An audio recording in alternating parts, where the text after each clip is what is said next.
Hello, everyone. Danger here. Microphone feels weirdly out of place. Welcome to my stream. Today, we are finally going to be making use of all of them templates as make in the past several streams. Yeah, I feel like I need this over a little bit more. So, step one is this party is too many people. So what my plan is for today, to be a little bit more clear, is I have this Nightfall's normal mode book that is, as you can see, missing several entries. I have Ventus Cemetery, Codnir Crossroads, and Ryland Refuge, so I'm not planning on doing those, but I want to do all of the rest of them using my template draft, which you can find over here. Now, obviously, I haven't started the draft yet. There are a couple of things as well. I really am a fool and should have made it possible to set the party size to 7. What my plan is, so we're doing a template draft. And let's get ourselves over to common. Where do I pop out if I hit leave Guildhall? Mod Crevice. Okay, that's a place. I'm planning on just starting over, like, at the beginning. What is the beginning? Consulate Docks, I think. Yeah. So I will try to draft builds for this character, for Mirian. There's a gigantic caveat there, though. She does not have all of the skills unlocked, so it's very likely that I will not get builds she can actually run because I will lack.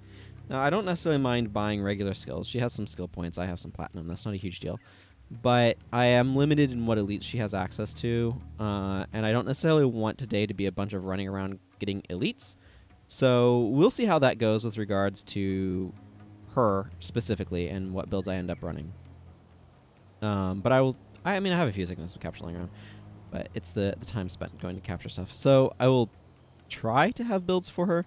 I do know that I'm going to need specific heroes. Like, I believe Dunkoro is required for doing this particular mission. Yeah, so my plan is, just that way everybody is in the know, my plan is to do, like, finish Consulate Docks, do another round of drafting, do whatever, Pogon Passage probably, another round of drafting, Modoc Crevice, another round of drafting. I'll alternate, I won't draft for T-Hark Orchard, because that doesn't make any sense.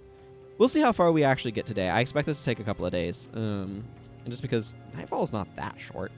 Like, if you're just rushing through Eye of the North, I could probably do it in one stream, but this ain't that. So, let's just go ahead and... Yeah, party size is 8. Let's go ahead and start a draft round. So, a couple of things that I'm looking for in this draft... I need to be careful about the balance of professions. I mean, I have, as you can see, I have a decent selection of heroes. I don't have every hero on this character. I'm missing, like, Anton, for example, so there's some Eye of the North characters I don't have. That means I have to be careful about, for example, I cannot draft more than one assassin, because I only have one assassin. I have 4 elementalists, so I can draft a lot of Ellies. I have 3 mesmers. I have 3 necromancers, 3 monks, and so on and so forth. But I'm missing Zandra and Raza and let's see, I have Heda. I don't have Kieran. I'm missing Kamu. Obviously, there's a lot of stuff that she has not done. But we're going to try this anyway, and I just need to be careful about what I'm drafting and what quantities and things like that. But starting off, does she even have Empiric Spirit? No. If she did, I could potentially run this bar on her, but I think, looking at these options, I think I want the Vampiric Spirit bar. I want to make sure I have healers. Now, for those who are unfamiliar with the template draft, the basic rules are I get shown 3 templates. I think you can see the part of the preview where my webcam is hidden underneath the actual UI window for this thing. But anyway, you're shown 3 templates. You pick one of them. It goes into your draft pool. the other two get shuffled back into the deck. So they can come back up. I don't think they can come back up this draft round, but they can come up in future draft rounds. I forget the rules a little bit. Wooden Potatoes has a whole video on it on Monster Draft. This is using the same rule set as Monster Draft. I might just grab the Spoil Victor bar, because I'm pretty sure this character can run that bar.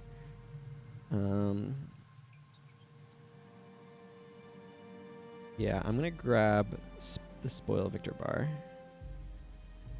Ooh, this is a good question. What now?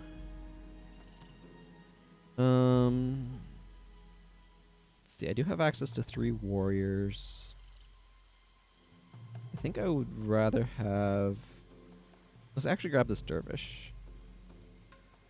Soldier stance dervish bar.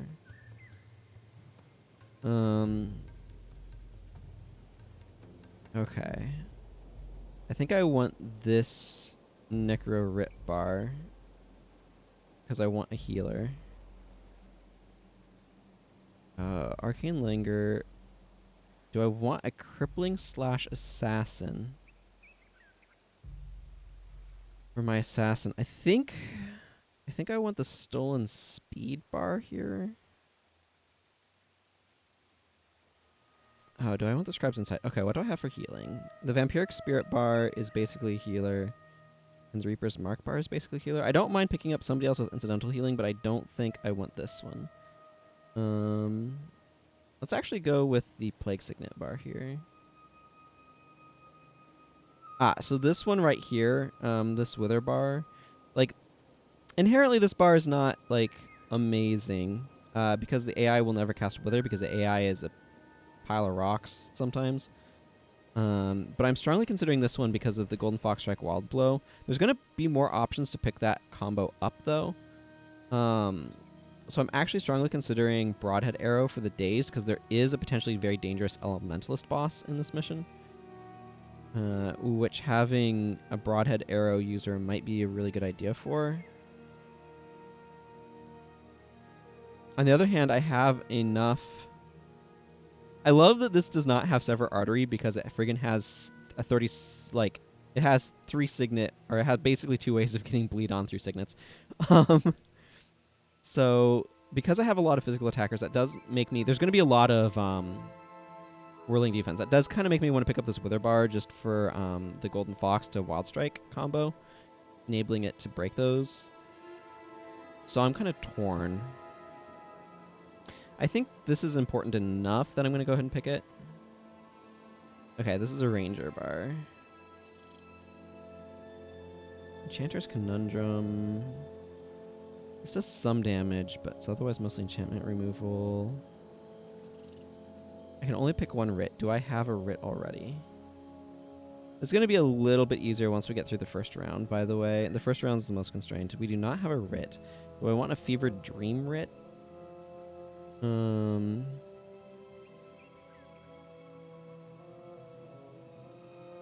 That would actually not be a bad idea. Just get another spirit around. I'm going to go ahead and pick the Fevered Dreams bar. Okay, that's my team. Okay, so. Oh. Okay. I have a problem, though. I don't know if you all can pick up on the problem, but I actually do not have a monk. Which means I can't... I needed to pick up the Scribe's Insight bar there. I was missing things. So we might do missions out of order here, because I needed a monk because I needed to bring Dunkora with me, but I don't actually have a monk bar that I drafted. I think I need to do stuff a little bit out of order. I'm okay with doing that. Let's go ahead and go actually and do Nundu Bay, because I did draft a Dervish bar. And I do need Milani here on Nundu Bay. So we'll go a little bit scattershot here. This was not my intention, but it's how I can recover from making a mistake and not drafting a monk bar, because again, you have to bring Dunkora with you. Okay, so let's see. I'm Spoil Victor. I need a Necromancer. How are these guys ruined, if at all?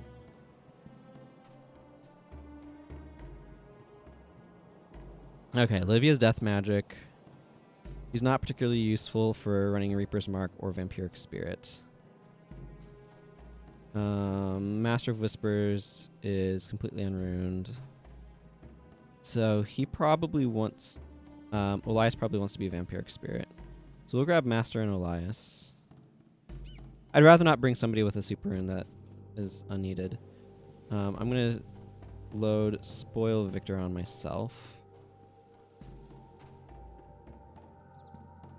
As Guild Wars loads all of these into memory. This is NR. I may need to go buy Antidote Signet on this character. Okay, it looks like this bar is able to load successfully for me. Master of Whispers, I'm going to run the Reaper's Mark bar. This is why I made sure that they would work. Reaper's Mark is NRT.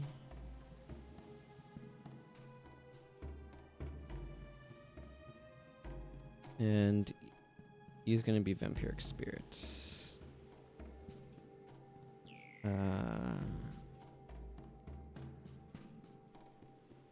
Vampiric Spirit. Okay, so let's grab Milani.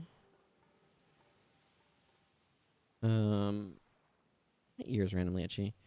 Let's see, I need a Mesmer. A Mesmer, a Sword Warrior. Jorah often is wielding a sword. He doesn't have any spec, but he does have a sword. Does Koss or Goran? Koss has a sword. He has a strength. Okay, he's super set up for hammers. Does this bar even use any strength? No, it doesn't. So I'm just going to use Jorah here. Doesn't really matter that much. Let's see. Milani, you're using Soldier's Stance, so that's DW. I mean, it's a Scythe bar, it's just using tactics. Zenmai is using the Wither bar, which means she will never cast Wither, but I didn't think I'd ever take the Wither bar, but here we are. The irony here, too, is I took it because I wanted Wild Strike to get through Cornins, but anyway. I mean, it's not terrible. It's just, well, she has a long sharpened daggers. Jorah is Plague Signets. Like, that's not a concern here in this mission, so. The Whirling Defense. Let's see. This is Plague Signets. WN. I like this bar. The only energy it expends is on Unholy Feast, so. And then it has a little bit of curses in order to make sure Plague Signet works. Also, this is one mean symbolic strike. 48 plus damage. Oh, yeah. I need a Mesmer and a Writ.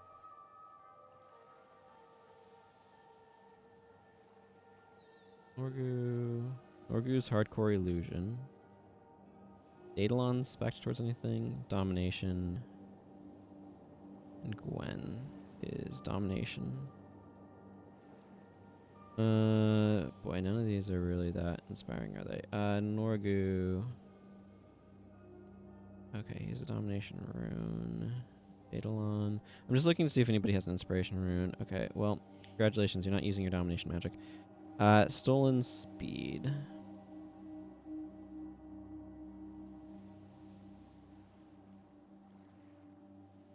Obviously a waste of Domination rune, but that's okay. And then Fevered Dreams on Parias, who is set up to be a Soul Twist. So here we are.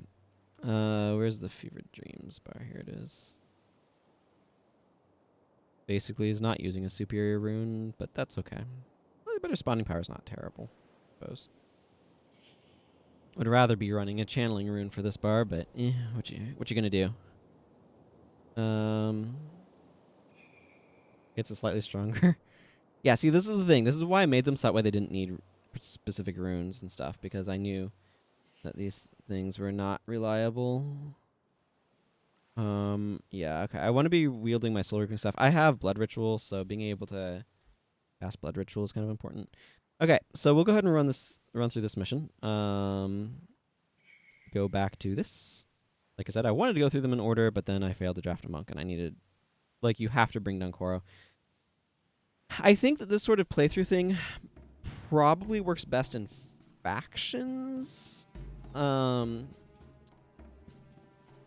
Prophecies is too easy through a lot of it to make it super compelling, I feel. But, I mean, you can still do it there with 6-person parties. One thing I am concerned with here is what the healing's going to look like. Who has the better Well of Blood?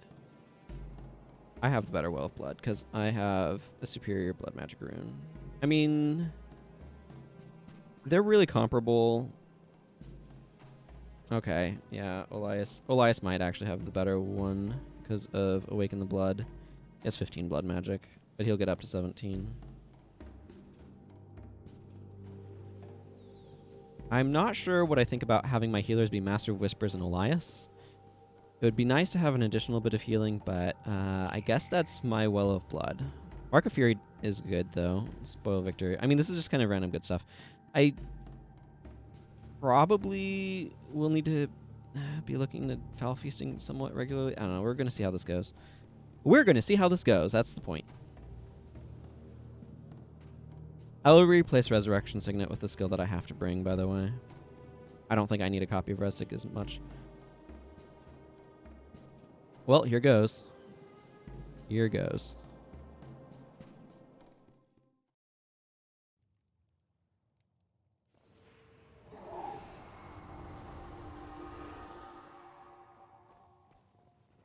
Do I have Milani ruined at all? Nope. Actually using this in something other than Pengmai Valley and the other beginning area will be interesting. This team deeply lacks hex removal, I'm noticing, now that I'm looking at it. But, you know, we'll be fine. Yeah, we'll be fine. I'll use Antidote Signet, and everything will be okay, even though that does nothing for hexes.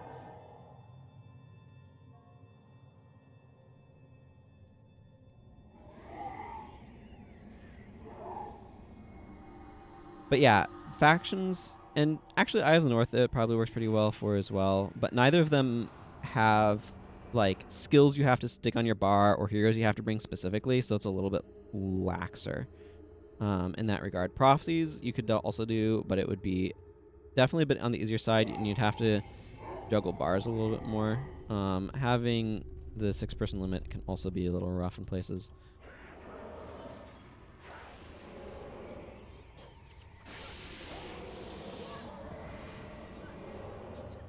Yeah, his Well of the Bloods are better. They're +7. Everybody's energy is doing fine because we're, like, almost entirely necromancers. How many conditions do we actually cause?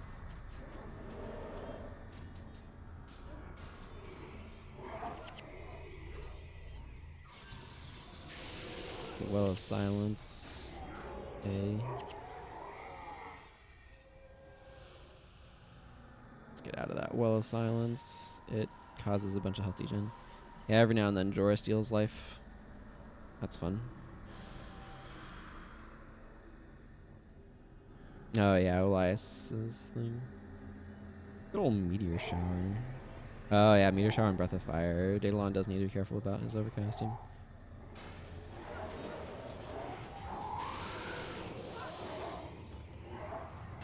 Strip enchantment.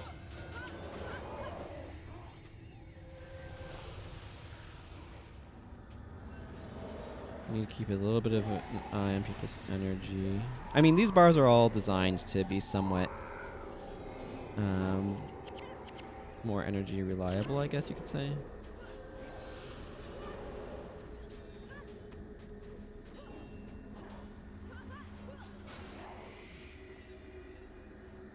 Like, I did test their self-energy management is basically what I'm saying, so... They should all be able to work okay without me blood ritualing. I feel like there's no music here.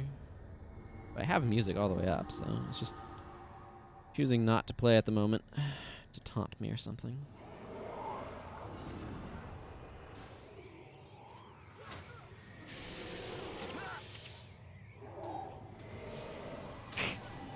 Boy.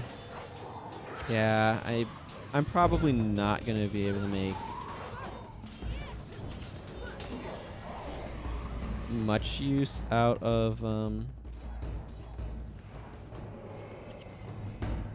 here's the boss group.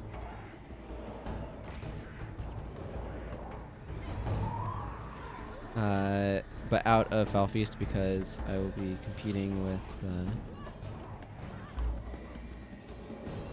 other characters. Master of Whispers is... Man, that 3/4 second cast time feels so weird.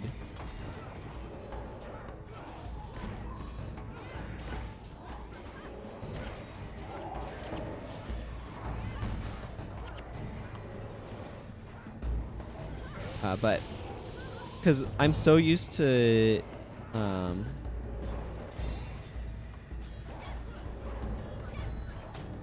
yeah, I want to drop some blood rituals back here.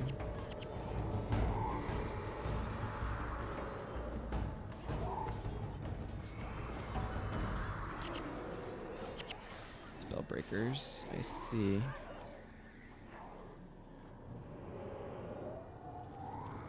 Well, I mean, that went surprisingly well, actually.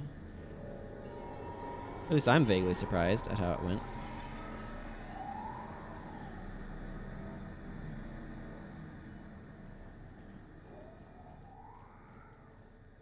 Here comes the Harbinger.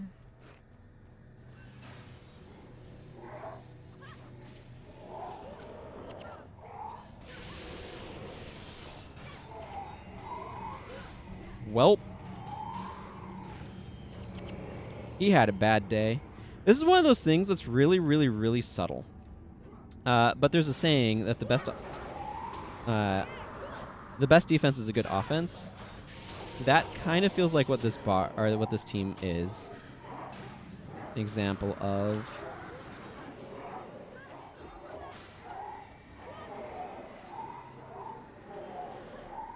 Because, like, our healing is these guys.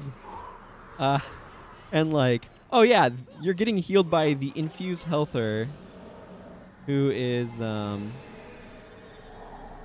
then stealing enemies' health to have 11 health regeneration? My goodness, that's crazy. Oh, man. There's a boss in there that needs to be given the business end of business.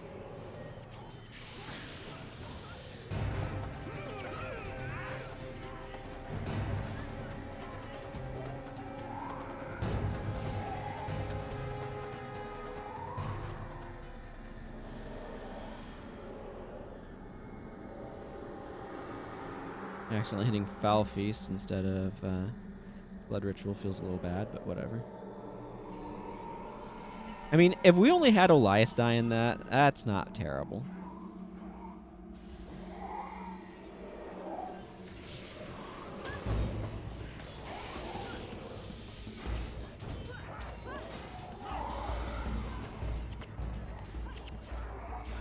So, I need to be on those wells.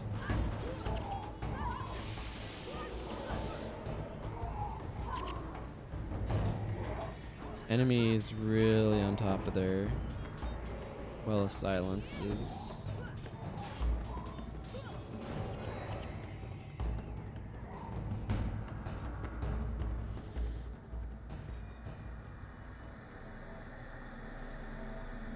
It's all in the reflexes.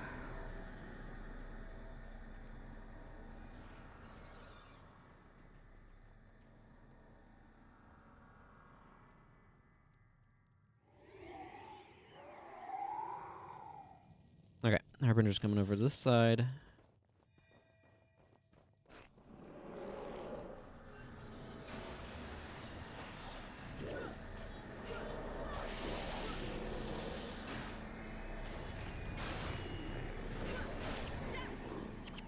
Well, like I said, one of the things that they say is the best defense is good offense. If the enemy's dead, they can't kill you. And I'm really impressed with how effective our offense has been. So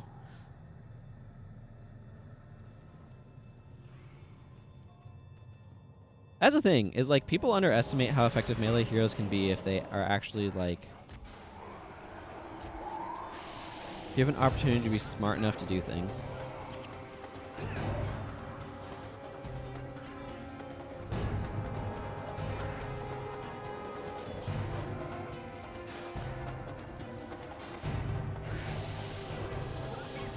Oh man, Spoil Victor's so good against dervishes. It's ridiculous.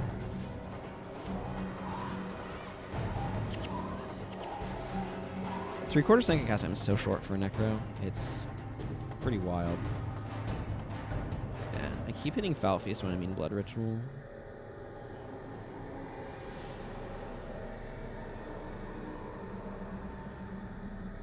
Okay, I think that was the last enemy mob that comes in here before I need to go to face them. Let's see. Yeah, okay. I think that is the case. So let's go ahead and go out there. What conditions are we even doing? We're doing a ton of bleeding. I don't think we're really doing any other conditions than bleeding. You know, and whatever the enemy is sending our way because of Plague Signet is technically, that's going out there too, but I was just trying to think about how many, like, fragility triggers. Oh, well, Price has a bunch of conditions in and of himself, though. That's the thing, is his bar is made to produce conditions, so it's not like he does nothing.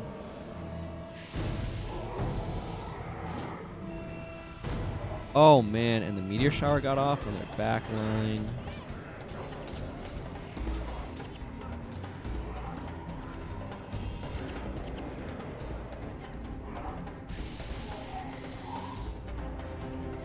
I feel like we just have really good damage, and I'm pleased about that. Hey, Clean Star, good to see you.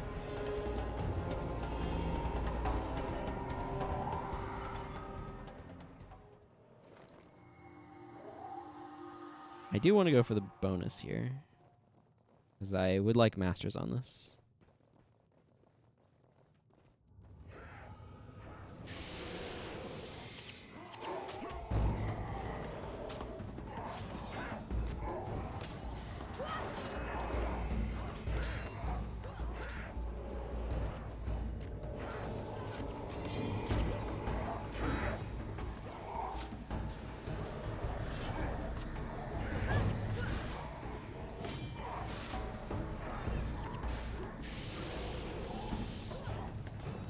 There.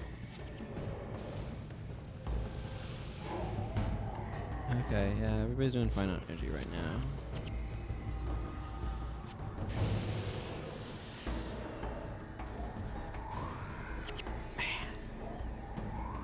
I continue to be kind of blown away by how much damage this party has.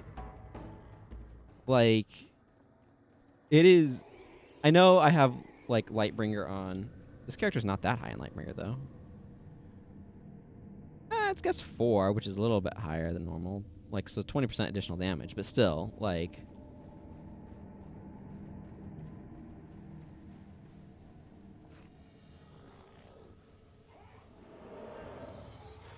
These are just straight up dying way more quickly than I expected them to. And it's really cool.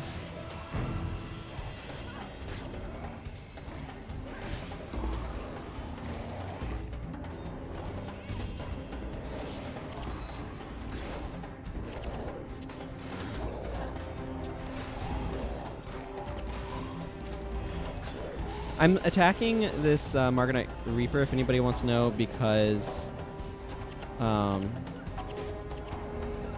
it was body blocking my melee attackers.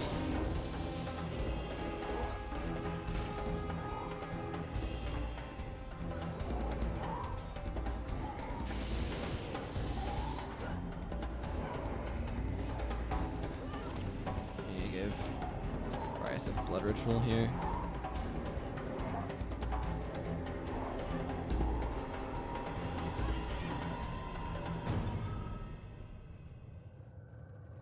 Man, I'm just really, really, really, really pleased that these bars are actually working in actual, like, gameplay. Even though I feel like we only have, like, Elias is technically a healer, but he feels like such half a healer to me that I'm really, really, really happy that he's actually working.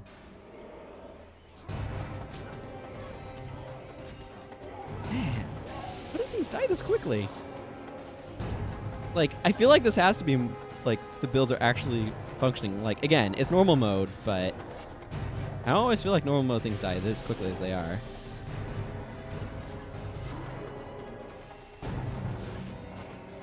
Okay, my vial's worn off.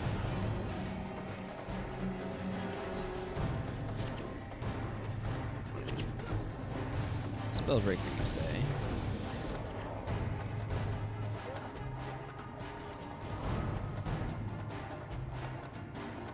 Why do I keep hitting Foul Feast instead of Blood Ritual?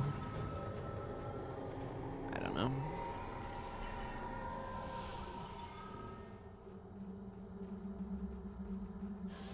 You know what? I think it probably is just in part that, like, the raw power of physical attackers is underestimated in PvE.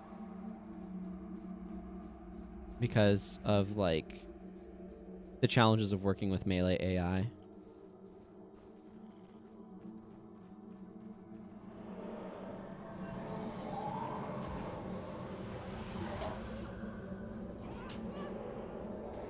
Preemptively give him some energy.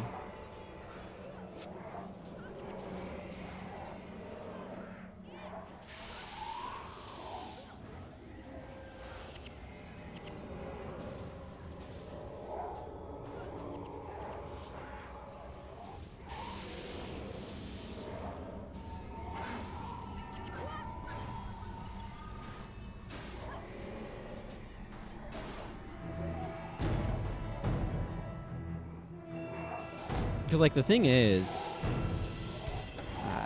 physical attacks pump out a lot of damage. They absolutely can, anyway.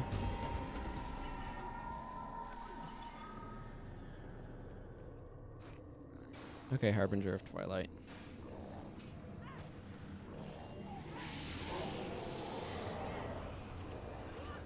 Also, while Mark of Fury is up, I suspect there's a lot of symbolic strikes that get off. Wow. Again, I know this is normal mode, but I'm still really impressed by how that team performed. Really impressed with them. I'm very happy because it feels like this is doable, you know? Oh, there's Nundu Bay added to the list. I want to do Caught Near Crossroads, but we shall see. I need to actually take out my inventory here. I don't need cloth. That's probably and hide. I'm just gonna take a moment to ID stuff. Get rid of it. Here. Okay, so now comes the point of decision. What bars do I want to save?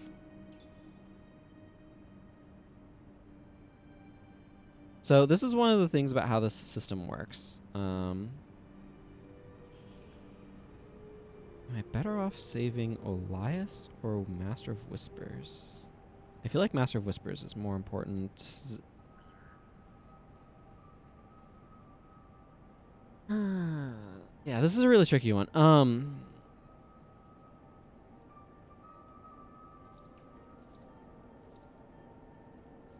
So this brings us to sort of the next phase of how this works.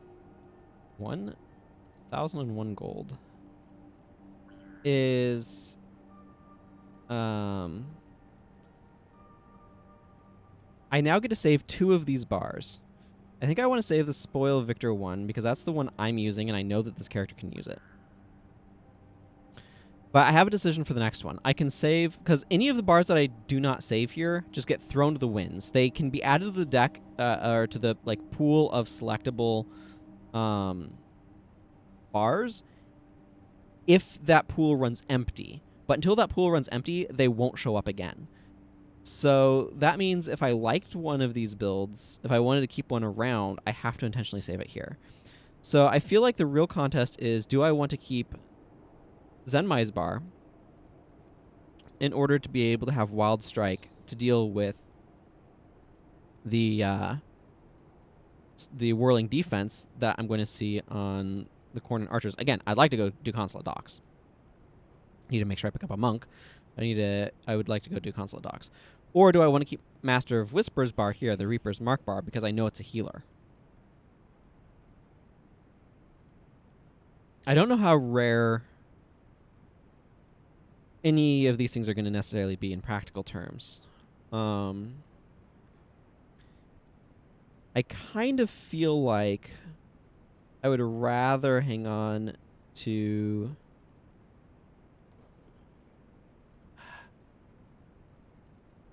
I think I'd actually rather hang on to the Wither bar. Because I really want to make sure I have... Like, I wouldn't necessarily keep this past Consulate Docks, but I want to go do the Consulate Docks. So I'm going to go and save that one. And then start draft round. So these two will stay in my pool, as you can see. So I will have some extra here. So one of the things that you'll notice is I immediately sort of get punished for that, in the sense that I get another bar that can punch through. I can't really bring Locust Fury because I already have... Well, I can. I can say I want Locust Fury instead of this one because I will have 10 builds to pick between. Of these, though, I actually think I prefer the Zealous Vow one. This is of course, a Dervish bar. I'm going to go ahead and pick this one. Rage of Latuka, Visions of Regret, or Cleave. Actually, I think I want Visions of Regret here. Seems good. I need healers, though, so that's something I'm keeping an eye out for. Oh, this is not helping. I mean, I've only picked 2 bars so far, but...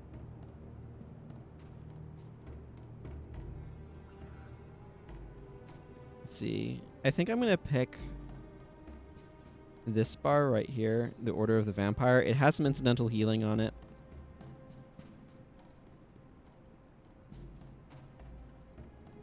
Okay. These are ritualist. Yeah, I may... No. I am going to. I'm going to pick up the this Martyr ritualist bar. Okay. I get 2 different monk bars I can pick between. I can grab Empathic Removal, or I can grab Healer's Covenant.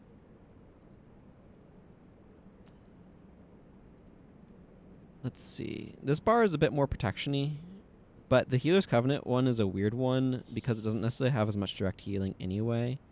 The idea behind this bar is you use Blessed Aura and Healer's Covenant, and that makes these enchantments cheaper and last longer, so you get really long-lasting Vigor Spirits and Healing Breezes and stuff.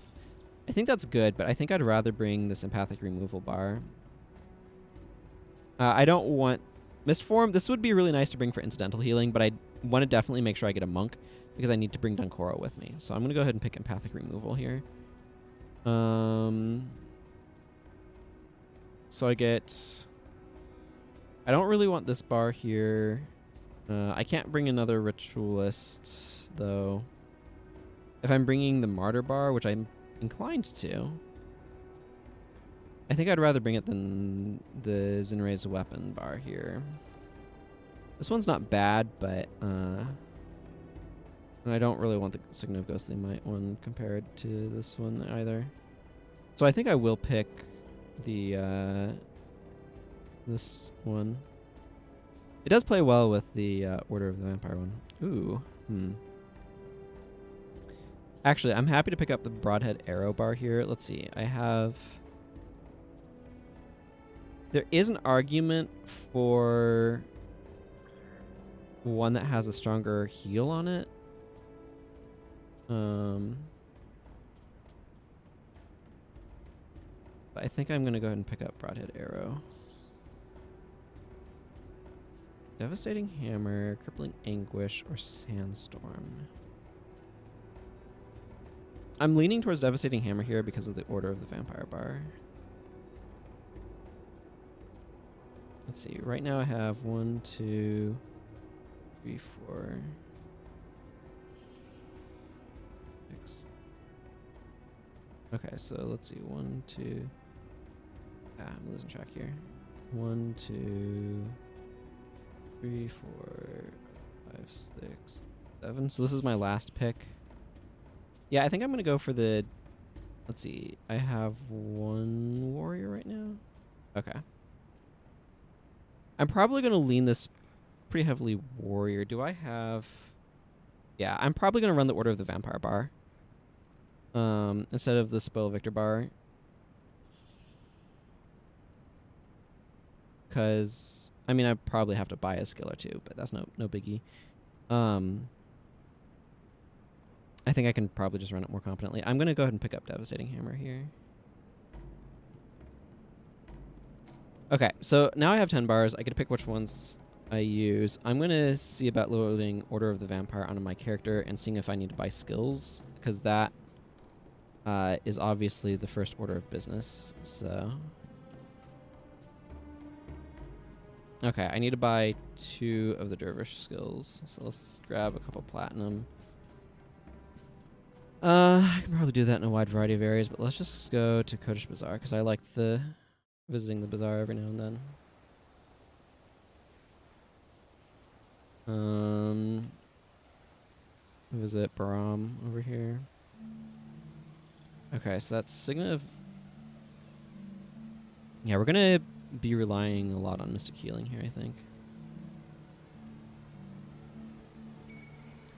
Vow of Piety and Signet of Mystic Speed.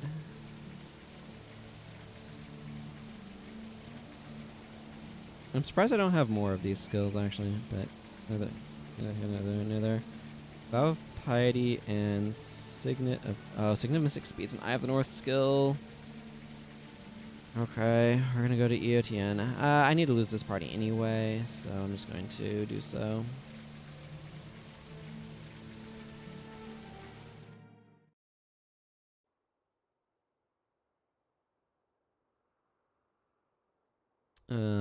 Let's just go ahead and slot. I am gonna swap the position of those 2 skills.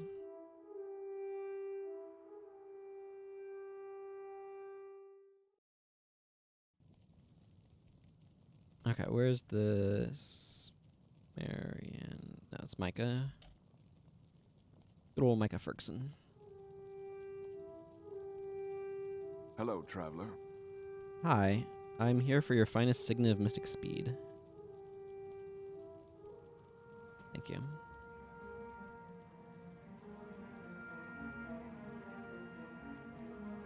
There we go. I still have Strip Enchantment, so that's nice. I think I'm also going to swap the position of those 2. I feel like I'm going to want Order of the Vampire there. I don't know. I don't want to cast both of these pretty often. I'm actually responsible for a shocking amount of the party's healing with what we're going to have going on here. I'm probably going to lean a little bit less on Visions of Regret here. Okay, so I'm going to grab Zenmai back in here. Milani back in here. I do want these 2 bars. Let's see. This is my bar. I mean, I could run the Spoil Victor. I can absolutely run the Visions of Regret if I wanted to, but I think I'm going to kind of... I need Dankoro. I need a Ritualist. Those are kind of my healers. Then I want Gorin and Margaret the Sly, I guess. And okay, so here's a point where I get to kind of make a choice. I think I'm going to go with the Warrior's Endurance warrior, however.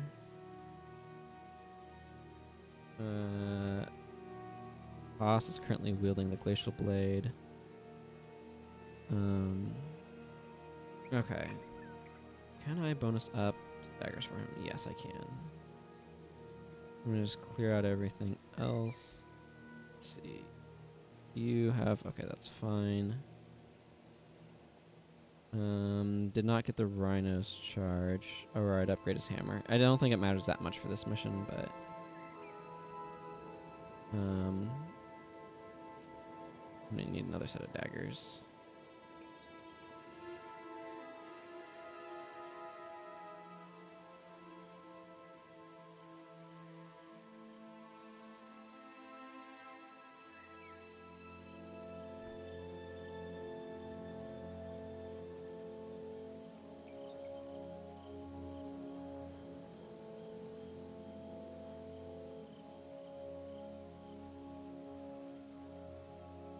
A lot of daggers today here.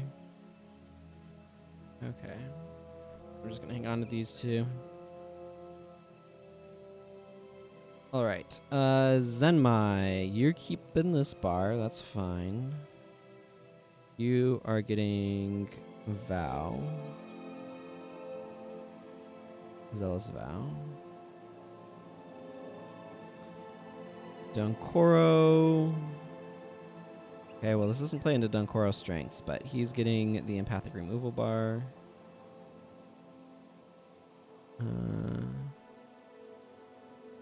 Here, this one. The only Monk Dervish bar I made for this entire thing, which is not surprising. Dervish really doesn't have a whole lot to offer monks. Interestingly enough, we're both running Signet of Mystic Speed and Mystic Healing. But getting Aegis and Shield Guard. Basically, Mystic Healing is going to be really important for keeping us alive.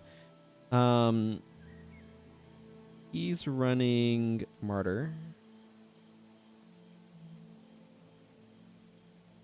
So that's a Ritualist Monk Martyr.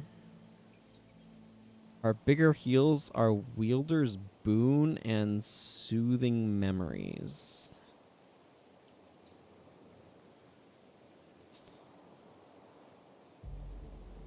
Yeah, this is a little. This is going to be a little uncomfortable. Okay, you get the Devastating Hammer bar.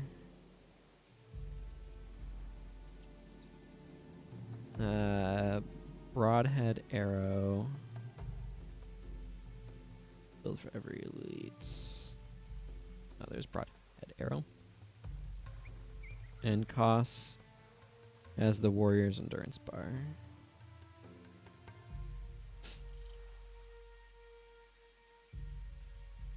Okay, that's everyone with a bar. We'll see how this goes. If it goes really, really, really, really poorly, I could always swap in Vision's Regret instead of something, but I mean, here's just kind of where we're at right now. We are at Daggerland, so nothing could go wrong running 4 melee characters, right? Absolutely nothing. I'm just gonna stick these guys on aggressive. I don't want to have to think too much about where I'm sending them. Hopefully I haven't messed something up. Our squad is ready to board. We are ready. Thank you. Well, at least I get stronger of those because of my runes. Let's get that going. Use our signet here.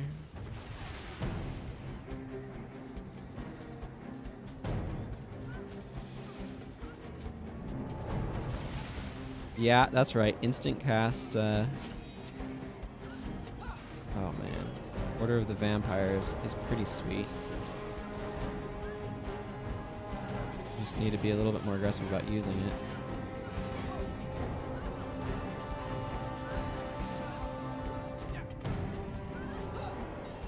Oh my goodness. Could Order of the Vampire always be instant cast, please? Like, it's beautiful.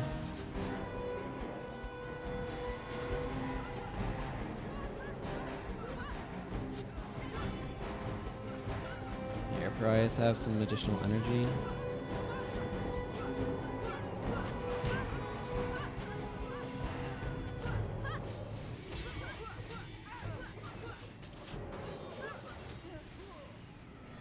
Also, Blood Bond is so much healing. Oh, wow.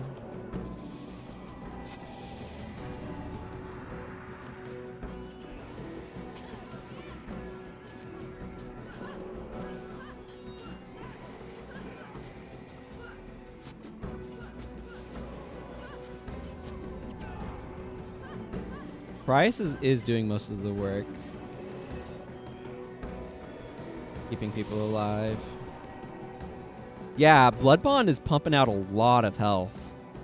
Like 21 whenever they hit and 105 when they kill a thing. I actually don't need to do this. I've already gone up this way, but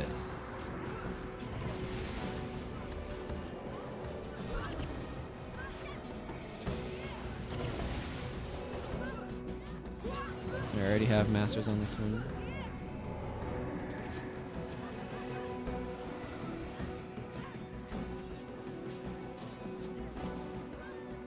Hey, blue die though.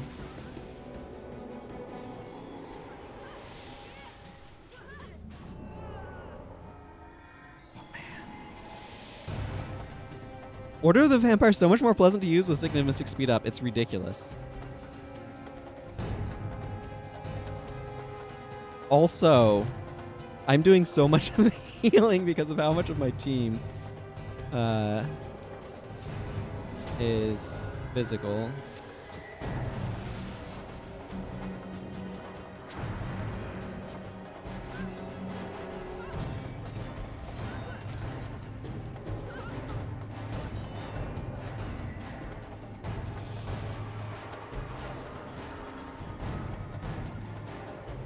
Yeah, Price's energy is definitely rough.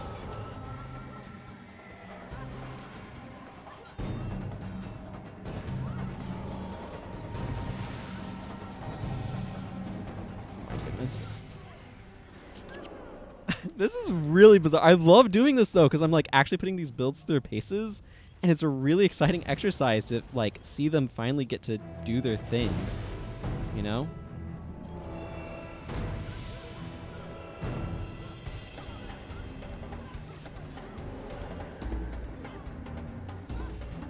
I'm really enjoying this. Oh my goodness.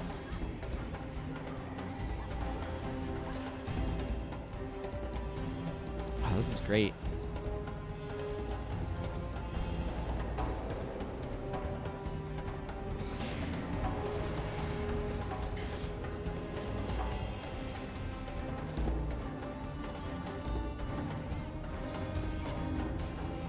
Oh. Something disabled my elite for a little bit there.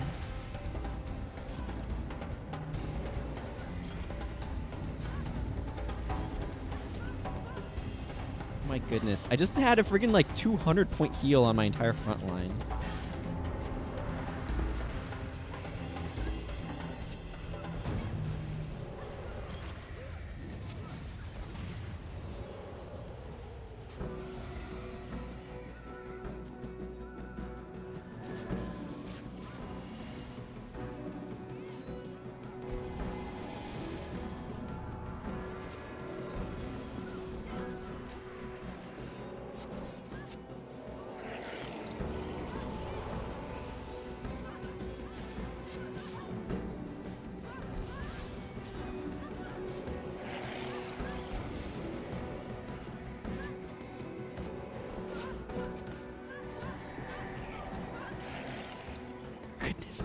Blood Bond, I did not realize how much healing Blood Bond can output. Like, I usually have not played a character that has Blood Bond on them. So suddenly getting to see what Blood Bond can do is fascinating. Yeah, I'm going to need to reapply this. Fine. Let's just get our instant Order of the Vampire off.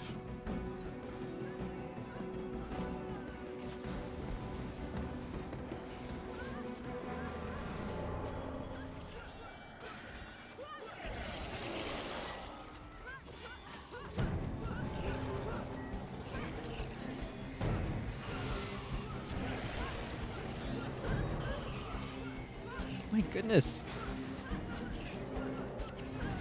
Just the sheer amount of healing is incredible. I'm really enjoying watching this work.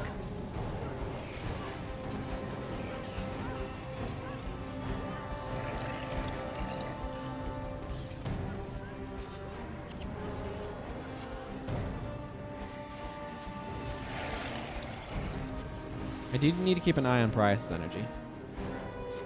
Yeah, I mean, like, I've slotted it onto heroes, Bloodbound onto heroes, you know, bars not unlike this fairly regularly, but I haven't really used it myself much. So getting a chance to, like, see it in action like this has made me really come to appreciate, like, how much healing it outputs.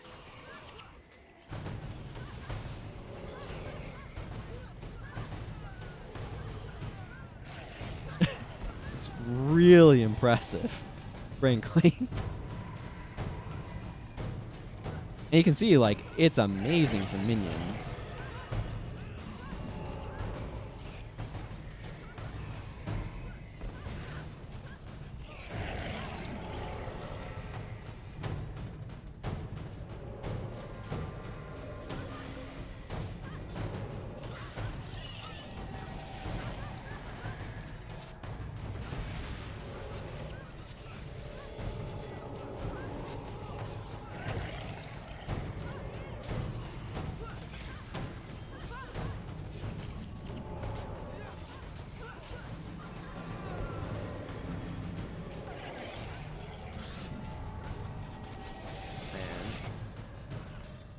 I'm just happy whenever to instant cast Order of the Vampires. It just feels really, really, really good.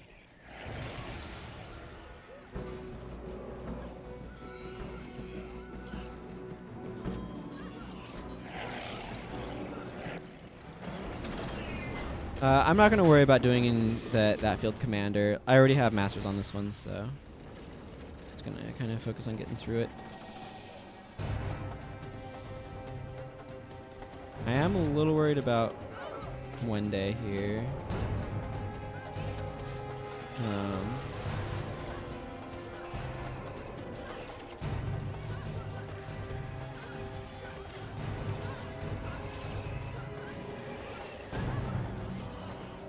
Okay, well, she's gone now, so that's no longer a concern.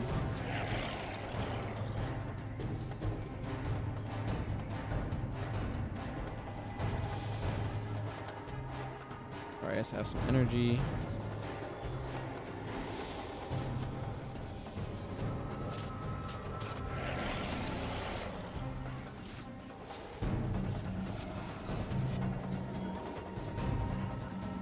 Refresh that blood ritual. Definitely the character who has the most, like, challenging energy life.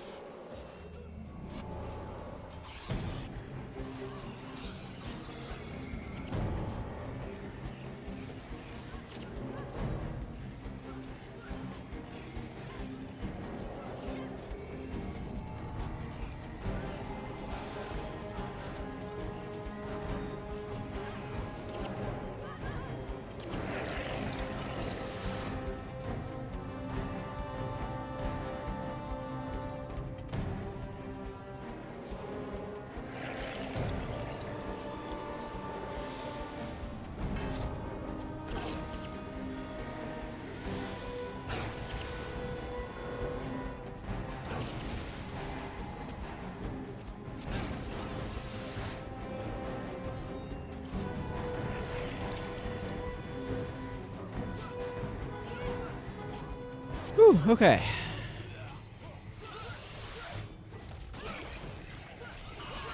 Almost through this mission. Let me grab these gold coins.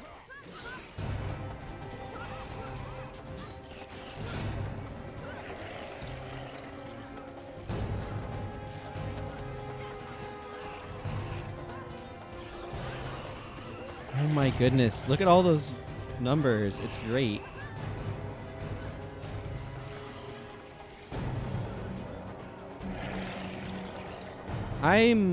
I'm really liking Blood Bond after that one. Wow. That was most impressive. That was most impressive. Okay. Let's see, I need... After Ryland Refuge comes... let's just go do Pogon's Passage. I've already done, obviously, Ventus Cemetery and a couple of the others. These two for this book. So... I'll clear out my inventory and then figure out what I'm doing with this team.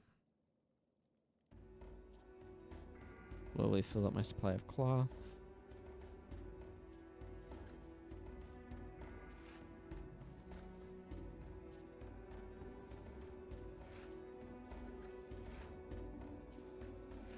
Guess I ID the rest of these things.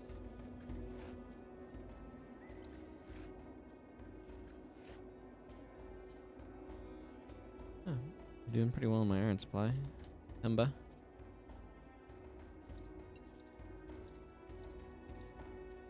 Okay.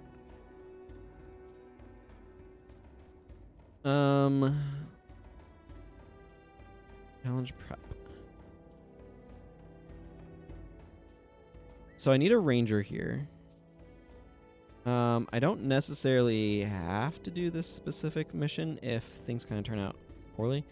I actually kind of want to keep the Spoil Victor bar around for the moment. So I'm going to save that one. And I'm going to go ahead and save this Visions of Regret one that I didn't use. And then start the next round. And let's see what we're picking between here. So I have the Crippling Slash one show back up. I don't necessarily want to pick this one. I think the Heal is 1 bar is decent, but I don't want to necessarily have to do the logistics of grabbing a pet on my only ritualist. Plus, I want to keep that open for potentially other useful things. I think this Assassin bar is fine, but I'd rather... Let's just go ahead and grab the Signet of Judgment bar for the moment. Assault enchantments. I don't know that one's going to be too important here. I think I might grab Hex Eater Vortex. Yeah.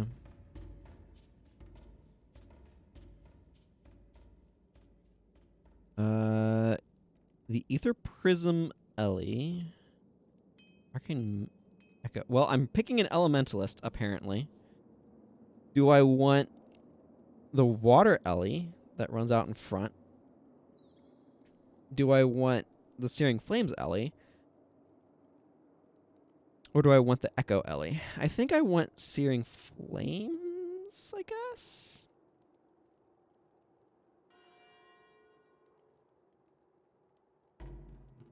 Whale of Doom, Icy Shackles, or Signet of Removal. This is an orders bar. I'm not necessarily wanting to go as heavily in melee, so I think I'd like to skip this one. Or physical attackers, I should say.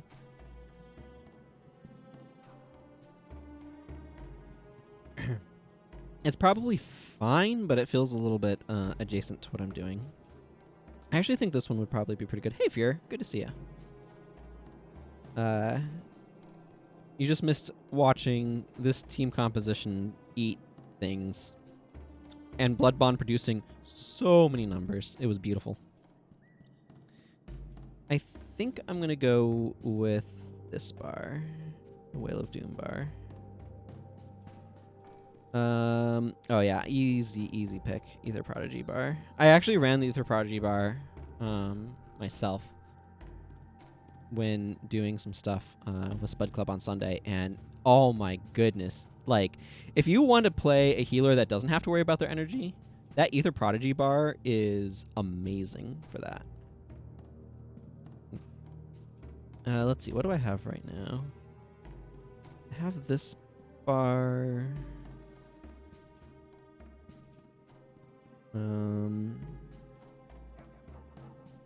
In this bar. That's probably all the healing I actually need, so let's pick up offense then.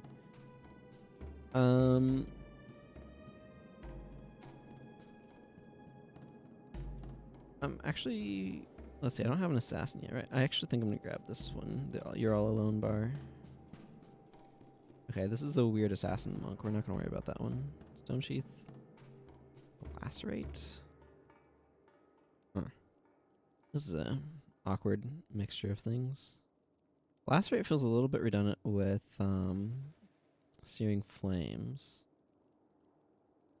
I may pick up Stone Sheath and use that one instead. Let's pick up the Stone Sheath. I'm gonna pick up... No, wait, that's a friggin' Paragon bar. I wanted to pick this up because I thought it was a Ranger bar, but it's not. It just looks like one. It plays a Ranger on TV. How's my supply of... Okay, I'm fine on Mesmers. I'll grab this one. Okay. We're going to have to do a different mission then, because I don't have a Ranger bar. And I have to bring Margaret to this one. I can go to Maddock Crevice, I suppose. Let's see. Maddock Crevice requires Dunkoro. I have a Monk bar. Generous Horde requires costs.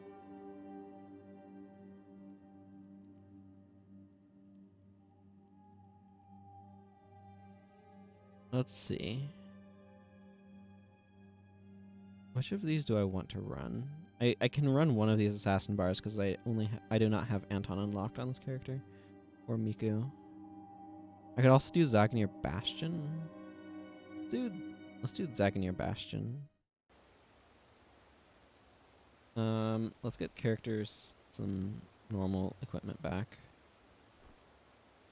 And cost. I don't think I need daggers lying around. No, Zenmai should already have a pair, so just free up a little bit of inventory space. Okay. So I know I'm gonna want Master of Whispers. Master of Whispers is probably running the Whale of Doom bar. Let's see, Master of Whispers on Whale of Doom.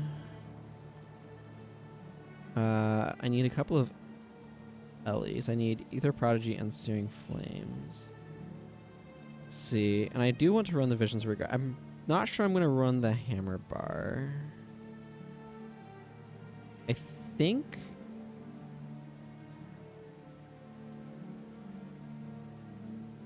In this one, I think I'm probably going to run... Let's see, Zenmai... I think I'm probably going to run Zenmai on the Stone Sheath bar. Master of Whispers is on Whale of Doom. Ooh, my connection got real bad there for a second. Hopefully it didn't cause any problems for y'all. Yeah, okay, it doesn't look like it. I have a computer set up over there that I run my preview on. Anybody's wondering why I'm looking off to the side. Let's see, this is enemy Whale of Doom. I mean, this is just a bunch of hexes that's going to make life absolutely miserable for all of their physical attackers. Build for every elite. Stone Sheath. Let's see. And I'm running the Spoil Victor bar. Let's see. I need multiple Ellies. Are any of these guys set up? Okay, no. Sasuke is not. Back. Rather run Serenia then. Oh, she's already set up as water magic. Okay. In which case, I don't necessarily want to run her as Ether Prodigy. I mean, I'd be okay with it, but she's just going to be missing HP relative to... he's already running a Searing Flames bar. Okay, Stone Sheath. Yeah, I want this Spoil Victor bar, which is NR. Down here a little ways. Spoil Victor.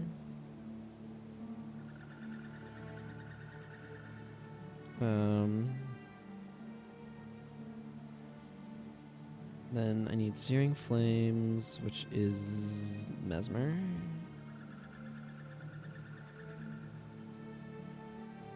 And Ether Prodigy, which is ERT.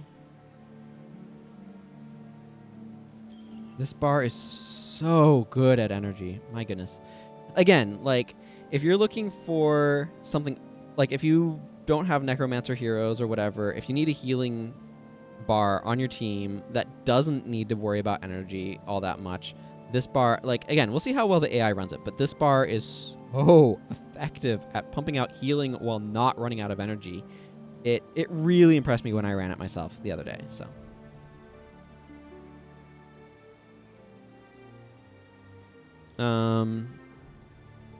Okay, I think I want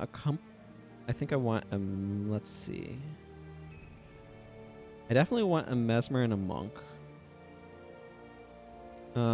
This is more of a prot monk, so let's see if I have Talcora set up more towards prot then. Use healing prayers, Ogden. Use healing prayers, and Dunkoro is healing prayers. They're all set up towards healing prayers. Why did I do this to myself? Well, she at least has Divine Favor rune, so we'll go ahead and run her on this bar. Hexeater Vortex. Momi. There we go. This good Divine Favor will help with some of this. At least we won't have to worry too much about hexes, I guess, right? Well, I don't know. We'll find out.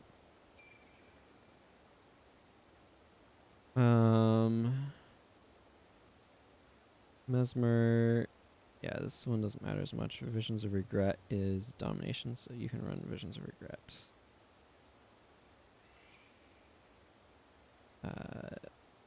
What is Visions of Regret? Ritualist. Mert. This one will be fine. I mean, this Visions of Regret, obviously he likes having the rune. Oh man, we're gonna be so good against hexes, everyone. It's gonna be great. Okay. So at this point I can grab Gorin on the Signet of Judgment bar. Or I can run the Signet of Illusions bar. Those are kind of my options for my last slot.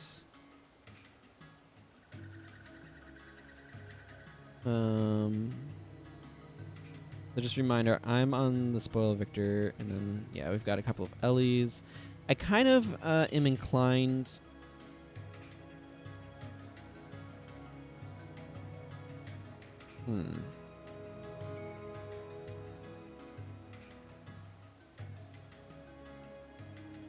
Let's see, if I run Signet of Judgment...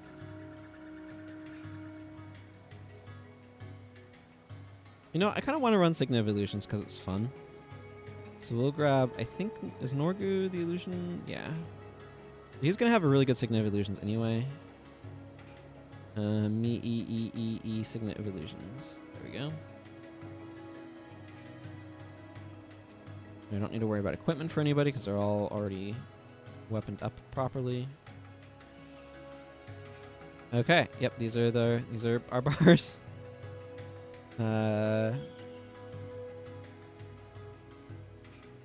These are such weird team compositions, and I love it. Okay.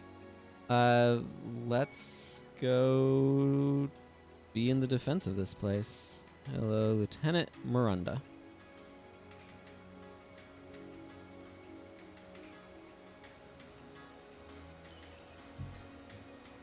We're here to defend the Citadel. We are ready. Yeah, I think I like having Zenmai on aggressive. I'm liking having and I do need to make sure I'm keeping an eye on my blood ritual. Let's see. My foul face is a lot more useful in this one as well. Let's try to keep that in mind. Prince Amter the Mighty. Let's go through your portal. I like to send these guys all to the east.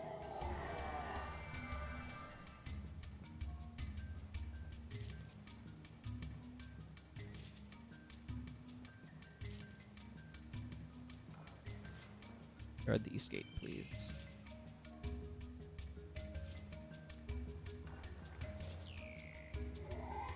Okay.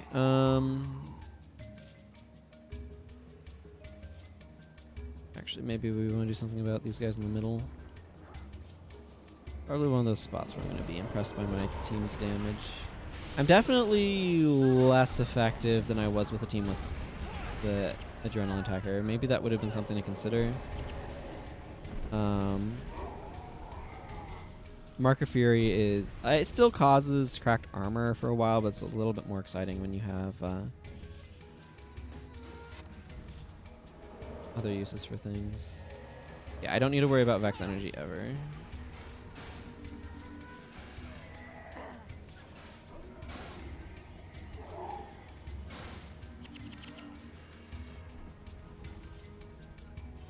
Or at least I shouldn't need to worry about it, because he has a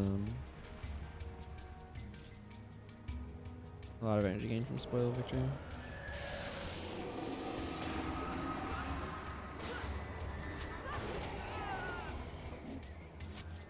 Or not Spoil Victory. He has a lot of energy gain from Ether Prodigy. If he actually bothers to cast it, which he should.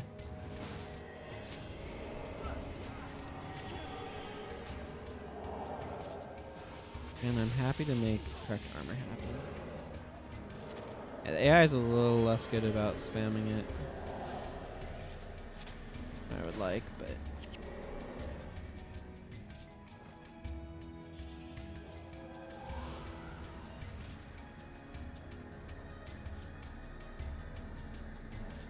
I mean, it's easily 100% maintainable, so...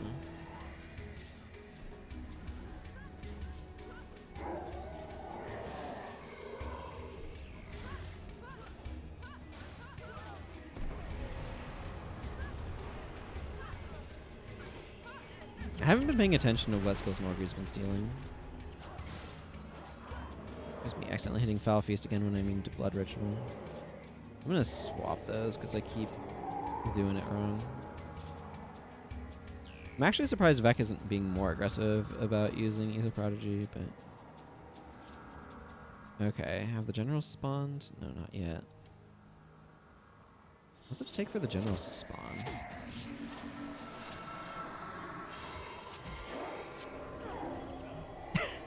How much Well of Silence can one hero have?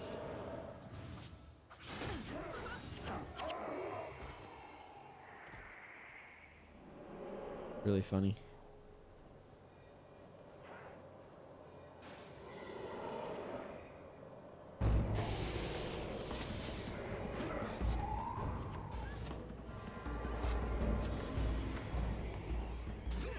Hey, Norgu gets an Arcane Zeal.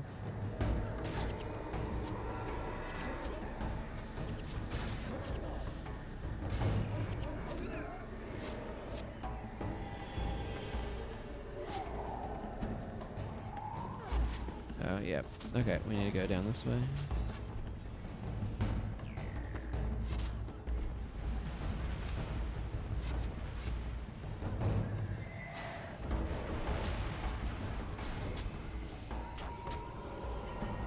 I don't know why Blood Ritual Daedalon. His energy is impeccable. Acolyte Sasuke, on the other hand, is doing his best, but String Flames is an expensive piece of work. So.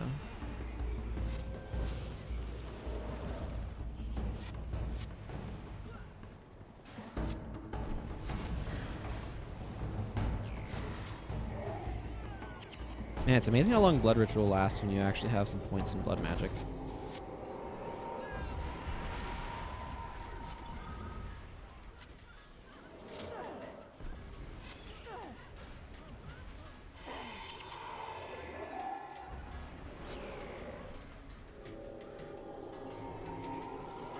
Yeah, show that Bowen who's boss.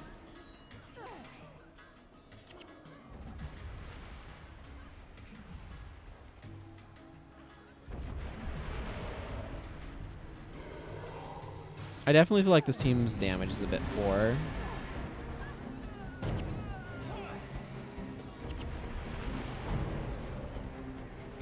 Okay, what's going on over there? Oh my goodness, what is this mess? How are these guys dying so badly?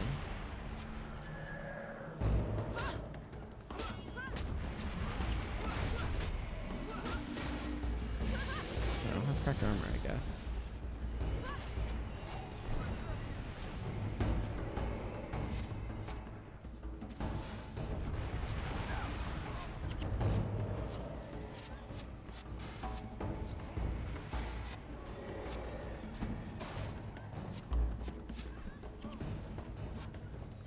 Akora's energy's been fine.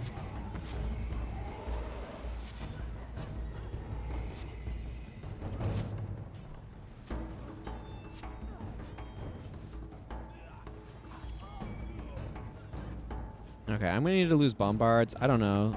My damage output is just really, really, really bad, so I'm just gonna push through and just not worry about the bombards.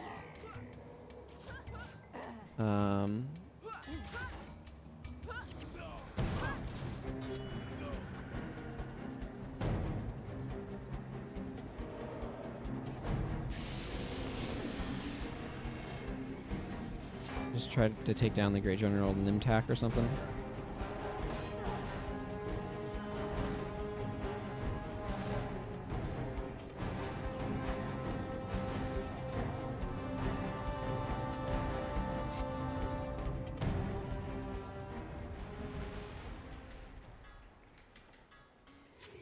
Oh, General Dariah is all the way over here now.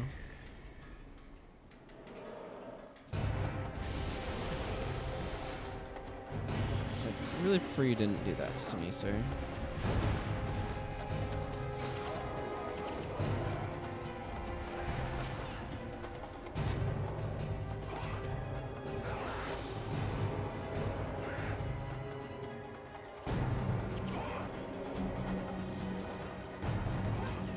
Wow. Huh. We might actually lose this one.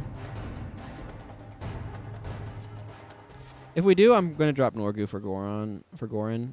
I think that's just going to be how it's going to need to go. I don't think Norgu is pumping out sort of the damage that we need. Especially if he's Breath of Firing without Signet of Illusions up like some sort of goofy person who doesn't understand how their bars work. Yeah, you know what? I'm just calling this one lost. I'm gonna back out. I'm gonna kick Norgu for Gorin. And I'm gonna load in. Let's see, which one was it? Signet of Judgment?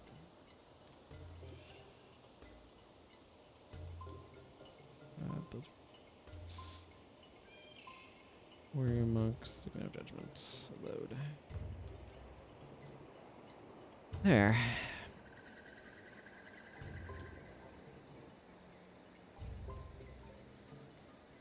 I think that should probably be better damage. Again, like, Signet of Judgment's one of those skills where you're kind of relying on the AI to not be dumb about it, is really the best way of putting it. It's awkward, but the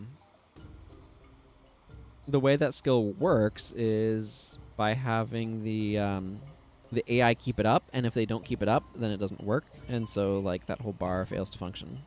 And this is one of the things that we run into with some of this stuff. It's like, okay, I've made a bar that actually works reasonably well if the AI uses their skills correctly, but they don't always, and that's one of the things you run into with this sort of thing. But we try our best. Really all we've got. Okay, we're here to try to defend the citadel a little bit better than that previous attempt, because it did not go well.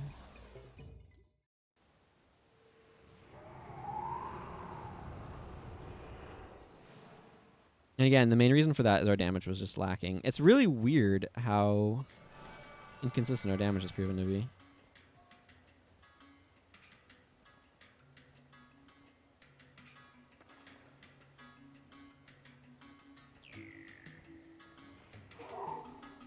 Well, like, this bar really wants an adrenaline user to power up Mark of Fury. Well, not power up Mark of Fury, but make Mark of Fury worthwhile.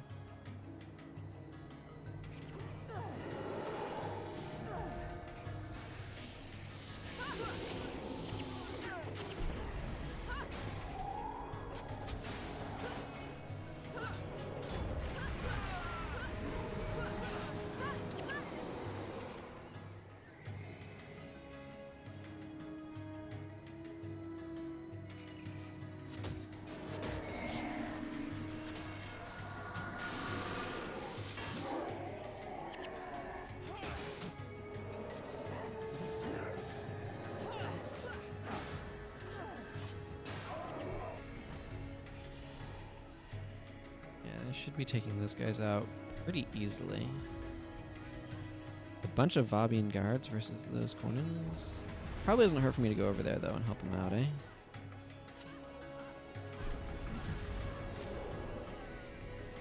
But like when we did Nundu Bay, it went a lot smoother.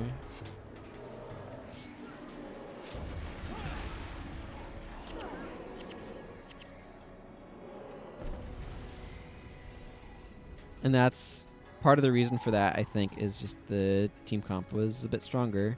I mean, that's one of the things, though. When you get randomized team comps like this, sometimes you get stuff that is maybe a little bit weaker.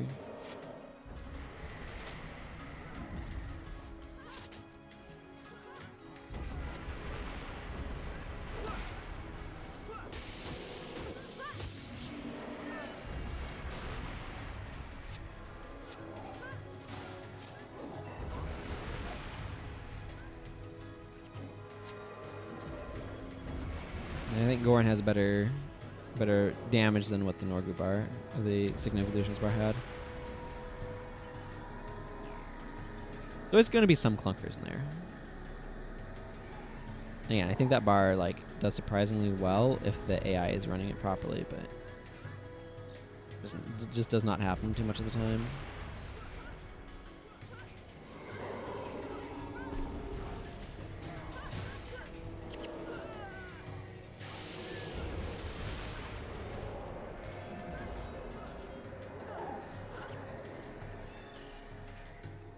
Core is like having to do note work. Okay, the generals have spawned. I want to actually prioritize General Doraya direction, although it'll make it a little bit easier to intercept. Guys coming from down here.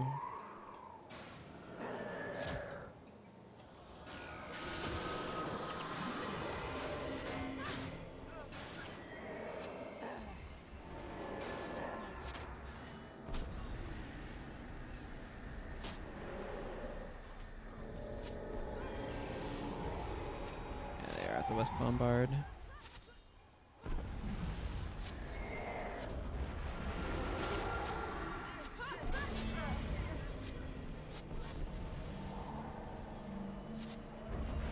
This part likes having some minions around.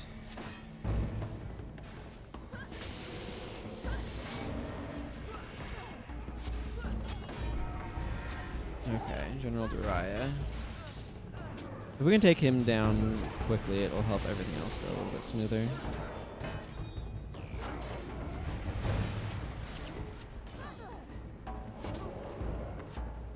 Okay, I'll take a Scroll of Heroes Insight. That Corn and Bone Man's not super important.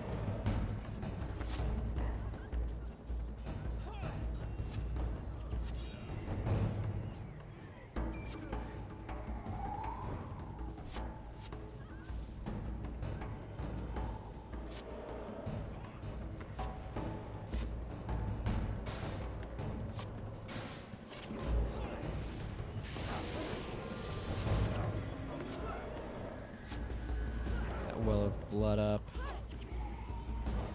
Master of Whispers is real glad to have.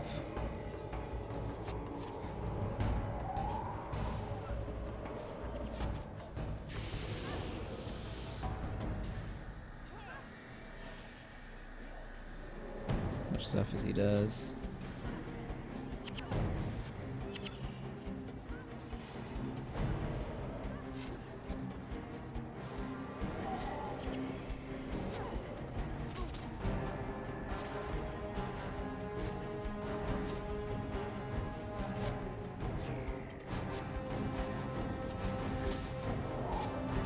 Again, we don't need to be super clean about clearing out enemies to an extent, like we do, but we also don't. Talcora is barely working. Most of the healing is coming from the back anyway. She's much more of a defensive protection bar.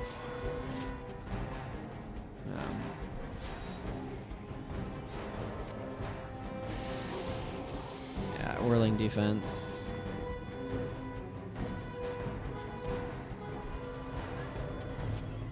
Master of Whispers has very Very back and forth energy. Let's put it that way.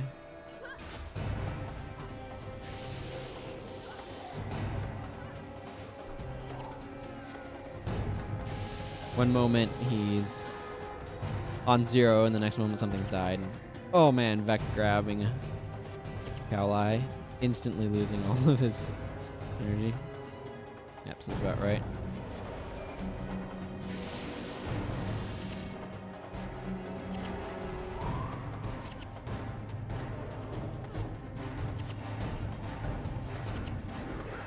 Again, the general down. General's down.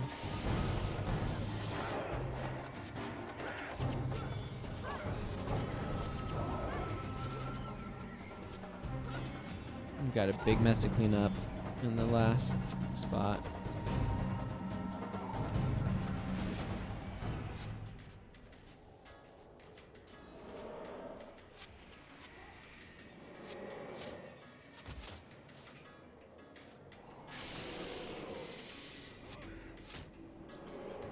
Hornets don't actually inflict that many conditions, at least not these ones, I'm noticing, incidentally.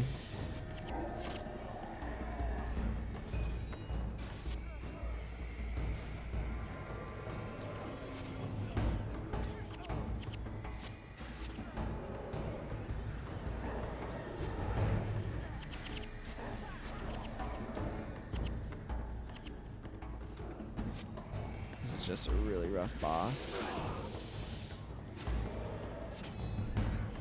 Okay, Gorn's back up.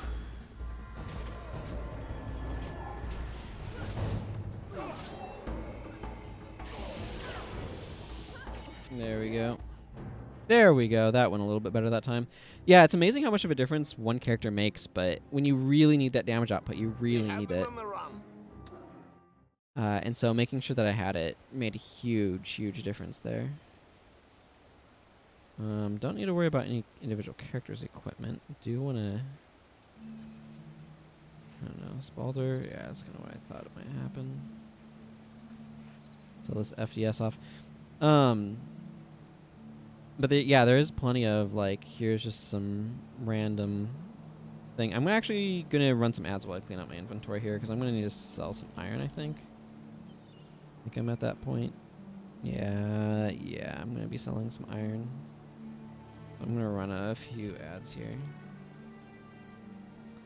Will I do that? Where's the material trader? There's Ootage. I don't think tanned hide is worth anything these days, so... Nope. Iron is way down from what it has been in the past. People offloaded a ton of iron at some point. It's still worth more, but it's like half or less than what it has been. 40% maybe.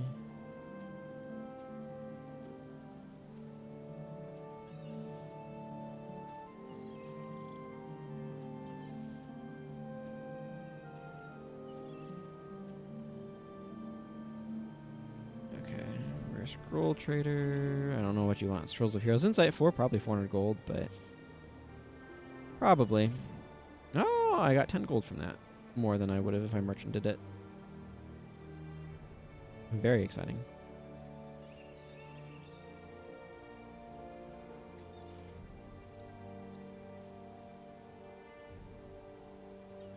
Drop off my funds. Okay. Maybe didn't need to run 90 seconds. Maybe could have run in 1 minute.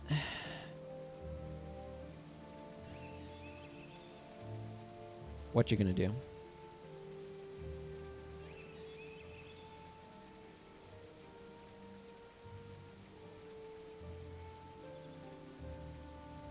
I wish Vac would be a little bit more aggressive about using Ether Prodigy, I suppose, is what you'll do.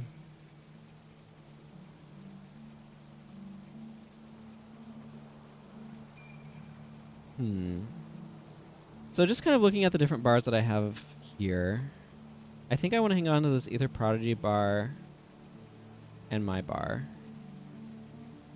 I want to keep. I don't really care about Master of Whispers bar. I mean, I'm sure it was fine, but I keep hanging on to the Spoil Victor bar because, again, this character can run it, which is very important. This Ether Prodigy bar is just a really strong healer, so I'm really happy to keep a hold of it. Let's drag this down and start the draft round. Okay, so the first thing I'm noticing here is that I have access to a ranger bar. Panic is nice, but I really want to make sure I'm able to run Margaret the Sly, so I can do... I already spent Broadhead Arrow. So I can do Pogon's Passage. So I want to pick up this ranger bar. This is an interesting choice. So I have 2 healer bars here. I have a monk.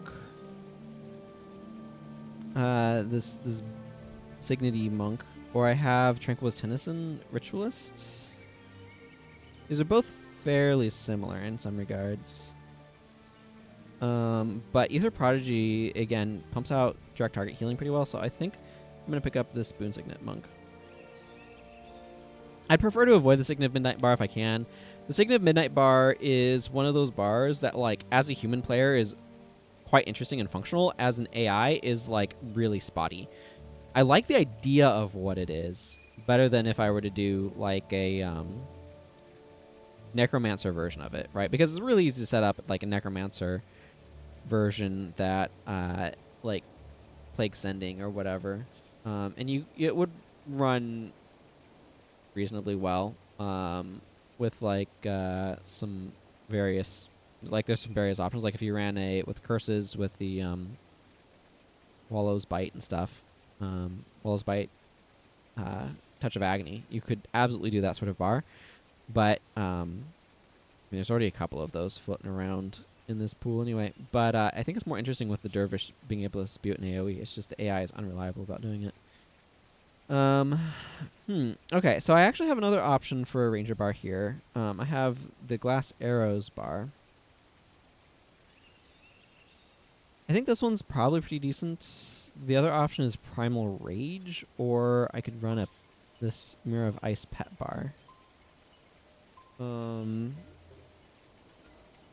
I think I actually want to pick this Glass Arrows bar, because having Rangers is actually kind of nice for, hitting in range. Interesting. So there's a bunch of monk bars I'm going to be rejecting here, because I don't feel like I need more than the one. I'm probably going to grab this Pain of Disenchantment bar. See. Yeah, that should be fine.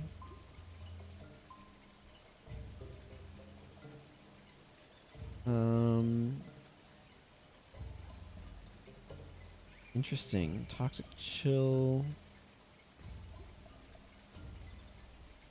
Zealot's Fire. As Toxic Chill bar is a bit redundant with the other one I picked up. I think I'm actually going to grab this one. Does this character... This is an interesting question. Does this character have a spear I might want to use? My other Necromancer has some spears, but this one does not. I could pick her up as Spirit of the Forgotten if I wanted to.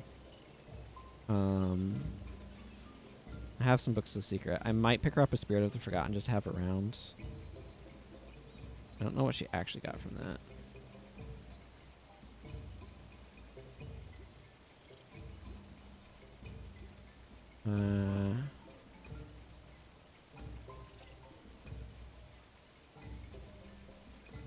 Ceremonial daggers are not the end of Nightfall.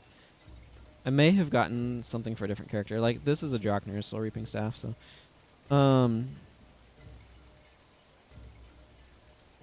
okay, this is the Paragon bar. This one's an interesting one. Do I want to bring Mark of Insecurity?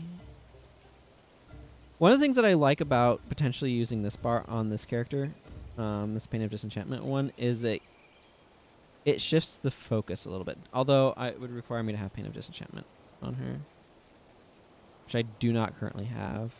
I'm not sure where you cap it offhand either. So we'll see what happens with bars here. I can grab this Incendiary Arrows Paragon. I actually kind of like the idea of that one. The Famine bar I think is fine, but it's a little awkward. There's so many Assassin bars already. I think I'm gonna grab this one. Ooh, there's a Tune of Sunkai, Mind Freeze, or Sign of Ghostly Might. Do I have a Ritualist? Apparently no. I actually think I'm going to go with the Sign of Ghostly Might.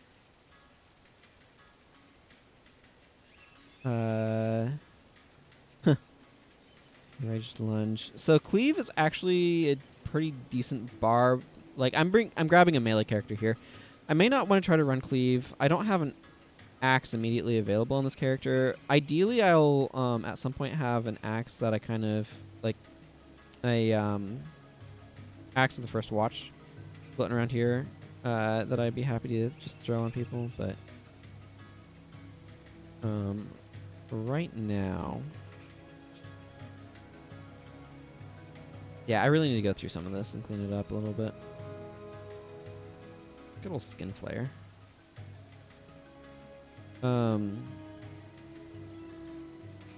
I may go to Abaddon's after this just to pick up the weapon from there.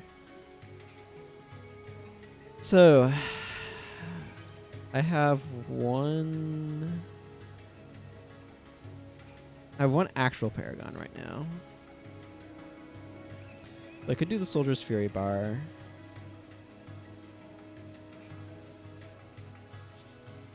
Yeah, I think I'm going to grab the Soldier's Fury bar. I'm not sure if I'm going to use it, but I'm going to grab it at least. I'm going to drop this pig off. I want slightly more space in my inventory. Okay, I'm going to need to bonus up some weapons, but I'm going to keep the Spoil Victor bar on this character for the moment. I actually think I want to run both Rangers, the glass arrows, and the escape. I'm at least going to run glass arrows and incendiary arrows.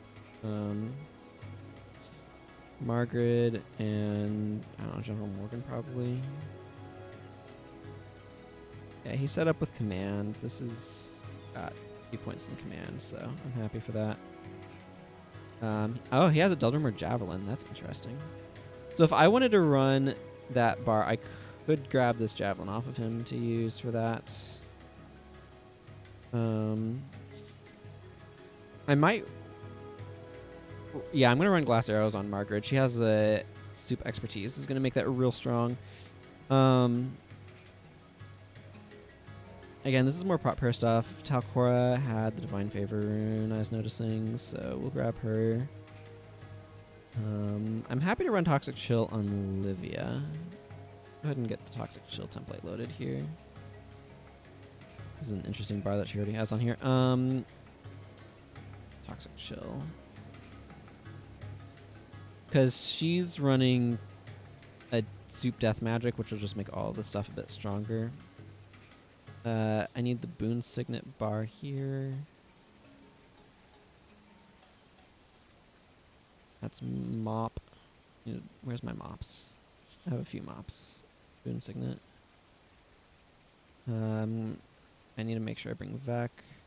So you are incendiary arrows. So you are PR. And I need to spawn you a bow. Oh, good. That gets me. I'm going to grab Gorin real quick here. Not to use at this moment, but because I want to give him the Sundering Rhino's charge over this barrel hammer. That's utter garbage. Because it's just not max. That makes it utter garbage, you know. That's how these things work. Okay. I don't know if anybody else needs weapons. Well, she's just using her default stuff, so I'd rather her have an hourglass staff instead of that.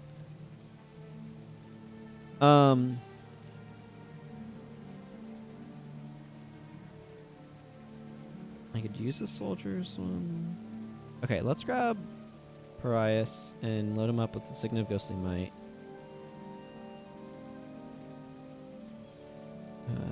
Sign of Ghostly Might. His High Communing will actually work really well for him here.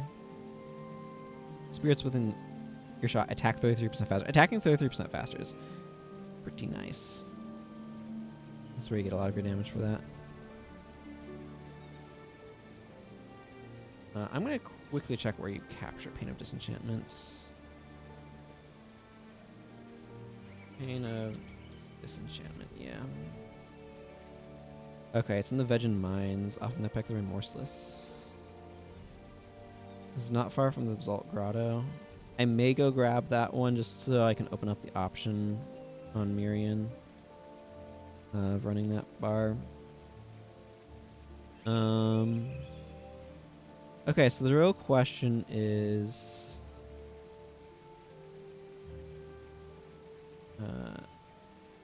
I think I am going to go grab it.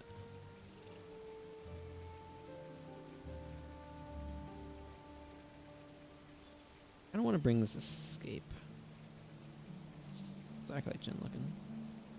There's more marksmanshipy. What about Pyre Fear Shot? Yeah, he has nothing. So let's go ahead and load the escape bar onto him.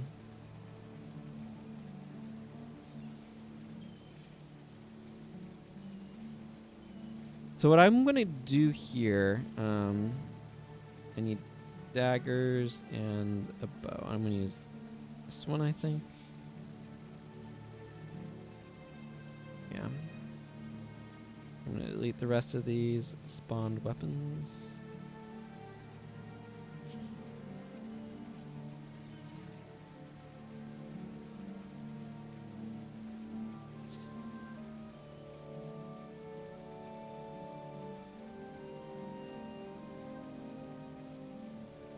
Alright. Pyre needs these, and General Morgan needs this. So I might just roll with a Deldrimmer Javelin on myself for the moment. Oh, and Margaret. Oh, I need to load Margaret's bar. Margaret was glass arrows.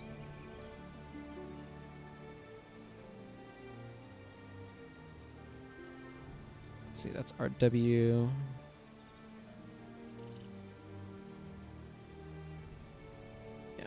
Okay, let's just double check here. I'm not going to bring up the thing at the moment, but let's see. Glass arrows, incendiary arrows, toxic chill, boon signet. Vec is still using ether prodigy. Prius is using signet of ghostly might, and Pyre is using escape. Okay, good. Looks correct. Do I have Lair of the Forgotten? I don't have basalt.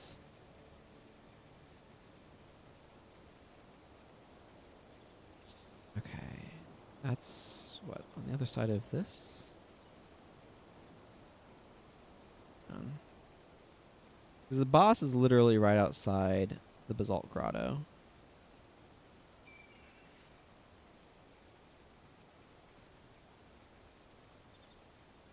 The boss may not spawn if the quest coffer of Joko has not been completed and Master Whispers in your party. Interesting.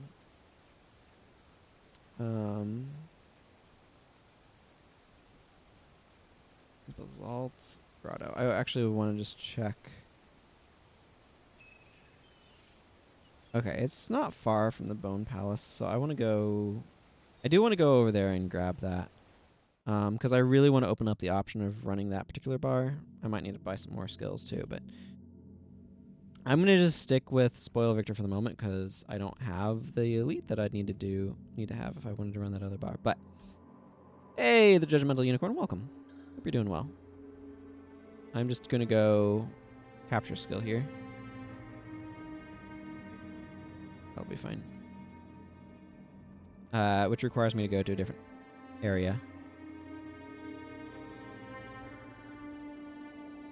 I'm doing pretty well.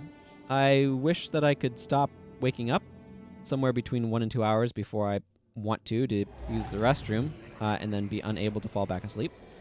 That's getting a little tiring, but otherwise, overall, I'm doing pretty well. Enjoying using these bars. Been surprised by how well some team compositions work, and others have definitely not worked as well. It's been a real mixed bag, is what I'm saying. Thanks, Beck. We appreciate the spirit of life. Also, the AI can be really dumb sometimes, and that's annoying. Like this thrall who's actively using Spirit of Quicksand. Why would you do that to me? Like my least favorite skill in the game to have the AI use. I'm not sure if it is, but it's like that. How the heck? You can enter a worms while holding ashes? Apparently the answer to that question is yes. Of course you can.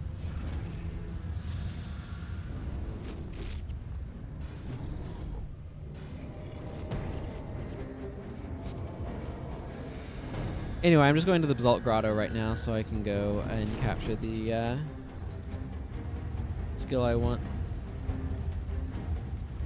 North or south? What's better here? Hang on, let me look at this map again.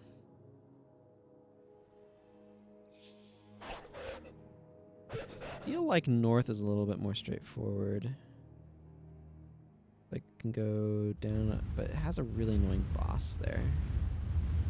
The problem with trying to go north is you have this really, really annoying boss you suddenly have to deal with. Awakened Cavaliers are really obnoxious.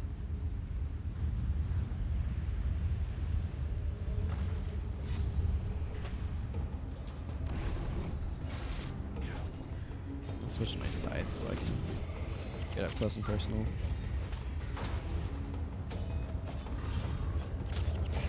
Thankfully, in normal mode, Awakened Cavaliers don't really understand how We Shall Return works. Unfortunately, in hard mode, they absolutely do. And then they become the most obnoxious enemy to try to wipe out. Oh my goodness, this party is so dumb. There's like 3 Awakened Cavaliers in there, and you're just...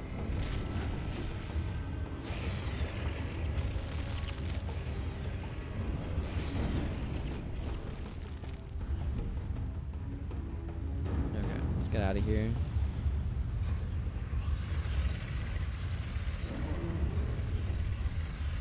Okay, the good news is it looks like we can just kind of go down this way and not worry about that boss.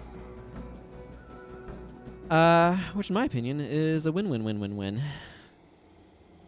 I don't know how many levels of win it really is, but it certainly feels like a lot of them. Did we draw aggro? No. Good.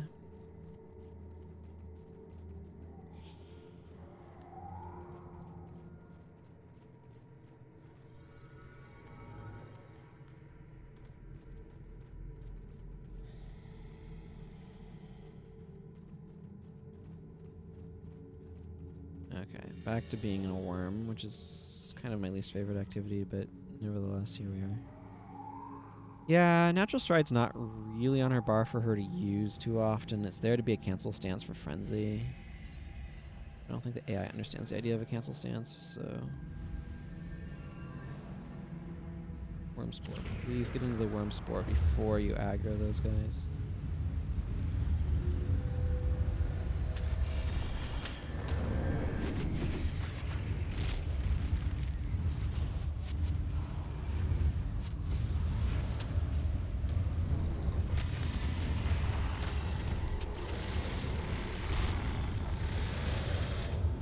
Ordinarily, a touch skill that heals you for 75 HP would feel pretty spectacular, but these are in worms, so it doesn't feel all that spectacular at all.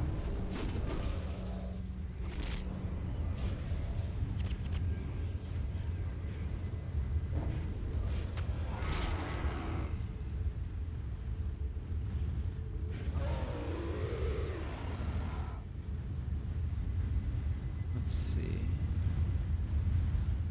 And it should be somewhere in this general direction, I think.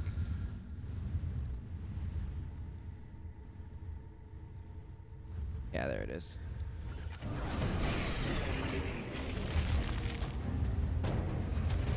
I want less worm time.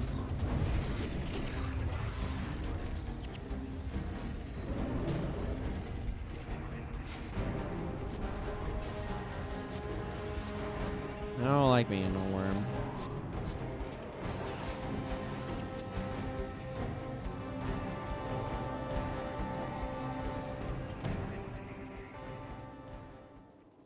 Worms are one of those mechanics that was really, really, really cool and quite fun when Nightfall first came out. That is just, I am done with at this point.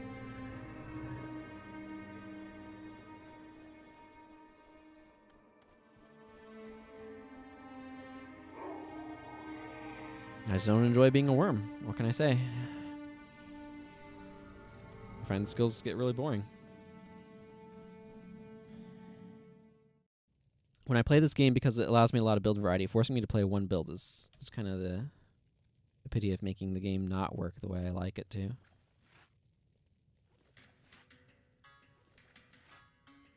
Okay.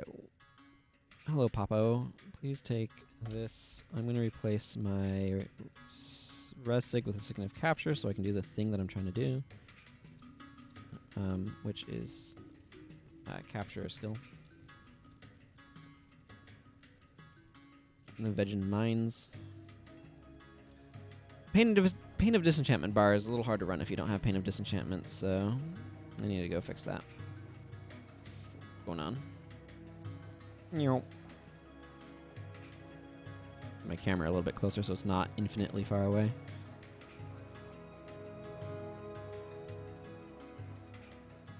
Well, the good news is we have one heck of a men, body, and soul when we have a Sign of Ghostly Might around.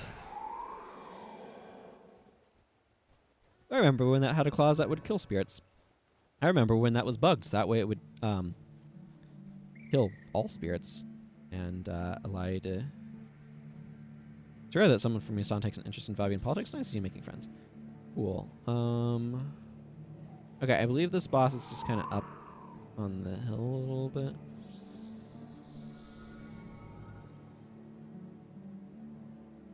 Or something. Well, it doesn't really matter. We're fighting this group.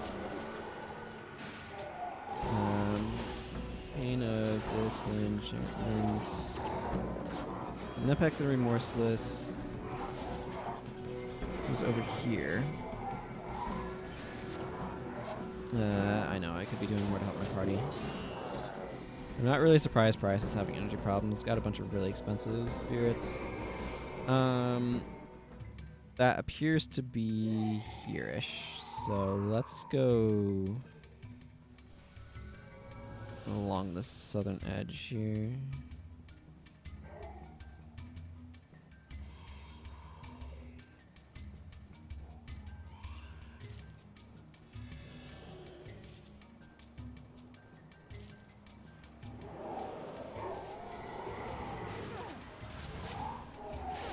Oh, excuse me. Got some yawns going on. See, aforementioned problem with waking up a little bit too early relative to when I want to be.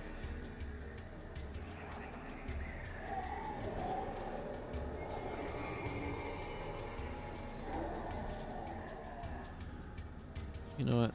As Vec is determined not to use Ether Prodigy, I'm going to go ahead and Blood Ritual him. Ah, there's an Impact the Remorseless. That's exactly what I'm looking for. Give a Bramble some Spoil Victor.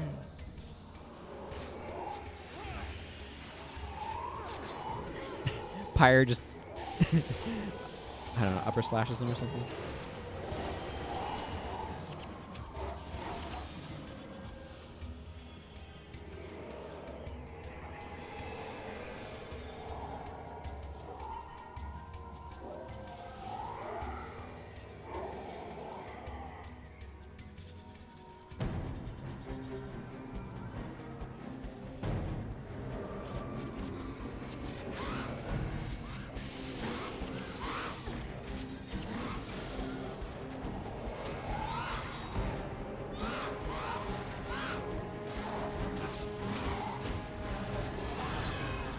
Ritual price again. Oh, Takora's energy running low. Livia's just straight up getting beat up on.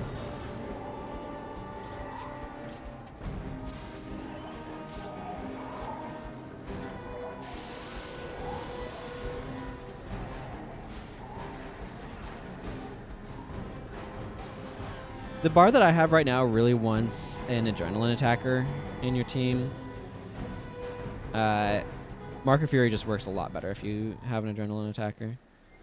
Okay, cool. What mission do I actually want to do? Pokemon's Passage, I think. Now I want to load for myself the Pain of Disenchantment bar, because I'd rather run that at this point.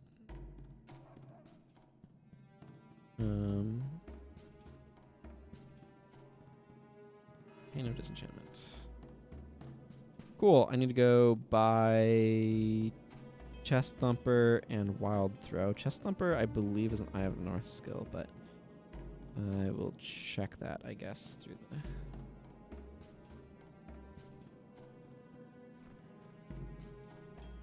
Oh yeah, this is my Soul Reaping focus. Seems fine.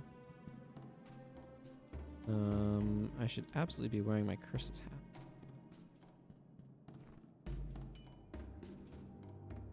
Need to get maximum Ultra Slung potential. 37 seconds of Defiled Flesh. Okay, okay, so before I can Pokemon's Passage, I need to go pick up Chest Thumper and... Again, I like to go through the Kodesh Bazaar for some reason. Chest Thumper is...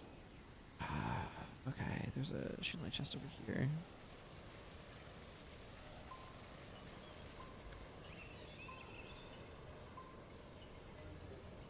I like my Druckner's Soul Reaping Staff. Okay.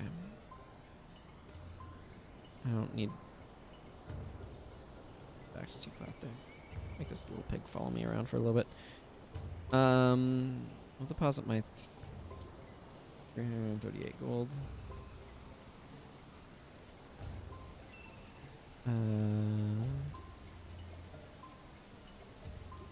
There's Wild Throw. There's a couple of different skills here that might be useful at some point in time on this character, but I'm not going to worry about it too much. Okay, let's get back up into EOTN. Then I'm going to go through Embark Beach to get back here because they couldn't put Dodgeka Inlet on the friggin' bank or on the friggin' boat for some reason. I mean, they could. They could have put it on there, theoretically, because they've added things to it over time. Obviously, as new campaigns came out, they had to introduce the boat. The boat didn't used to be there. And then they had to add Great Temple of Balthazar to that when they added Hello, traveler. things. I don't know. I'm rambling.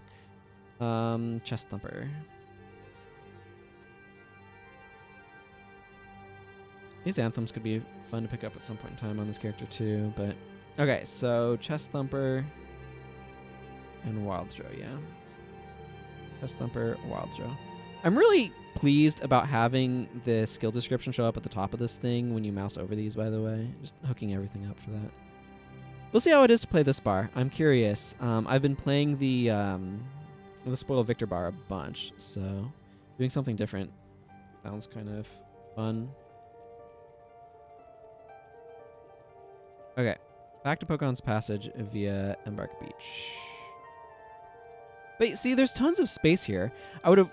So if I could make like what I'd assume would be a fairly simple addition, I would add Dodgeka Inlet and Drockner's Forge to the list of ports here. Drockner's Forge is freaking coastal. Like, it's right here. It is a port. You could put Port Sledge on it if you really wanted to be silly. But like, I would put a 8-person locations to go to for every campaign. And the fact that we have Commodon and Lion's Arch, neither of which are, like, they're both less than 8 people areas. That's just kind of annoying. Like, it's deal with the bull. I think Toolbox has stuff to kind of let you do things, but I don't use it. Personal preference not to. And it's just one of those things where, like, theoretically, they could add those locations. I don't know if there's some weirdness where they couldn't make them locked off, and if like once you get the boat, but you add stuff as you get to. I don't know. It feels like something that they should be able to do. It's kind of where that ends, in my brain. Pokemon Passage, please.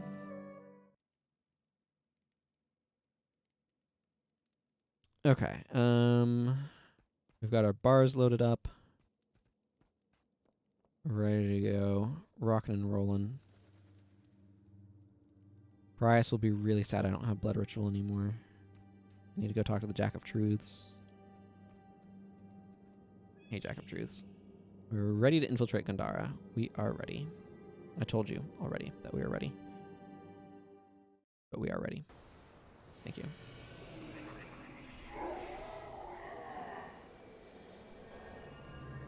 I don't know what I think of this Destroyer focus. It's kind of big.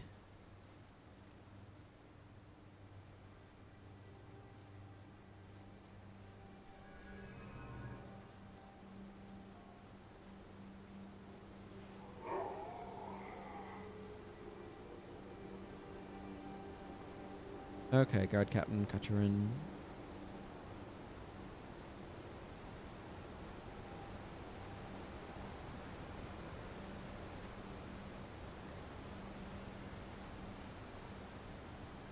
This is such a slow mission in some regards.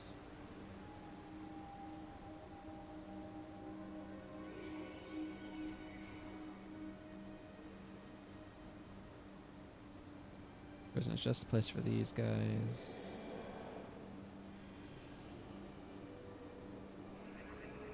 Little Pyre Fear Shot. Keeping his poison tip signet ready so he can poison things. I like General Morgan's silly bar.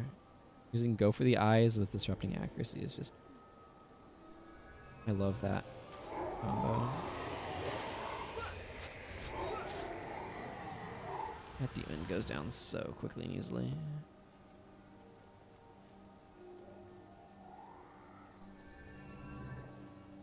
Margaret, you have a Darksteel Longbow? Okay. It's probably not too bad. Darksteel Longbow is Brawn over Brains insignia built in. It's an inherent, not a... Oh. I guess I could go out that way. I need to go by the Vault Master over here. Ija. But -5 maximum energy is a little bit rough. It's not the worst in the sense that she does have the expertise, the superior expertise, which is making this really strong.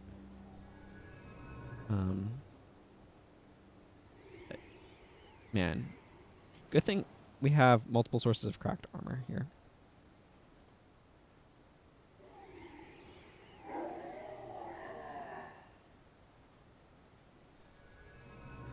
Okay.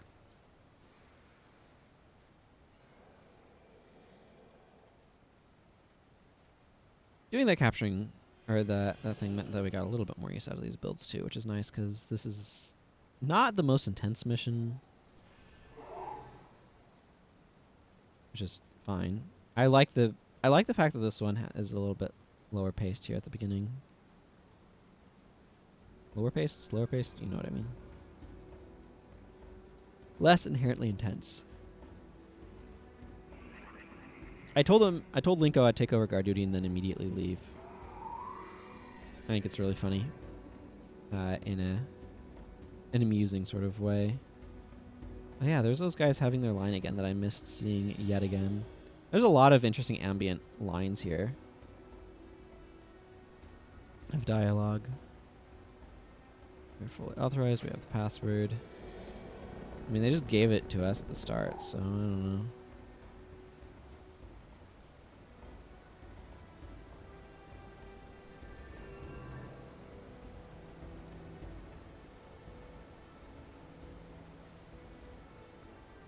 Actually, now that I think about it, the Imperial Dragon's Tier would probably be vaguely... The spear that you get from that is probably vaguely more useful on a... than the Spirit of the Forgotten. Because you could combo it with the Interrupt You thingy. The Shivers. Shivers of Dread and... whatever. Final Shivers.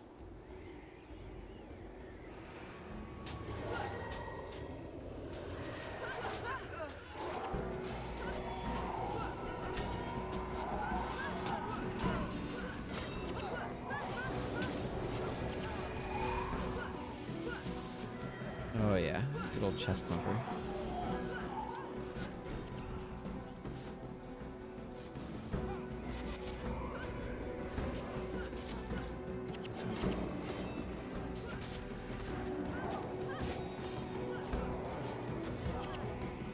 I don't really need to use the File Flesh unless they actually do something that like have a healer around. It reduces healing by 2/3, or reduces healing to 2/3. It reduces by 1/3, which is pretty strong, frankly.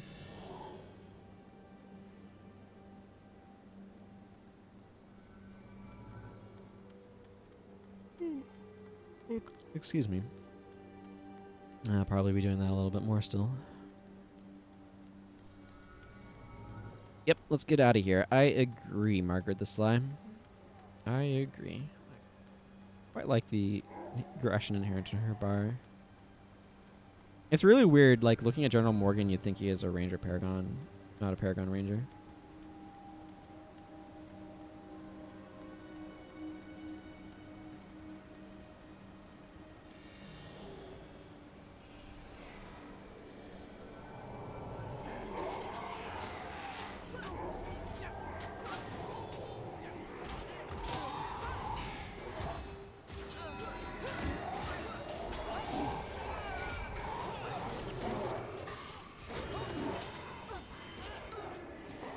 Okay, this team has good damage. Team has real good damage. Probably still gonna pick up a Spirit of the Forgotten though.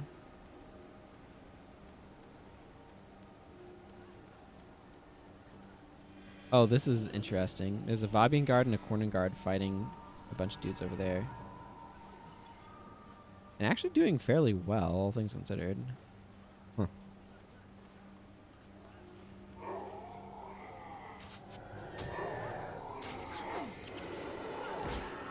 Did my ulcerous lungs get interrupted, or did it manage to get off?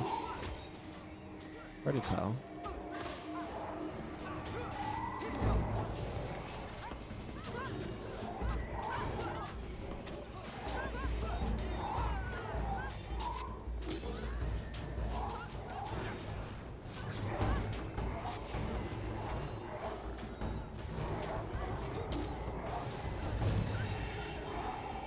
Well, got rid of a bunch of his enchantments, eh?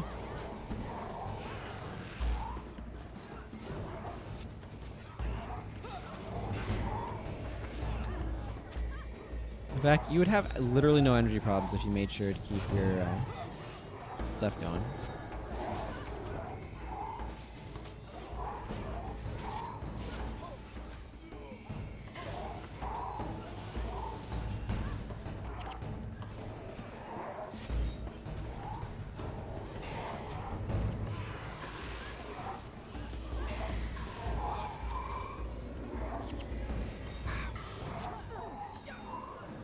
I mean, it's what they say, right? The best defense is a good offense. And we do have quite the offense. One of the things I'm really noticing about this is, like, when you're not in areas with ludicrously high armored enemies, all of the physical damage is really good.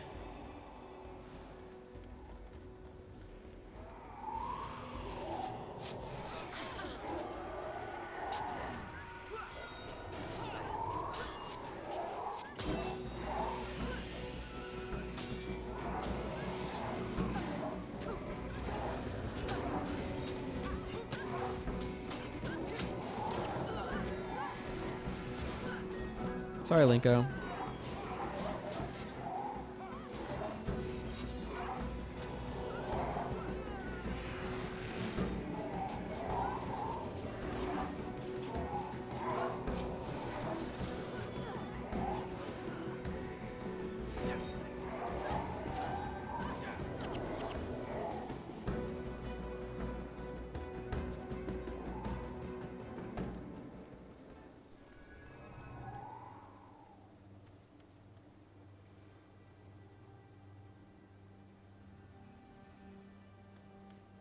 Vec getting some energy there.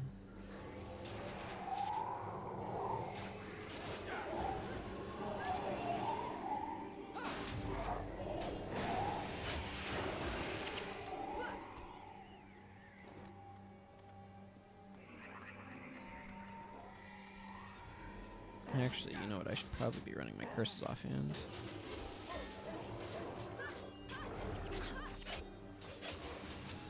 Given how many curses I'm running.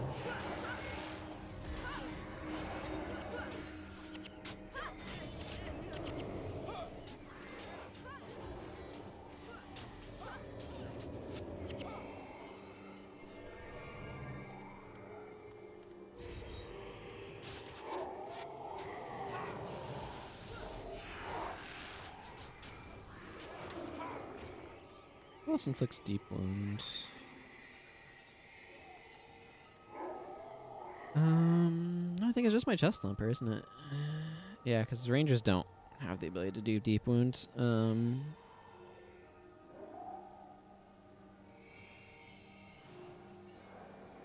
Okay.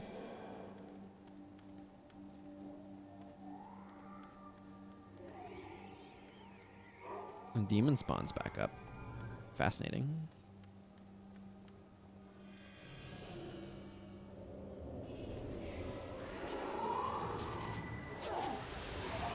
Shields up was a good idea. We have just so much degen pressure. Like, the thing is, like, Toxic Chill and Vile Miasma, when that is doing stuff, like, we have a lot of degen pressure.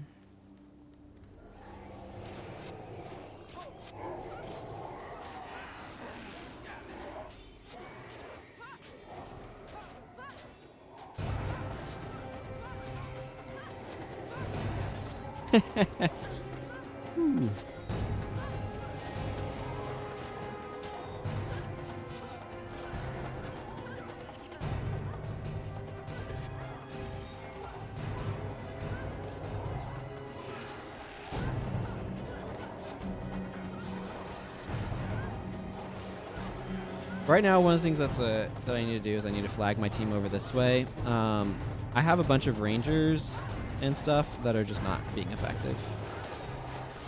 So I need them over where they can do things.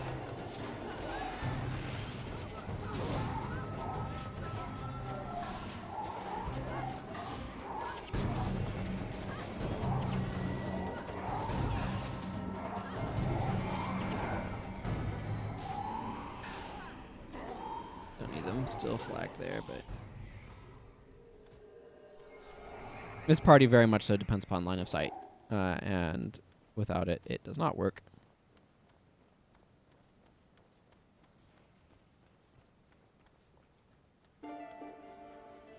Hooray! We have victory. Skip cutscene.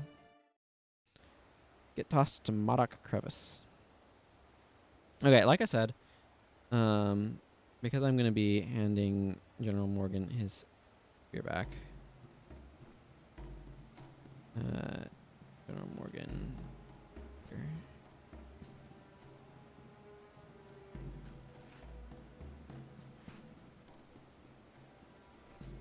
Firebow. Actually, let's give you this one. I kind of want to go to the... Oh, we really was not expecting that. I kind of want to go to the... Because I kind of want to keep this bar around. I kind of want to go take out Abaddon. Again, it does not matter to me what order I do things in.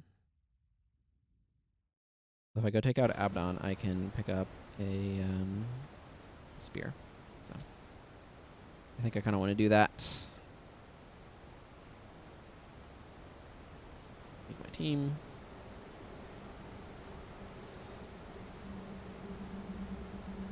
Grab a Book of Secrets.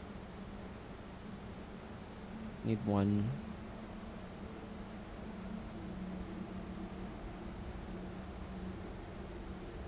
Okay. I mean, I'm going to keep the Pain of Disenchantment bar because I want to use that one for a little bit. And I really like the Aether Prodigy. I think one of the things that's a problem about saving templates, though, from this is that it does kind of... like, if you don't save one, it will save two at random. So, if you don't want to do that, if you don't want to save one, you can do that, and that'll happen. But anyway, what's this? Defensive Soul Spire of Defense? I mean, yeah, this is a defensive soul reaping staff. That's fine, I guess. Swift destroyer soul reaping staff. I see. This does not have a suffix currently. This needs an inscription.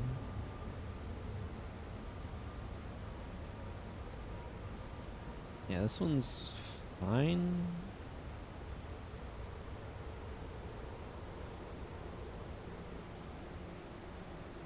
I've got a lot of random stuff on this character.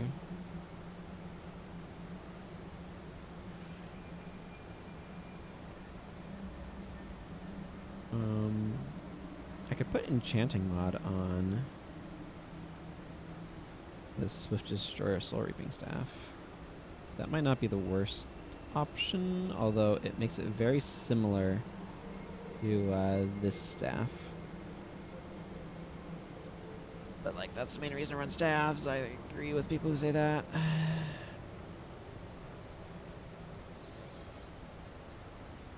Whatever. We're not going to worry about this right now.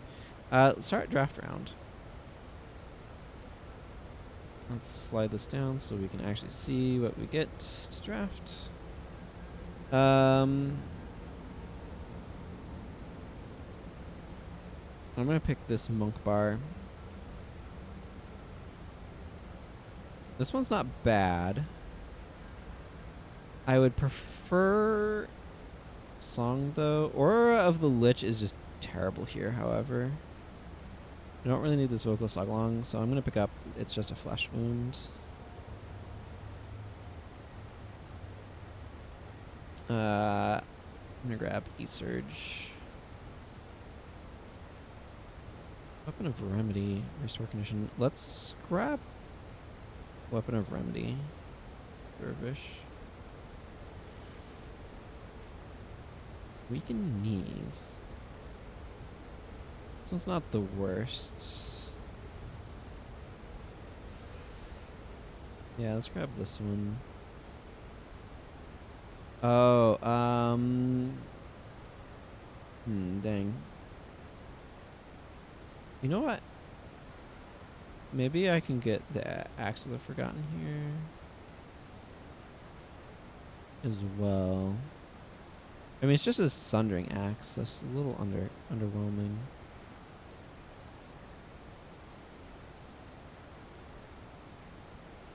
Well, I have some axes sitting around. This is a random axe. Yeah. I think I'm going to grab this Decapitate bar, because its damage potential is ridiculous.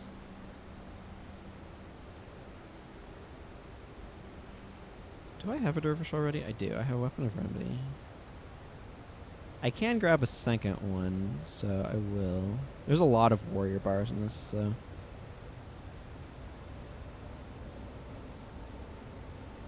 Infuriating Heat or Thunderclap. Given how many physical attackers we have, I actually think I want this Infuriating Heat bar.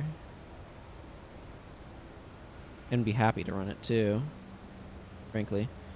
I don't know if this character has weakened knees. Probably not, though. Yeah, definitely not.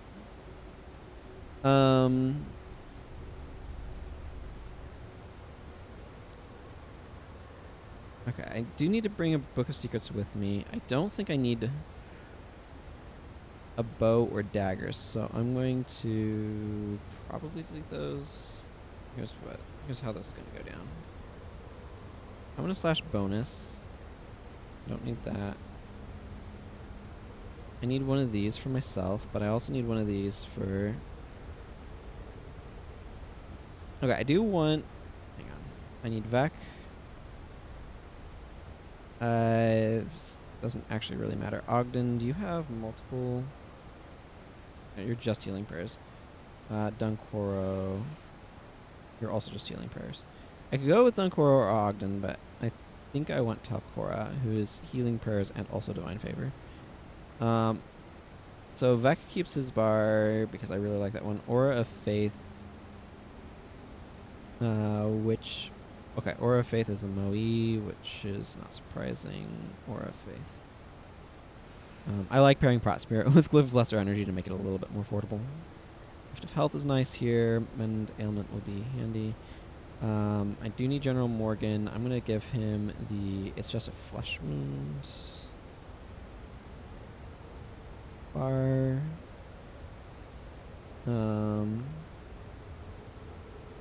I think I want the Weapon of Remedy Dervish.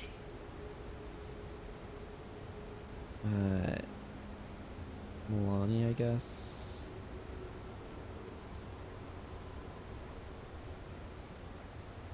Get this dirt. Weapon of Remedy will help with the daze that happens around here.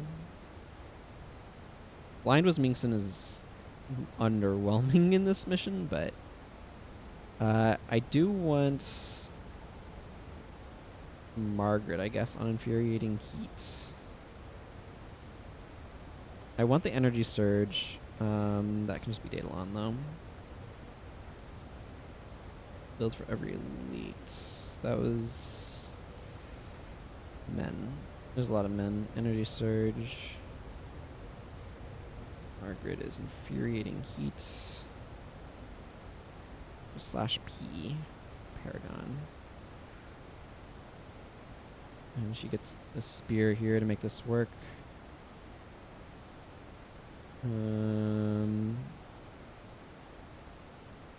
I've got one of those. There we go. I'm going to need another spear for me to use. Then yeah, I like running the Decapitate. The Decapitate bar. So that can go to costs. Okay, so let's delete out stuff I don't need. Actually, let's make sure I have everybody. You have your bar loaded. You have your bar loaded. You have your bar loaded. You have yours loaded. Yours loaded. Yours loaded. Okay. Ross does not have his bar loaded. I need to load Decapitates.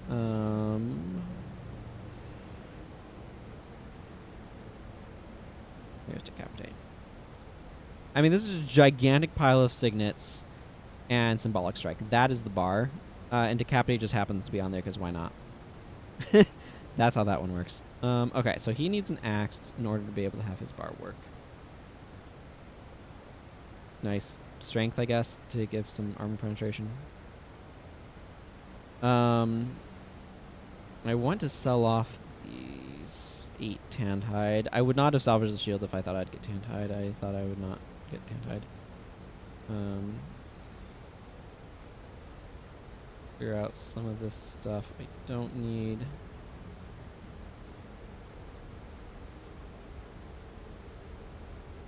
Okay, and I'm just going to give Koss... Do I want to give Koss this battle pick? Or do I want to give him the gemstone axe? I'm going to just have Koss hold this gemstone axe in order to be able to function, and I'm going to grab this fiery sun spear of shelter. Again, I want a different weapon, but...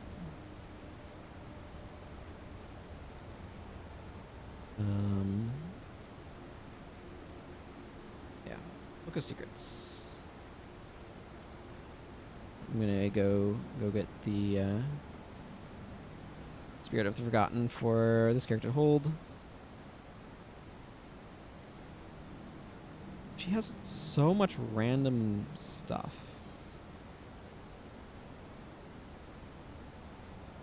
And I don't quite get why. Some of it.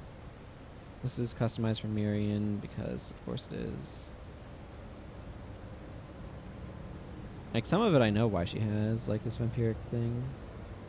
This Defensive Asuran Staff of Enchanting is super redundant, though. I might just get rid of this and move the Enchanting mod over to the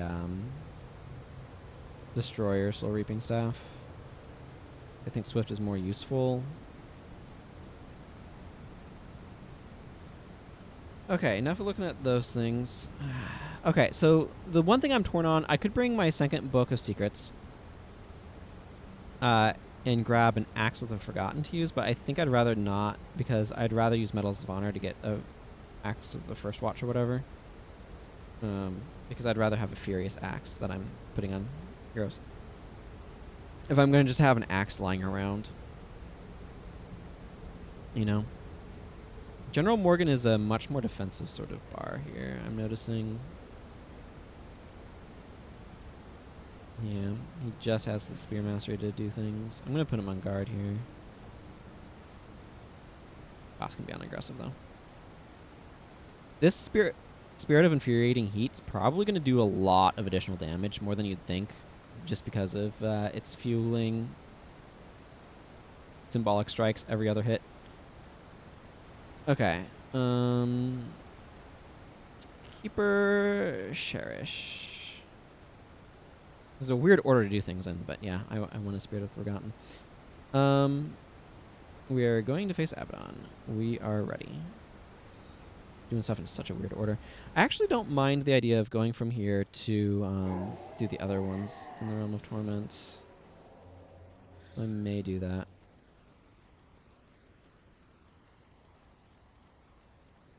Defile Flesh is not the most critical skill I have. Bars that I want to use, I want my skills in specific spots, so I'm going to move them around some. Like, if I were running General Morgan's bar, I'd probably move It's Just a Flesh Wound where Remedy Signet is and swap those two. I might put Remedy Signet actually where... I don't know. I'd want to move things around a little bit.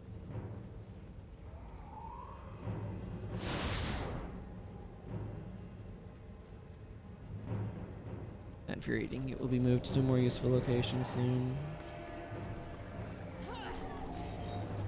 Oh yeah, these guys don't bleed, so my bar is a little underwhelming here against these enemies. Abaddon bleeds though, so that'll be fine.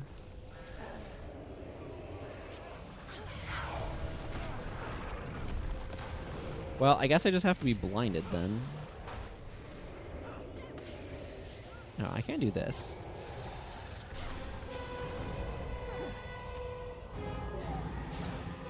This is actually a really good mission to have Resurrection Signets on.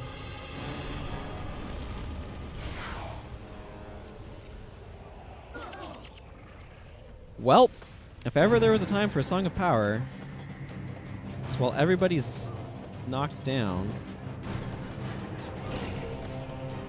Oh my goodness.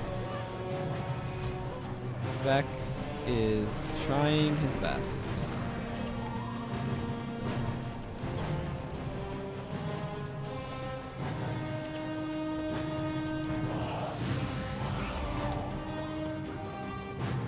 Here comes the Word of Madness.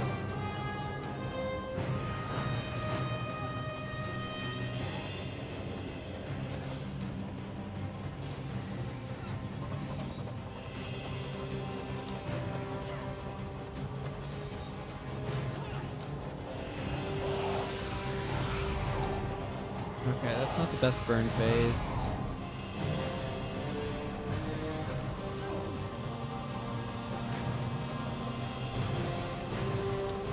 Ideally, I'd get Cautery Signet for this, but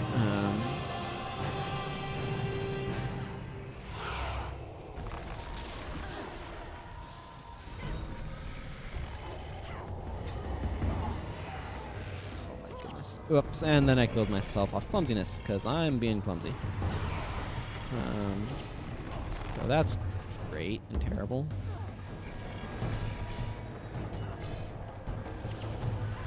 This mission can be surprisingly difficult because of the amount of conditions that it inflicts on you. Cautery Signet's really, really, really good here.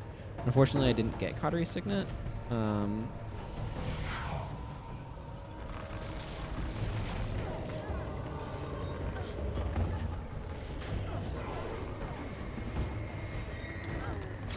Freaking clumsiness keeps getting me. The whole team's weak to it too, which is not great, but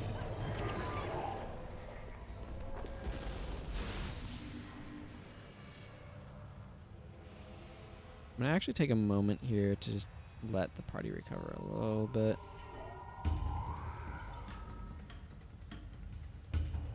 Okay, let's just go try to do something about all this. Freaking Clumsiness.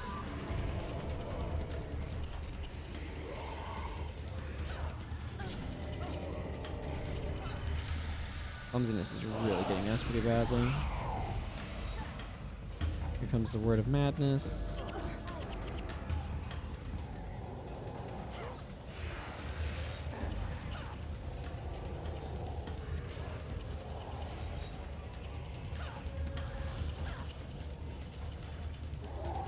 Koss is pumping out a lot of damage here. Thankfully. Abaddon has extremely quick condition removal, I'm noticing. Yeah, my 30% DP is not helping me. Oh my goodness, that hurts so much.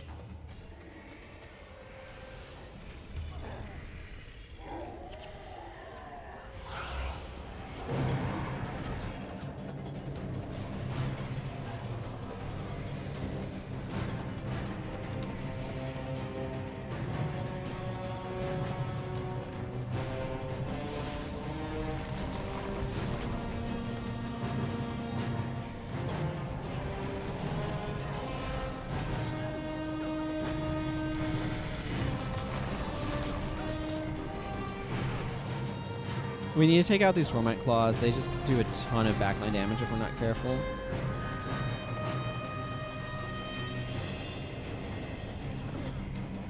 So we need to be careful.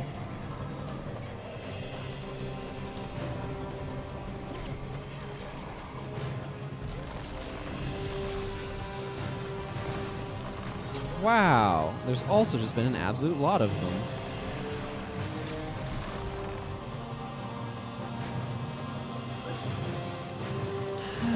Well, Song of Power is doing good work.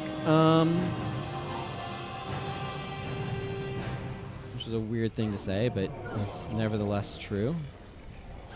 Here, have an absolutely pointless Ulcerous Lungs. Grave Monoliths can't bleed, so Ulcerous Lungs literally does nothing to them.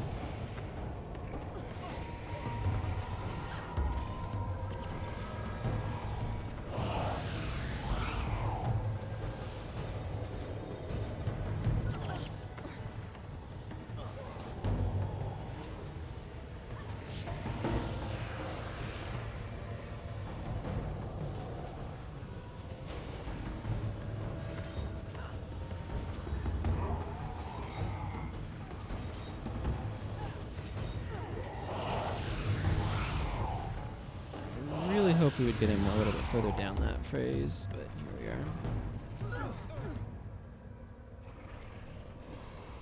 We did not.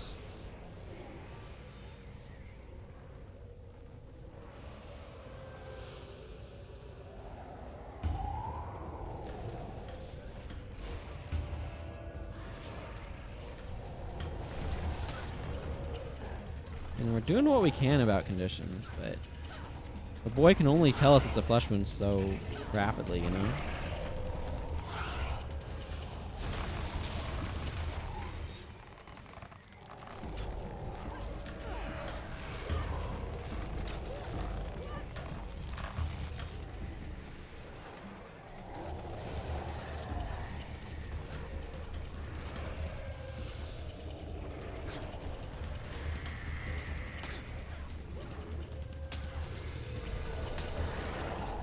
Glad to see you guys playing on the Dervish side instead of the Mesmer side for change, because all those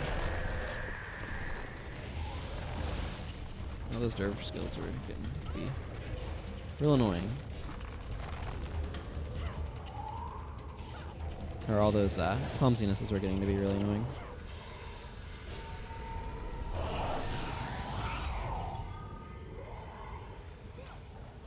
Yeah, there's the thing I didn't want.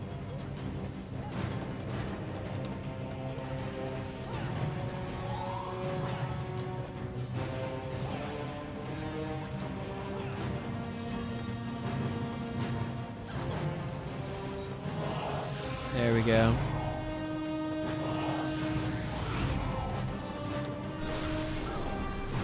Really?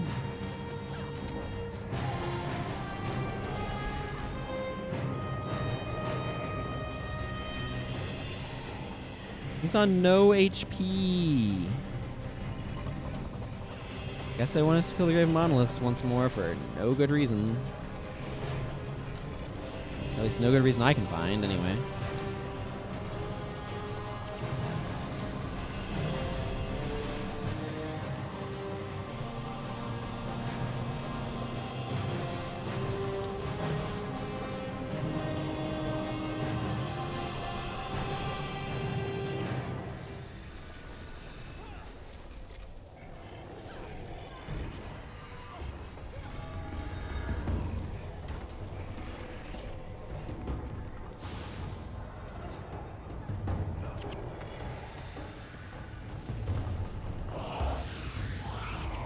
There, that killed him. Because of course, that's where we had to get to do that. Okay, let's go get my Spirit of the Forgotten. And my party automatically got booted anyway. We stopped Nightfall, I've saved us all, etc, etc, etc. That's nice, man, though.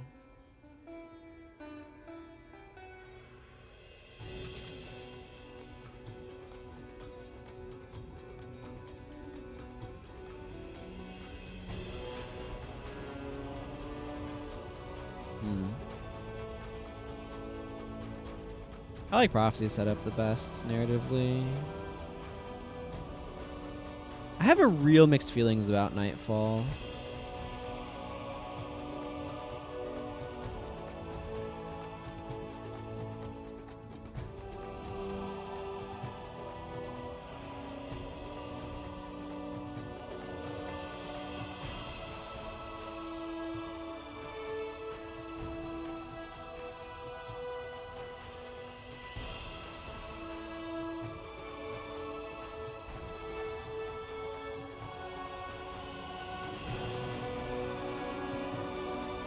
Hey, Keeper of Secrets, how are you doing?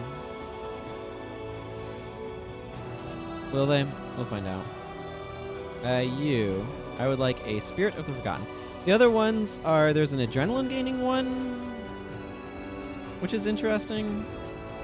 A sundering one. This is enchanting though, and enchanting is usually what you want as a caster. This one's not terrible, but the lightning damage is not particularly meaningful here. I want Spirit of the Forgotten because sometimes you want to be able to have your enchantments last longer. The Furious one's actually not half bad either. If I was doing more, I might want it, but of course our armor guy with his primeval stuff. Okay, let's...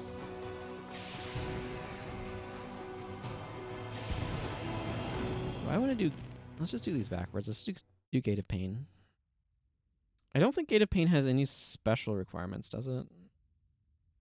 I'm going to double check here.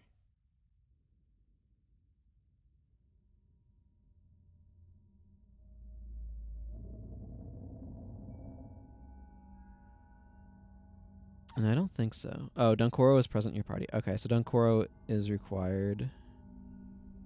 Wait, that's Gate of Pain. This is Gate of Madness. Oh. Gate of Madness requirements. Okay, there is no hero requirements for that one.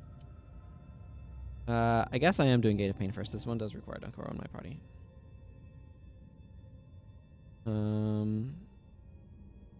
Alright, I want to do a little bit of... Because I don't feel like I need anything from this. Hale and Hardy is not even my favorite mod. I think it's alright.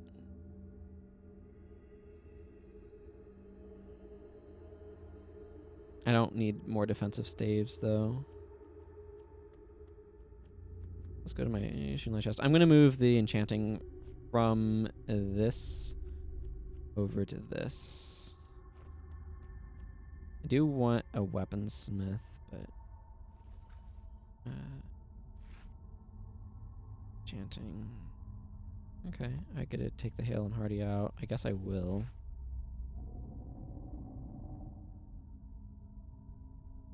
Alright, wants to stick around? Wants to stick around. I'm going to add an enchanting to this. I don't need this for anything at this point. So, like, I crafted it at some point, but I just don't need it, so. This is for costs. Yeah, I don't need the certain soul reaping staff. I guess I could theoretically kit it out for a hero to use, but that sounds like effort. You know what? Maybe I will, though. I could switch it over to the mods from this. Not the worst. But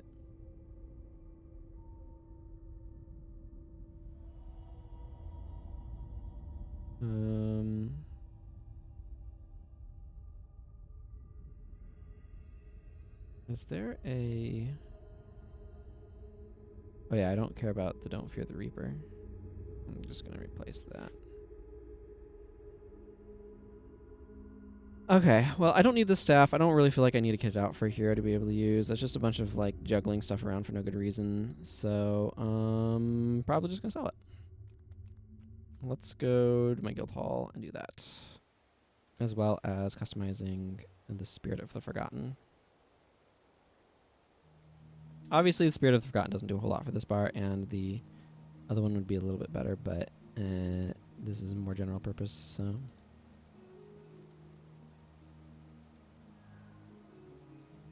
I mean, I crafted this guy at one point in time. I think this is just better. And if I really want defense, I have this one. Yeah. Get out of here. Goodbye. Customize this, please. And thank you. Do I have anything else here that needs to be customized while I'm here? It needs to be. I don't need a bunch of the... Okay, it doesn't look like it. I guess I could customize the Strockner Soul Reaping Staff. I will. I don't mind getting a little bit more damage off on it. This doesn't matter as much on caster weapons is all. Actually, while I'm here, let's grab that axe off of costs.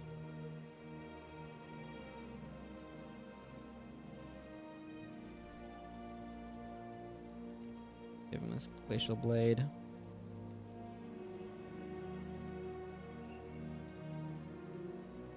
Okay.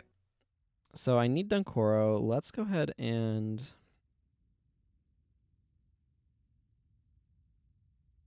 Out of here, Haas. And we know I'm going to keep Vec, of course. Don't know what I'm going to be running on Dunkoro just yet, but I'm going to build towards... Okay, so I want to keep these two. These are the bars that I'm running right now. Like, I'm running this one, and I really like that one. So let's hang on to those and start a new draft round.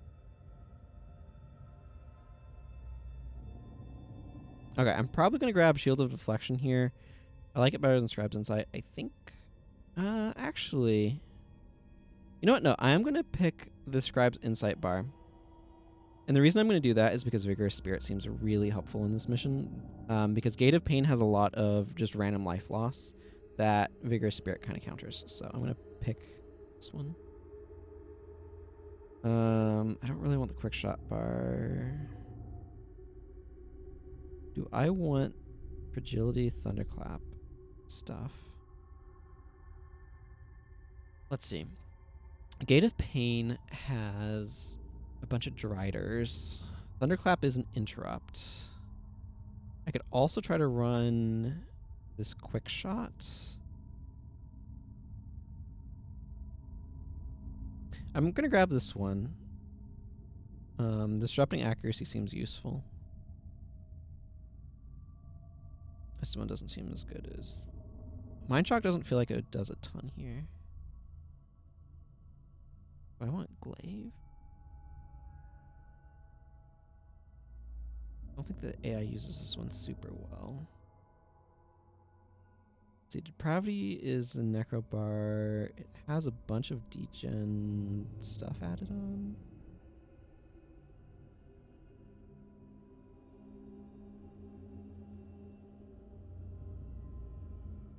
I think I'll grab this one.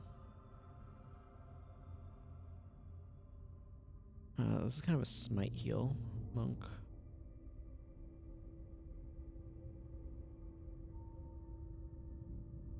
Against. This is really redundant with the other necro I just grabbed. Marksman's wager bar is somewhat exciting. Yeah, let's go ahead and grab the Defender's Zeal bar.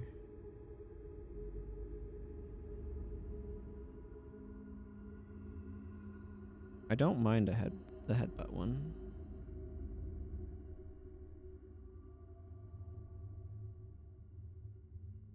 I'll try this and see how well this one works. Okay, this is giving me a few more monks than I strictly speaking need. This has a few minions on it. This one plays nicely with depravity. I grab powerful. Stunning Strike is another one that would be great to pick up, but I kind of don't want to pick up Stunning Strike because I kind of want to leave it in the pool for later, but maybe I do want it here. Maybe I just want the Signet of Spirits bar.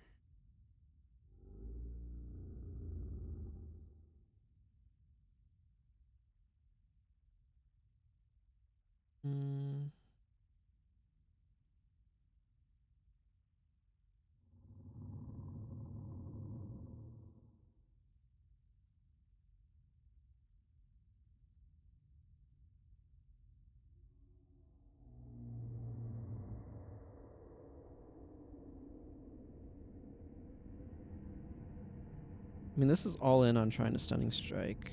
You know, I'm going to pick the Stunning Strike one. This is a good place to have it.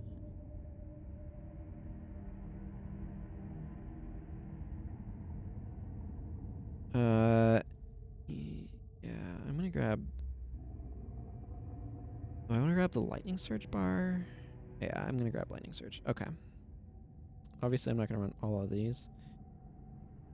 So let's see. I kind of want to put Defender's Zeal on Talcora. I don't mind running a few monks here. Let's see. You are getting Scribe's Insight? Scribe's Insight. That's going to be towards the bottom of this list of monk ones. Is Monk Warrior. And it's literally the last one. That continues to be the same. Talcora.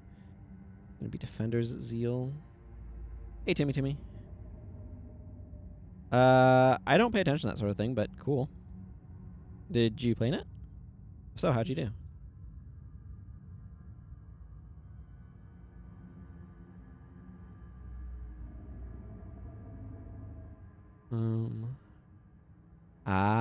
Okay. Not really a how did you do type situation as much. Let's see, I'm gonna grab Koss here. You had to do as many of the endgame bosses as you could in 24 hours. Gotcha.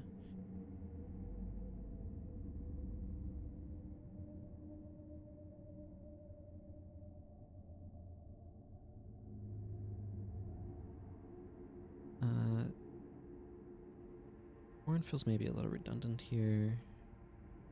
Let's grab Lightning Surge.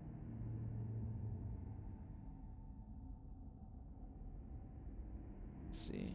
I want...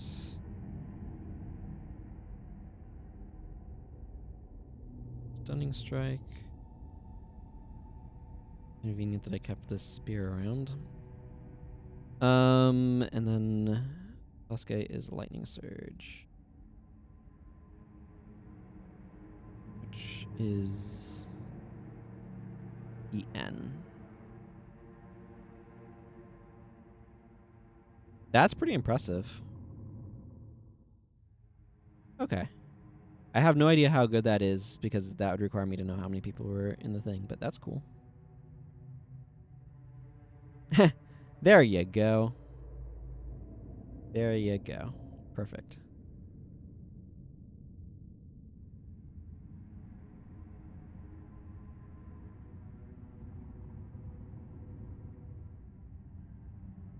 Okay, I need 2 more.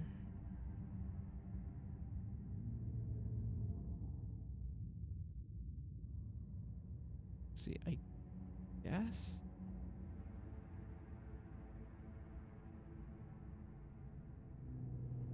Man, quick shot's such an underwhelming skill. I can go through the.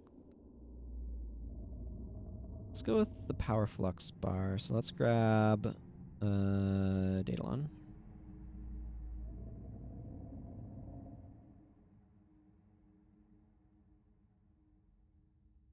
Power flux.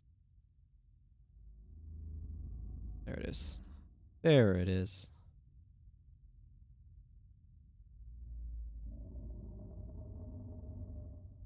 Get some random minions in there. And I guess I'll run the depravity bar then. So let's grab. It doesn't really matter, so let's just grab Master of Whispers for that.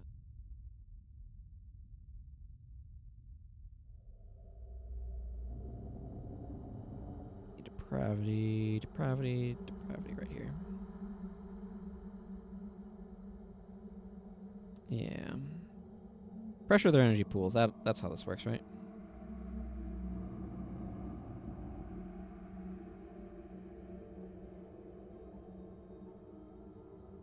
Okay. That's enough picking ours. Be curious to see how Dunkoro ends up actually running.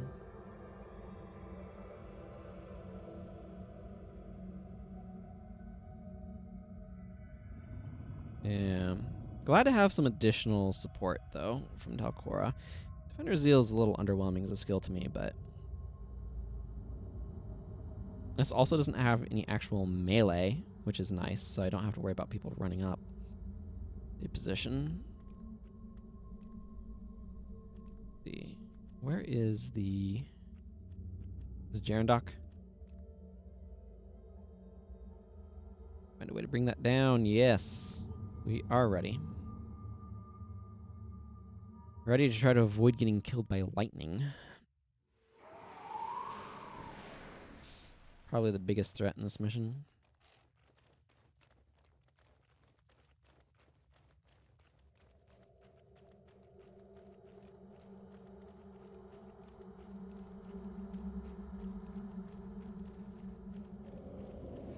May I have your attention, please, enemies of mine?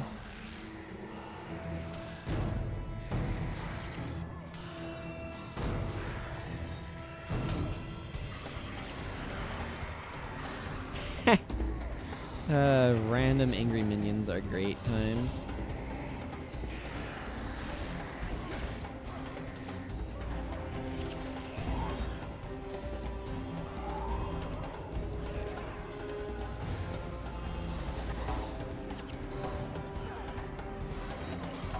Well, Dunkoro's energy is fine, so that's the important thing.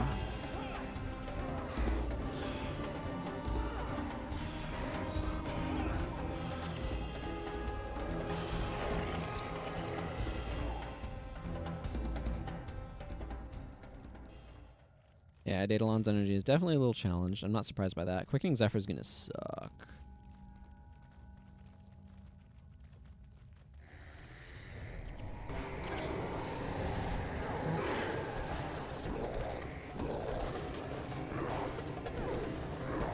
There, I have less healing, I guess. Have anything else I can threaten them with? Not really.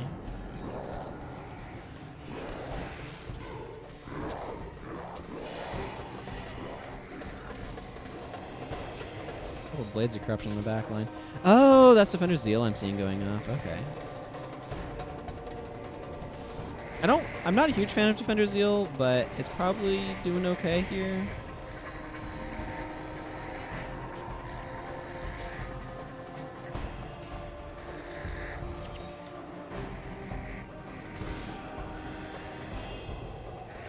Defender Zeal is like weird energy management, so that's interesting. All of my healers have their own energy management elite. Defender Zeal, Ether Prodigy, and Scribe's Insight.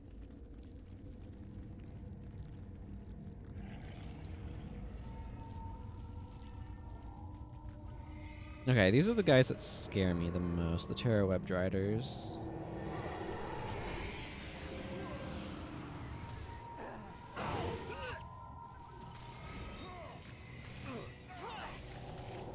Actually, the boss Ellie's probably scare me a little bit more, but these guys' meteor shower is not good for us, so.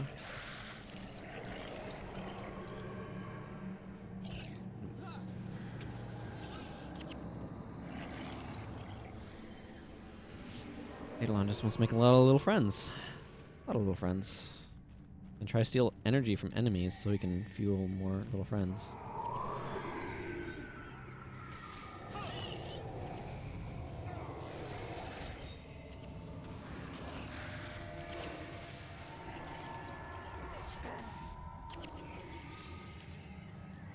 I have a hard time believing meteor showers are going to actually go off with this much, what is it, guilt going around, but,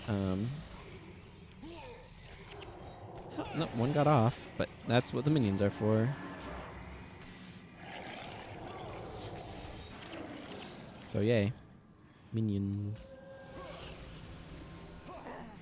As a waste of Defender's Zeal. I think it's going to maybe another 2 or 4 energy off of this. 114 HP Gifts of Health are not bad, though.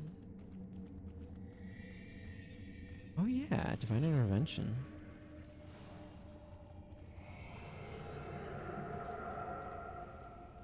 Wow, Smiter's Boon made that Smite Hex heal me for like 80 HP. This is why Smiter's Boon needed to be reworked.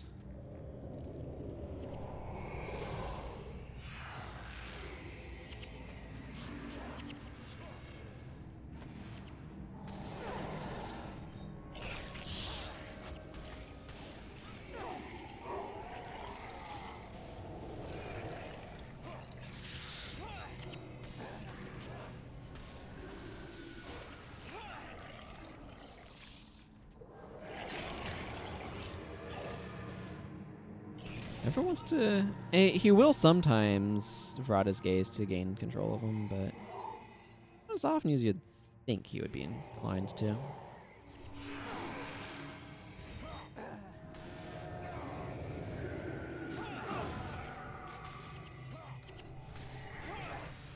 Again, like, all of the guilt... Is it guilt? Shame? Whichever. I think it's guilt. Yeah, guilt that my party has, because it has 2 copies of guilt in it, is going to make it really hard for meteor showers to actually finish, but it's going to make them look like they can. Is the scary part. Signet of Distraction. Let's see. I theoretically want to get masters here. That requires me to take out the emissaries. They're actually not too bad for the most part, but that middle one is a real piece of work to get to, because there's just a lot of enemies there. I am concerned about the torture webbed riders. Those things are nasty. The undead lich is theoretically in here somewhere, but these torture webs can hit you really hard. So I'm hoping that we get some decent shutdown.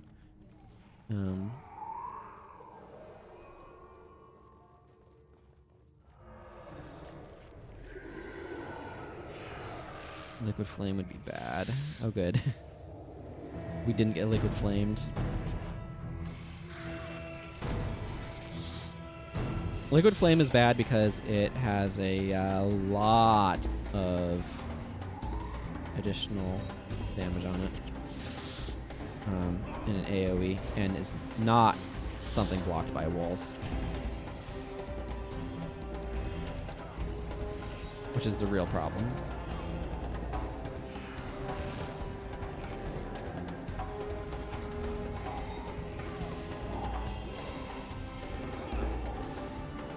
My goodness, Koss gets so much adrenaline. Great. There we go. You've already gazed that one. I don't know what's special about that one, but I certainly appreciate it.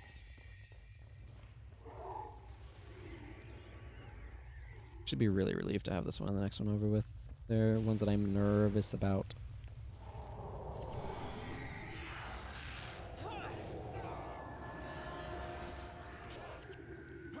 Oh, Meteor Shower got off. Meteor Shower is not hard to deal with, but you do have to deal with it. Like, if it gets off, you need to move your party and get them out of there and stuff.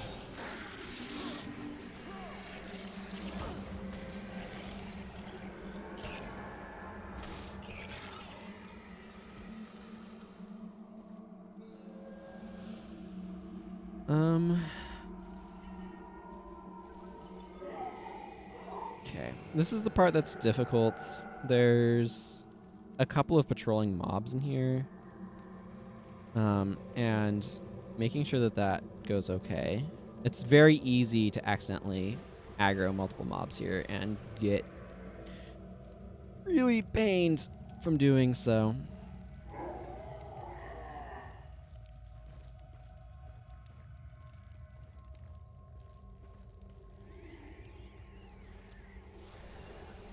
Because what you have is you have like this group of torment demons that wanders back and forth, and then you have a couple groups of like spiders that wander back and forth. And so it's very easy to have them all kind of stack up on you in a way that's just absolutely miserable for not dying.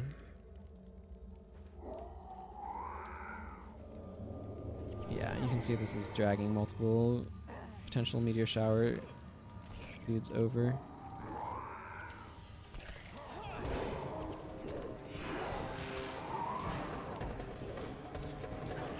Pull my party back some.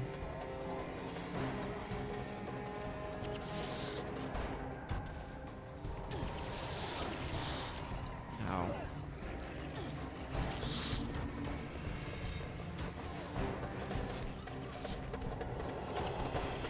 Yeah, and you can see exactly what I don't want to have happen is happening. Where we're having, like, the Word of Madness is getting involved now.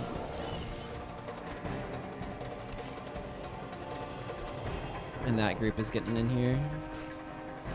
Okay, meteor showers on me. That's not hard for me to take care of. Not being in the way, though. This Terra Web Rider actually is a pretty important target right now.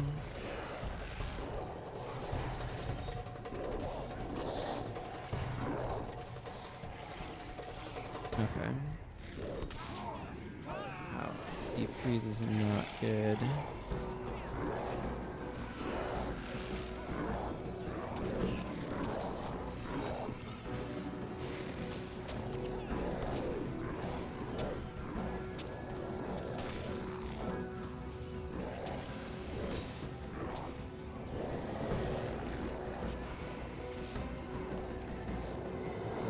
This is one of the other things that's a problem when you get large groups of enemies like this, is Call to Torment will spawn additional copies of the enemy, and that's really bad.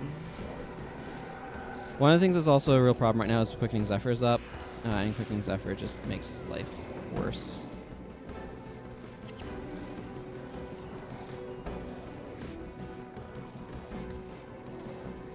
Okay, Quickening Zephyr down. Don't like Talcora and Master Whispers being down. Let's get Talcora back up. Okay, I don't know what Talcora is doing over here. Okay. This team's actually doing pretty well. This guy is making friends, which is not great, but...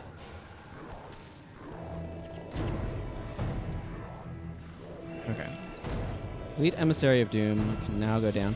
I'm really, really, really surprised that we're handling this well, but...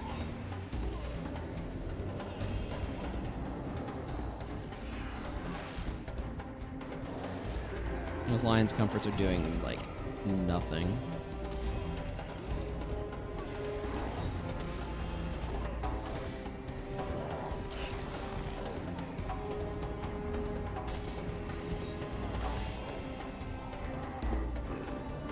Well then.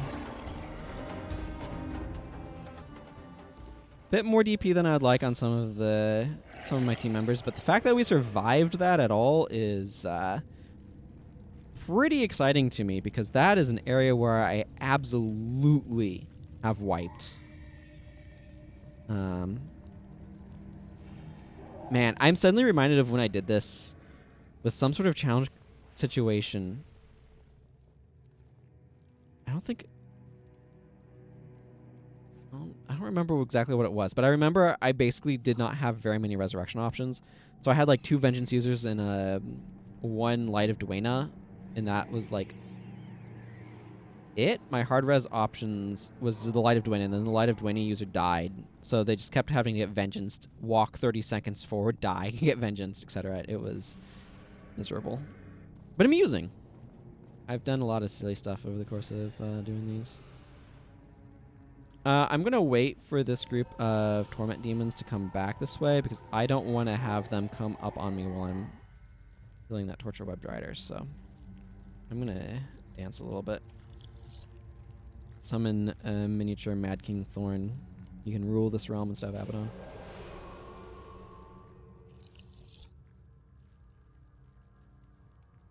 Keep our minions alive by life just randomly dying. You know how it goes.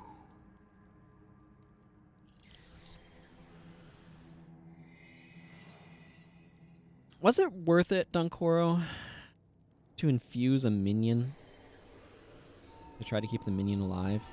I would say it probably wasn't.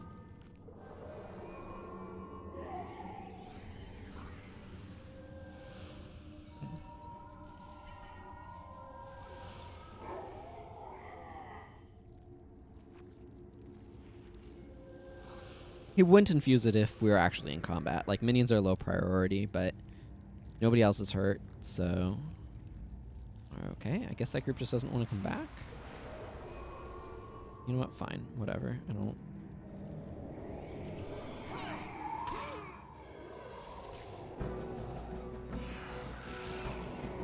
Let's see if I care. Kill this thing.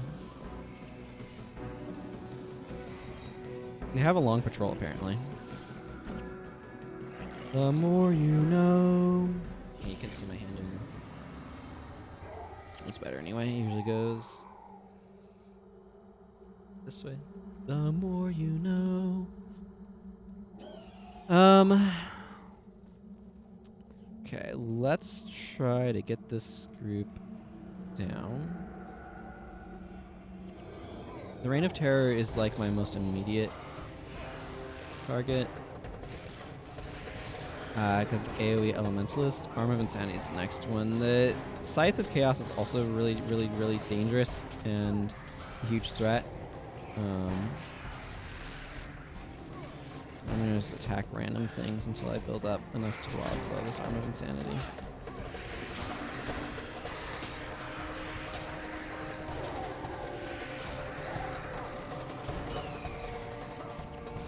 Okay, good. Arm of Insanity's dropping Quick Wing Zephyr is really, really bad for team's energy management, so that's what makes it a high priority target to me. If anybody was wondering.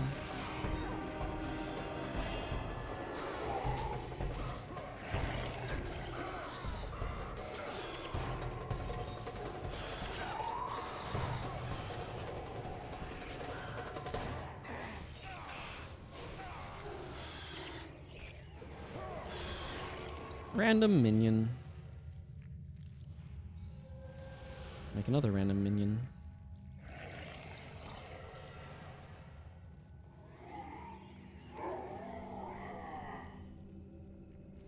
I would prefer the Torture Webbed Rider to be in the middle of casting its extremely long cast time skill, but yeah, you do not want to be moving when those are going off. They hurt.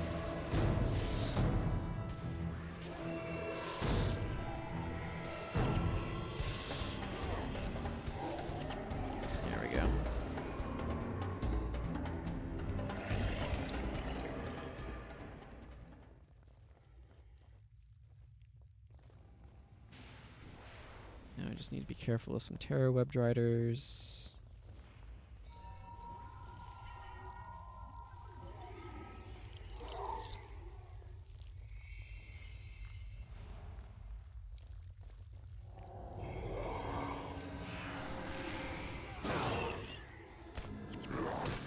Your shower got off, but thankfully only on the front line. Pull my party back.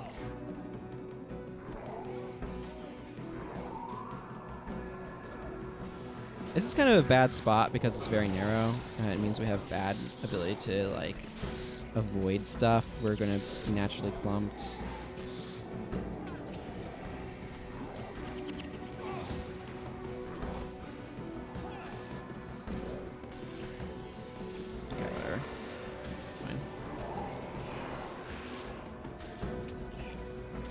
make sure I'm using weakened armor. Lightning Surge can inflict cracked armor, though. How long does this last? 26 seconds?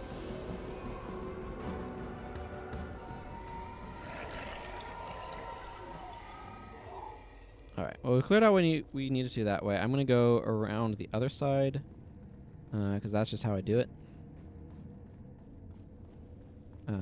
DP is wearing off decently well in my party, which is good. It'd be nice to have a prot spirit here, actually. But unfortunately, I don't. Divine Intervention is not prot spirit, but is prot spirit adjacent.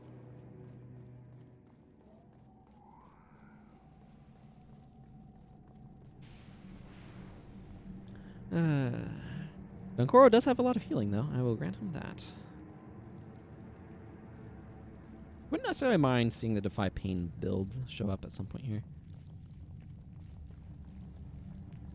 It's very tanky paladin-y type thing.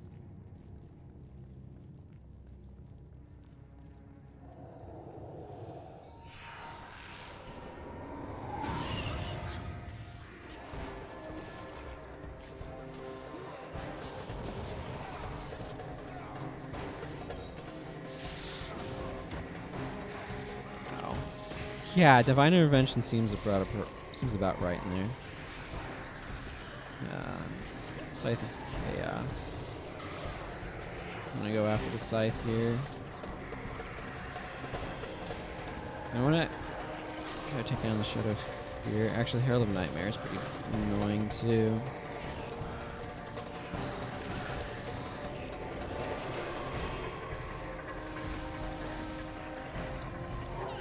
The problem with the Herald of Nightmares is it has a lot of interrupts, and that's no good.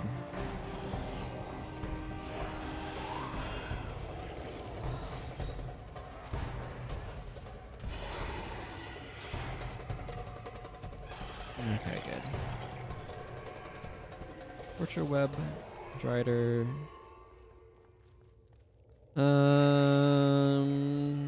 Maybe give a slight moment.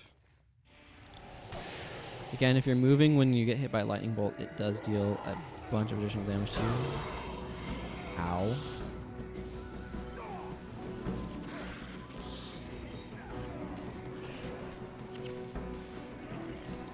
Good job, random minions.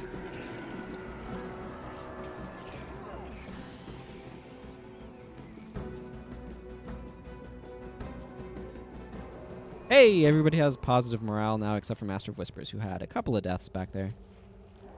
And a very bad day.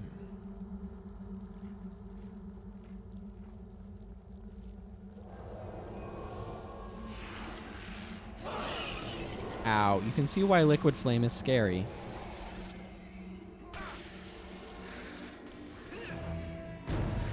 Exhibit A, where'd our health go? Fortunately, it wasn't enough to, like, wipe us, but, these guys are no joke.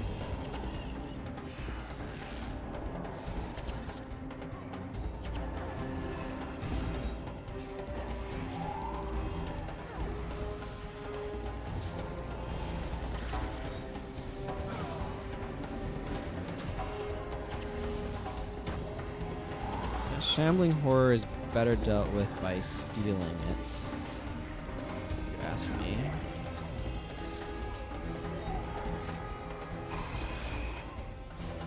Stop blocking.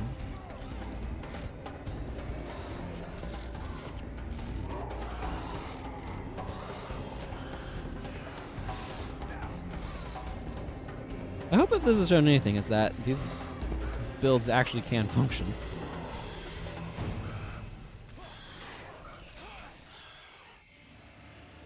I'm actually quite happy with how well they've been functioning overall. 304 gold coins, that's a lot. Single drop like that.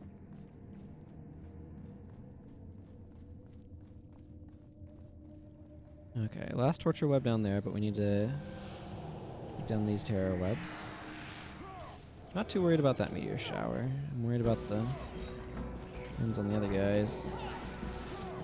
Okay, those are targeted at the minions. They're too far back to be on my main party. I don't mind the minions getting hammered by meteor showers. I mean, the minions probably mind, but that's assuming too much. I don't think minions have that level of sentience to really be able to consider whether or not they like being meteor showered. If they do, they don't. But, okay, I'm gonna stop standing in that.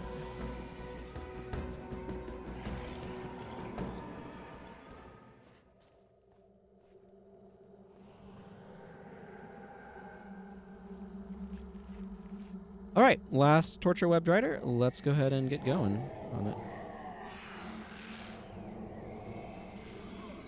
Oh, yeah. Ow. Man, that deals so much damage. Let's get its enchantments off of it.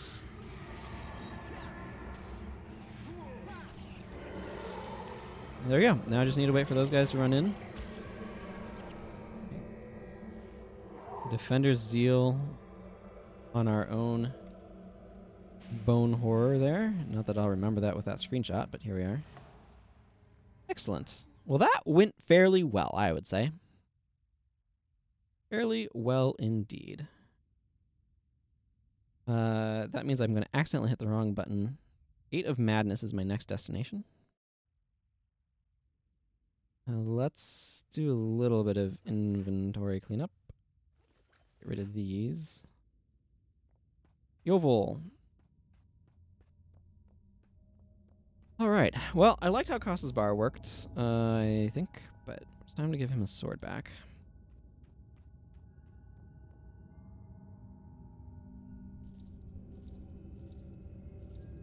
This next one would actually be a really good mission for the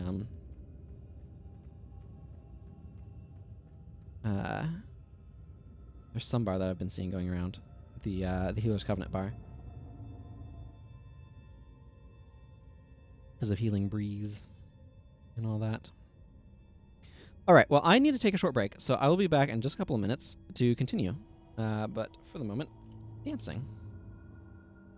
Okay, BRB.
Well, this zone doesn't have really all that exciting background audio, does it? Unless you want to consider it very exciting.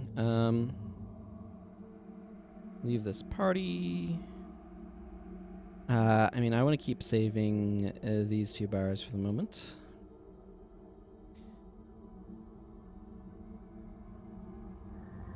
I feel like it might be a good idea to set this up to not always save bars. Or, like,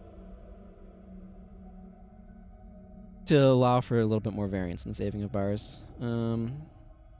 Like, a bar can only be saved X times or something. Like, doing this practically, I basically am like, well, I always bring these 2 for reasons, sort of thing. Whatever, let's start the draft round. So there's no particular considerations of things that I have to bring here. But I do want something kind of like this bar. I want stance removal. This Shattering Assault bar seems fine. These other ones are not bad, but I'm going to grab this one because I do want stance removal for Shido. That's an interesting question. So I'm confronted with 2 very similar bars here. I'm not going to pick Shared Burden because I'm confronted with 2 very similar bars. There's an Orders bar with Order of Pain, Dark Fury, Aegis, Shield Guardian, Blood Renewal, as you can see here. I don't know why I'm reading all of the skills to you.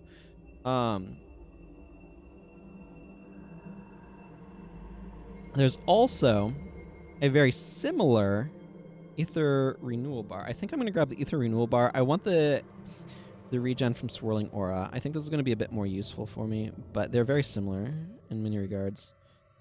I don't really want this charge bar. I really do not want the quicksand bar. I'm pretty much never going to want that one. Let's grab this one. I am going to want some sort of additional monk. Probably not this Mantra of Recovery, though. I already have an assassin. Guess we're grabbing the double dragon. This is what? Spellbreaker? Lacerite's a bit redundant with what I already have going on. Mind Burn's not terrible. I already have 3 Ellies, though, so I want to be careful about picking Ellies. I think I'm going to grab this one. We'll see whether or not I want to use it. Ooh, this Mark of Protection Derf is not a bad idea. Yeah. I think I want this over Ray of Judgment. Though the Ray of Judgment bar is also not bad. I want to be careful about overloading on defensive options, so. Huh. I think I'm going to go with this one. Wow, more. Okay. For some reason, I'm a little surprised that there's another build, but 100 blades. I think I'm gonna grab 100 blades here. Okay, obviously I'm gonna want Vec. Here, let's just. I want Vec. I'm gonna grab Serenia. I'm not sure if I'm gonna run Double Dragon bar or not. I do want. I want Acolyte Jin.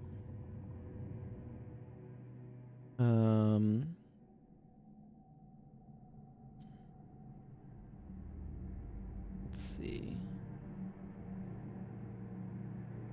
That healing bar can be Dunkoro, I suppose. I'll grab Sasuke for the energy boon.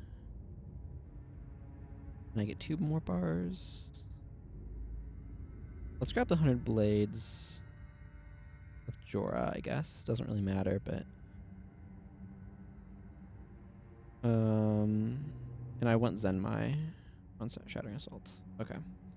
Get these bars loaded here. So I'm staying with this. Vec is staying with that. Serenia is using the Ether Renewal bar. Is Emo. Ether Renewal. This is just going to be really nice. Swirling Aura is a bunch of additional HP regen, which will really help in this particular mission. And then Aegis will be really nice to have. That's going to, yeah, was that immediately. It's funny enough, she is going to be Punishing Shot, but she's not going to be that one. Punishing Shots. Army Punishing Shot. Just a little touch of energy management if she really needs it. I don't think she's going to, because that body shot's going to be pretty good for her, but 37 damage on Marauders. That's a really nice plus. Dunkoro is using Spellbreaker. Yeah, Spellbreaker.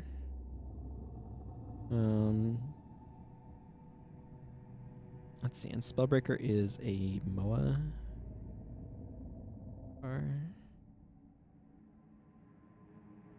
Yeah, a little bit low on that, but that's fine.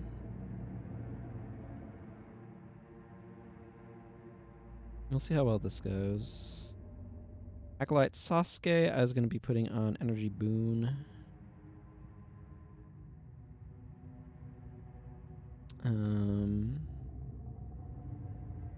It's Emi.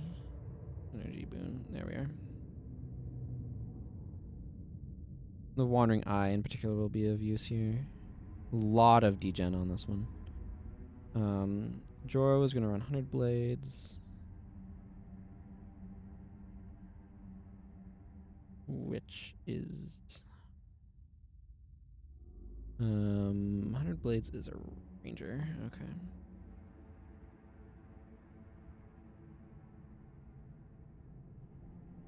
And Zenmai is getting the Shattering Assault bar. Which is also Slash Ranger.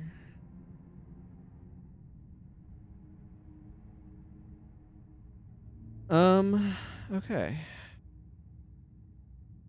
Is that everyone loaded up? I mean, I have mine. He has his. Yes, yes, yes, yes, yes, and yes. Okay. We'll see how this goes. If I have difficulty with it, I can potentially swap out Jorah, for example, for the Dervish bar, the Mark of Protection Dervish bar. The thing about this bar is, like, it's a bit more defensive, a bit more healy. I think I'd rather go with a higher degree of, like, Punisher offense and AoE that 100 Blades has. But we'll see how this goes. Obviously, the Symbolic Strike is decent, but not as good as Decapitates, etc. Condition control is very odd in this party because obviously Men, Body, and Soul is good condition removal. But there's a bunch of Antidote Signet on my melee, which is nice. Hopefully we do an okay job of punching through stuff. We have a lot of enchantment removal between my Pain of Disenchantment and Shattering Assault. Those are both pretty strong enchantment removal elites. Okay, well, let's see how this goes. This one can definitely be quite tricky. But I'm happy to have multiple pieces of... We are ready. Of stance removal as well in the form of Wild Blow and my Wild Throw. Stance removal is just really important against Shido. Of course, Jorah kind of wants to be dueling Shido base, but... And hopefully Acolyte Jin adds a bunch of damage. We'll find out. So, I don't know. The danger in any of these sorts of things is that you go too defensive. And so hopefully I've managed to avoid that. I don't mind having more maximum HP. I really didn't need this right now, but I don't mind. Just going to spread that around a little bit, I suppose. Amongst the caster base. Your sharpened daggers go off. Swish, swish.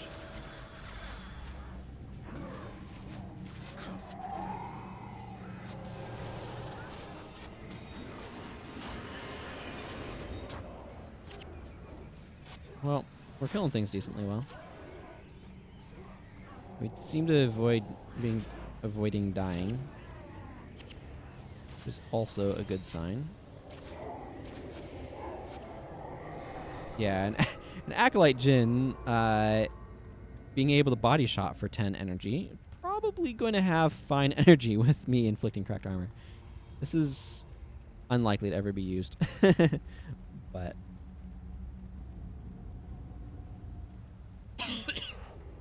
my throat's been a little irritated lately.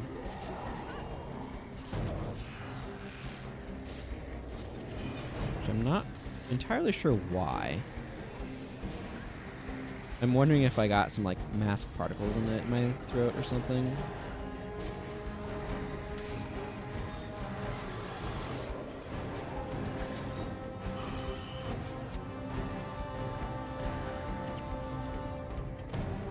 Yeah, our condition control is really weird in that certain characters have some good individual control, but we don't have good party control.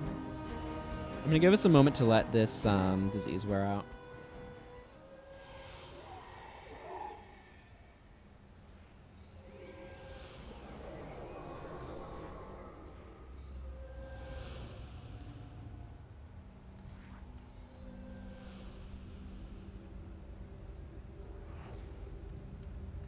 Oh, yeah. Shattering Assault's gonna be nice here.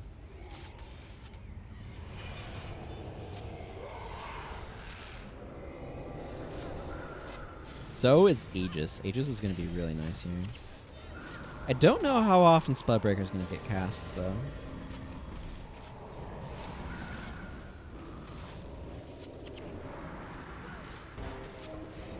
These guys probably, yeah. Immediately bleeding. No flesh. Yeah, sorry, refrain. I really want to be careful around these guys. Madness Titans.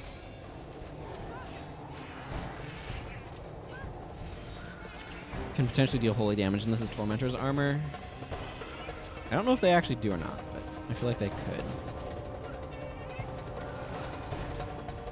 Wow. I stripped 3 enchantments off of it, and it was still enchanted. These guys have a lot of enchantments. Yeah, they have Heart of Holy Flame. Excuse me. So I do want to avoid them because they'll take extra damage from my Tormentors.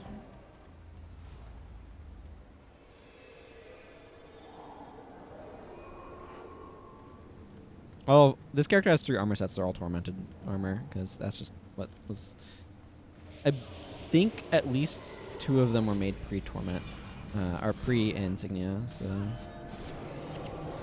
kind of came that way. I'm not sure on this one though. But I do want to do some editing to them at some point to vary that up. I just haven't gotten around to figuring out how.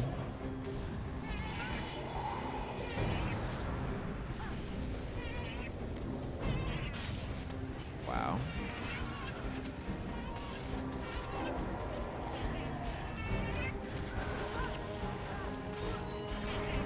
These guys are just so annoying.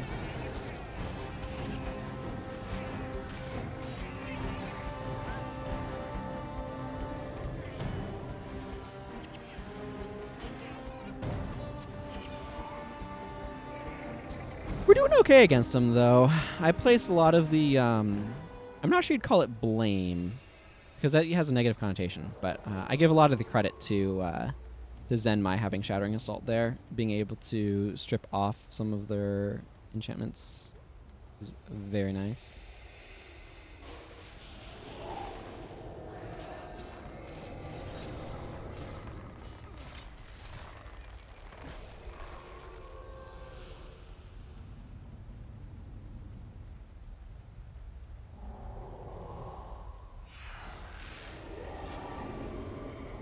Forward a little bit. Spear range is not quite as far as spellcasting range.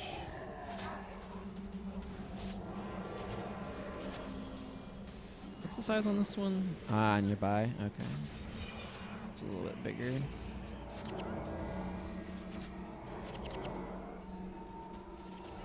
Well, you can get this then.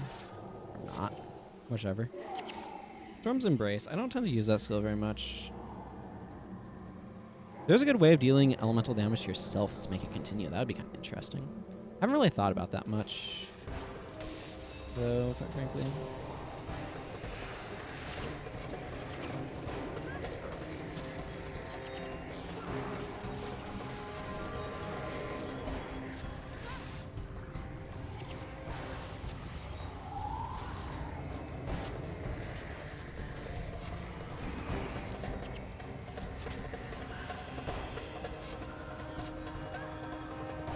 Yeah, Acolyte Sasuke's energy is definitely a little bit rough.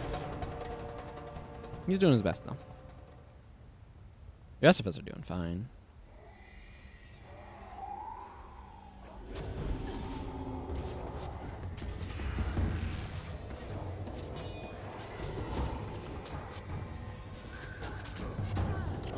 Spellbreaker.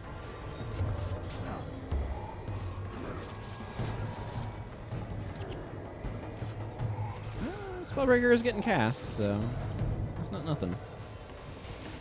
Don't know who's getting cast on, but it is getting cast.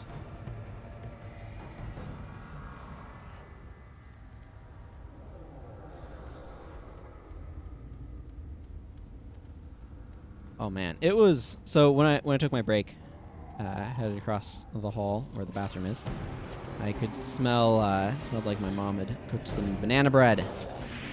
So bet some bananas are getting a little old, and boy, it smelled good.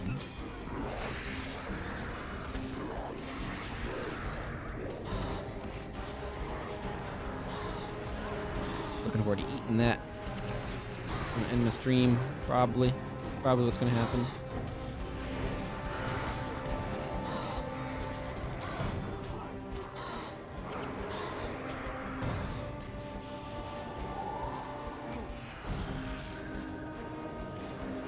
Is there a visual effect for Cracked Armored? I know the other conditions all have, like, floating visual effects, as it were. I don't know if floating's the right way of describing it, but, like, Weakness has, a blinded, or Pigpen-style dust cloud around your feet, for example.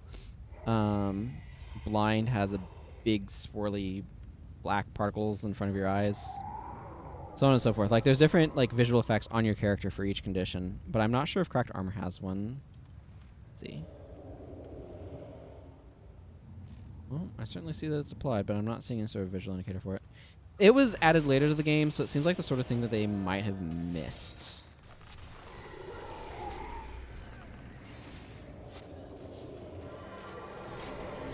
But maybe you also just can't tell on those things. Maybe the effect spawns in a weird spot. Not really seeing it on these sides either, though.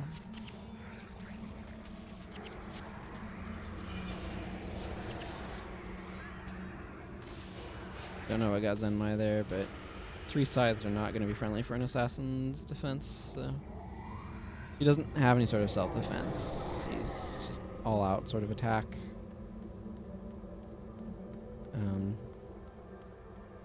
Jorah has defense, but... Hello, Shiro Tagachi. We've come here to slay you, but not right away.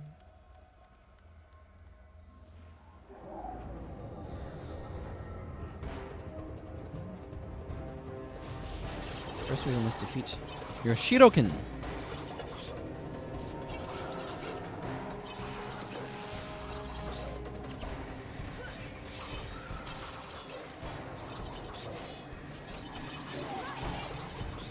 Yeah, Acolyte Sasuke is the one that has the biggest energy problems from what I've been seeing.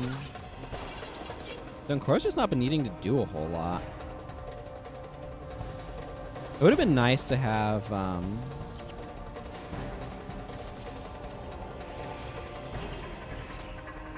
what is it?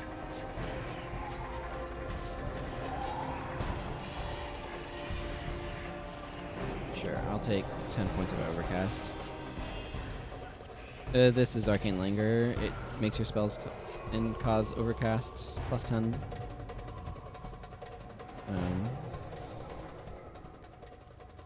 Yeah, I guess he's relying a lot on Signet of Rejuvenation for healing or something. He can heal himself with Death's Retreat. Potentially. Wow, look at Acolyte Sasuke, 768 HP. That's crazy. Prospirit would have been nice to have for Lich's wanding damage, if nothing else. There's definitely certain skills that are really nice in some areas, though. One of the big ones is Pottery Signets are really nice when you're fighting Abaddon. Be careful about going too far forward here. This is a trap that I can fall into, and I'm trying to catch myself on it. Not all of the enemies are spawned here yet, so I don't want to make sure I'm not in a position to get a ton of things on me when they do. Fortunately, we have a couple of Antidote Signets here, which is going to help with these Portal Wraiths a little bit, at least.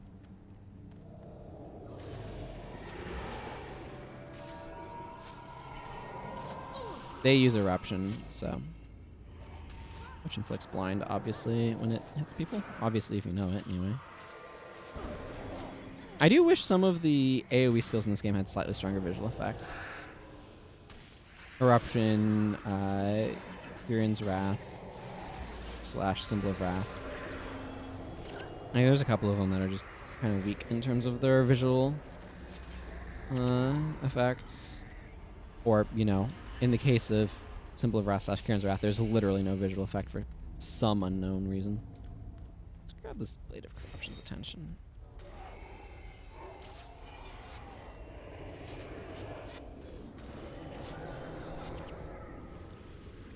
I can get out of here.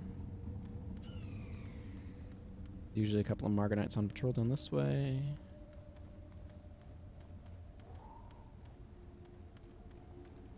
Let's just drop my Ulcer Slungs. This party started.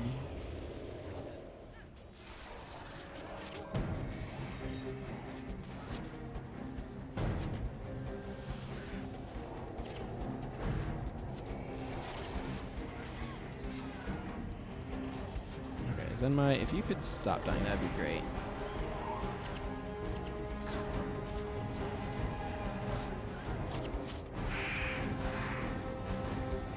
Okay, obviously the portal raids are a higher priority than I've made them out to be.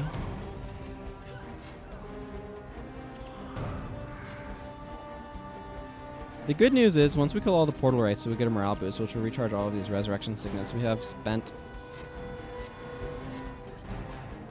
Okay. Jin is trying to get me rezzed. And so is Serenia, but... Yeah, and there's that morale boost I was mentioning. Gets our res sigs recharged. Resurrection Sickness is one of those skills that I think I have traditionally sort of underestimated just because it does require morale boosts to recharge. But a lot of missions actually give morale boosts, more than you'd think.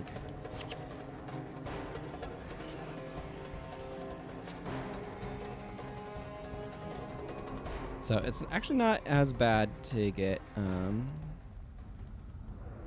to recharge as, for example, I would normally consider or normally think of it as being.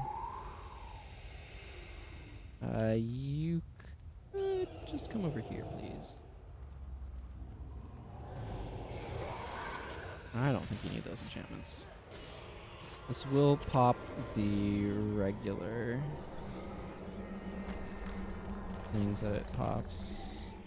Just be aware that the Risen National Health is coming.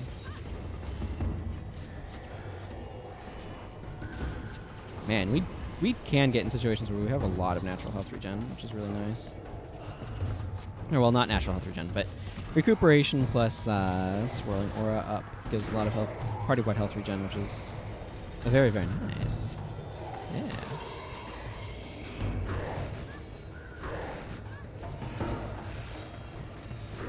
We're a little slow on that Spirit Torment. Get out of here, Hand of the Titans.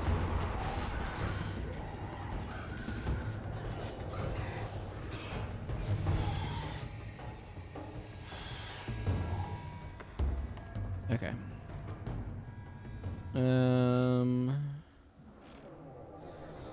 Quickening Zephyr is not good. Okay, this Portal Wraith needs to go down. That Portal Wraith needs to go down. This Quickening Zephyr needs to go down. Let's be real here. Spear of Redemption would be kind of nice right now, but this bar is not really Spear of Redemption using bar, so... Yeah, one of the things that's a real challenge here that is getting into us some is healing is... like, the effectiveness of healing is reduced in this map. So that's part of why I would have liked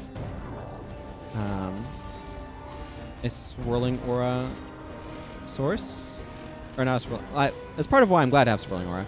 Dunkoro's energy is really being tested here.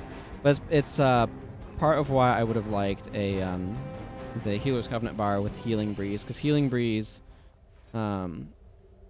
like, health regen is not negatively impacted by this area of effect, which makes all healing spells and skills heal for 15% less health. Like, that reduced healing is kind of rough, and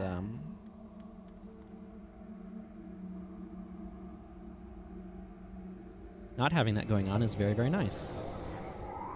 So.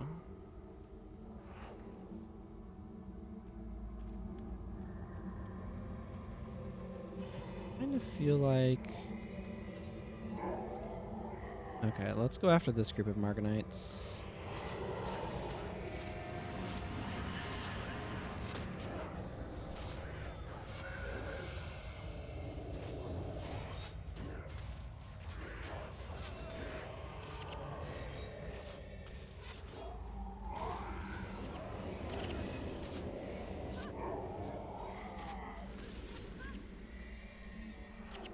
Yeah, now that we killed them, they're gonna like spawn more over here at these portal wraiths, but we can take out these portal wraiths, right?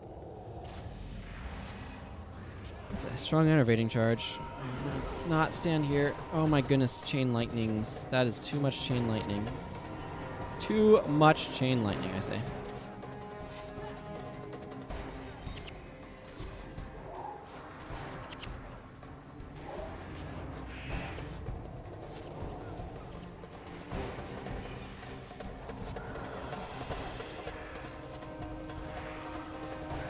Damage can be really spiky. There's that morale boost we needed. I don't like Zenmai's DP. That's really bad. I'm going to switch her over to guard and switch Jorah up to aggressive. I think Zenmai's maybe going in a little hot, as it were. These Titan Abominations are a little concerning. I think what I might do, actually, is go around this way so I can take that group out when it comes back that direction. I don't know how well you can see me drawing on the compass. Probably decently well. But yeah, I kind of want to move those things around a little bit.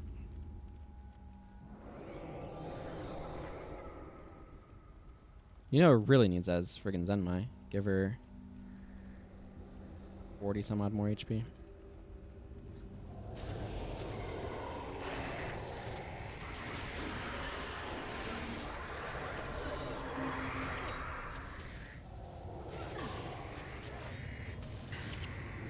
Kind of interesting to think that I'm the source of deep wound in the party.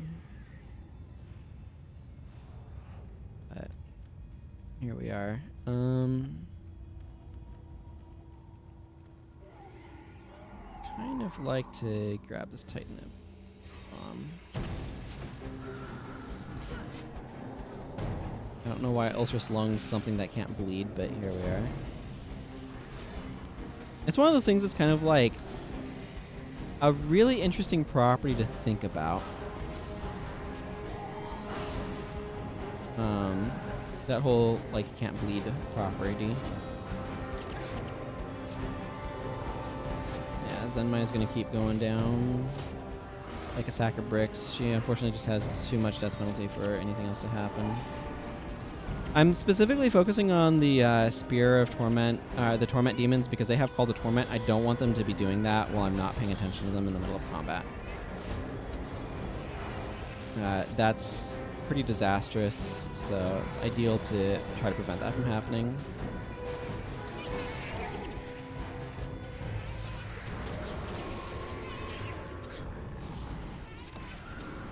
Ow. Just a lot of pressure all at once. Spellbreaker would have actually been really nice there in the middle of what I was going through.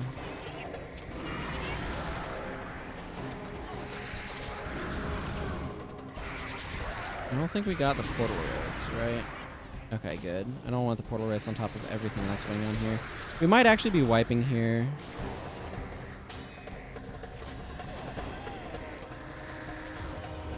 Yeah, we're pretty hardcore wiping. Dunkoro's energy is very low. It's possible Serenia can do something. She's very tanky. No, she's gonna be intrepid to death. Yeah, we're just wiping here. This team has been feeling kind of fragile. I think. Okay, so let's see. What bars did I not bring? Because I have two. I didn't bring Sasuke. Which has a bunch of additional fire damage and some hex removal. And I did not bring the Mark of Protection Derv. I can drop question is, okay, so one of the things that I'm debating here is like, how much do I want to try to change my party? I want to keep Zenmai around. I want the Wild Strike. What I'm strongly considering is swapping out Jorah and Sasuke. I think Sasuke does add a decent amount of additional pressure, but I kind of suspect he's maybe a little bit more meeker on that front. And bring in Double Dragon. I mean, I'm not literally dropping Sasuke. I'm swapping his bars. But Jorah, I am going to kick in favor of Milani. Upon whom I'm going to load Mark of Protection. And then I'm going to swap Sasuke over to Double Dragon. Double Dragon may have better damage output. That's part of what I'm looking for here anyway. Is better damage output. We'll see. We'll see how it goes. I need to clear out my inventory. Maybe a little bit.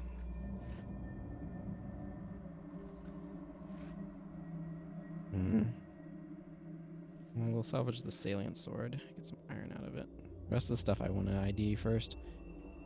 Actually, am I near the Shinlai? Kinda.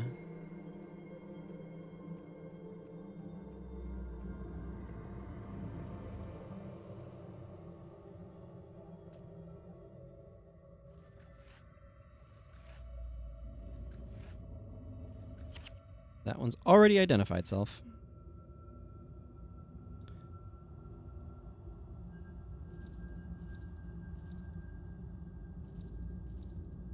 Okay, good. Let's put these things in my bank. And we'll go take another stab at that, see how it goes.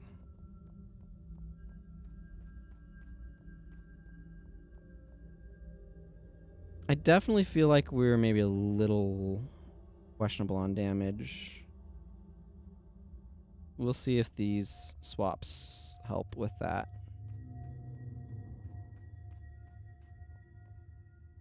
I'm gonna go aggressive on Acolyte Jin.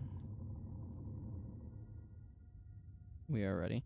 The big thing is Mark of Protection should hopefully help defend against things that cause lots of problems. I am going to go into Milani here, and I'm going to disable Vital Blessing and have her target it. I just want her to have the additional 147 max HP. It makes Imbue health a bit better.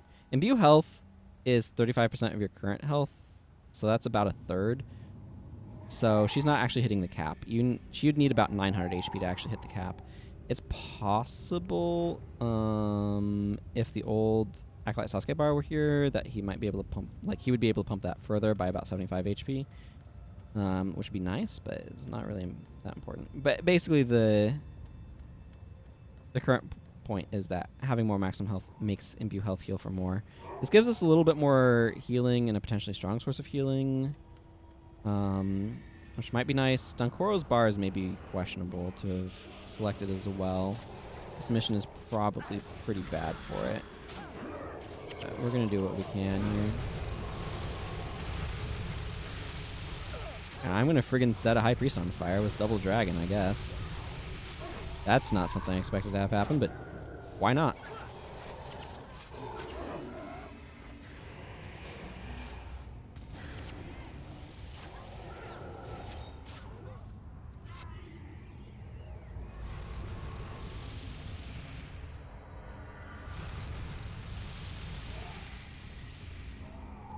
I can also potentially, if I need to, toss a Vital Blessing onto Zenmai instead, or in addition, depending. But Mark of Protection will add a nice bit of additional defense, so... Okay, we've aggroed this group. I'm not going to try to pretend otherwise.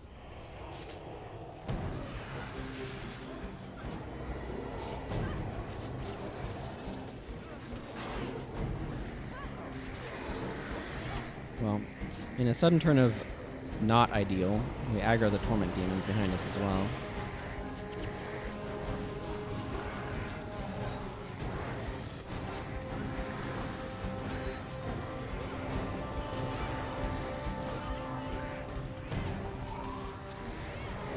less. Okay, never mind.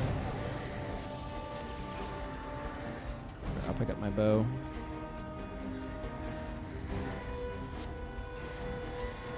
Well, Vec dying here is obviously undesirable.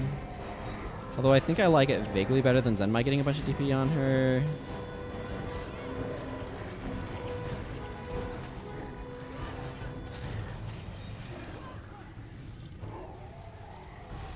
Vaguely better. Melania is more vulnerable to conditions, though, which is kind of annoying.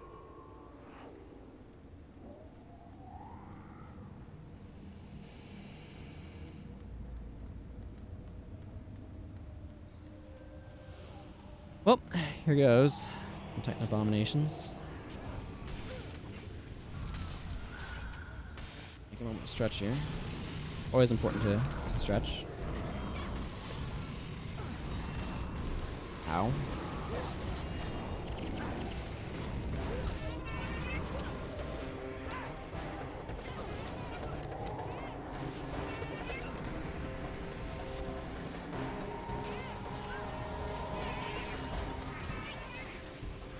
I feel like Pain of Disenchantment was at some point in time a hex that made you take damage whenever an enchantment was removed from you.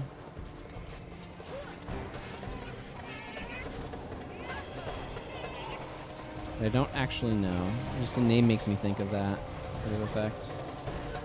I like having +2 health regen while I'm actively on fire, though. That's nice.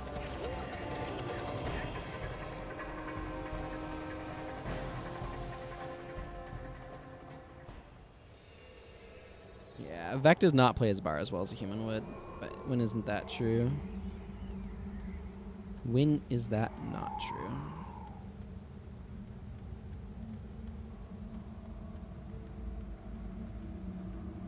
Big rings are making me think of Lys's Temple from Guild Wars 2 a little bit.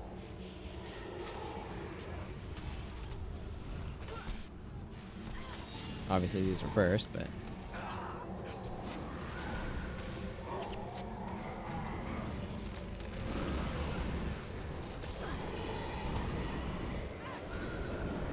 Reminds me of when I learned about Warhammer 40k. I was like, oh, that's really similar to StarCraft. And a friend who was a Warhammer 40k fan was like, the other way around, because of the order in which the things came out. Sometimes we can get very pedantic about things that are not that important in the long run. The important thing was that we had a common point of reference.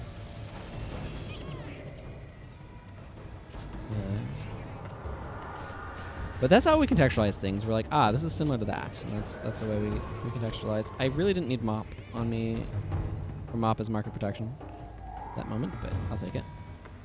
I'll take it.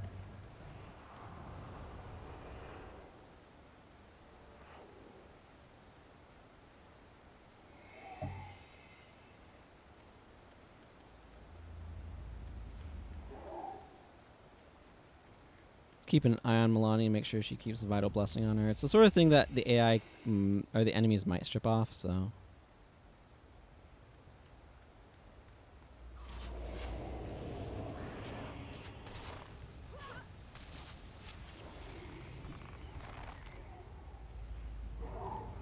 After all, these warlocks do like their corrupt enchantment.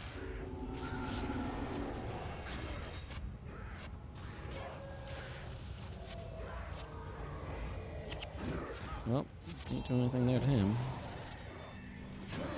AoE on this is so low. That foe and all adjacent foes lose 106 HP. It's basically an elite version of Shatter Enchantment. It's so weird too. Like Ritual or Necromancer has so many elites that are like elite version of skill other profession has. Like Soulbind is an elite version of what is it called? The Hex corruption skill. That or that healing corruption spell. Scourge healing.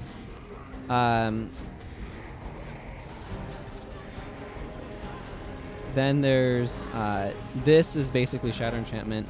Soul Leech, which I don't think this character has, but Soul Leech is basically an elite version of Backfire.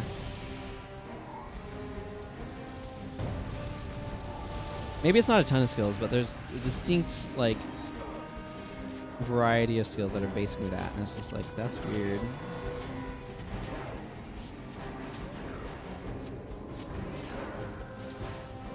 It's especially weird in a system with multiple professions like this, where it's like, if I wanted Shatter Enchantment, I could just go slash Mesmer and grab Shatter Enchantment, right? But that's one of the things that's difficult about this system, is like, there's only so many unique effects in the game. This is why I've talked before, but the way that I would handle stuff is I'd add new mechanics with campaigns, not new professions necessarily.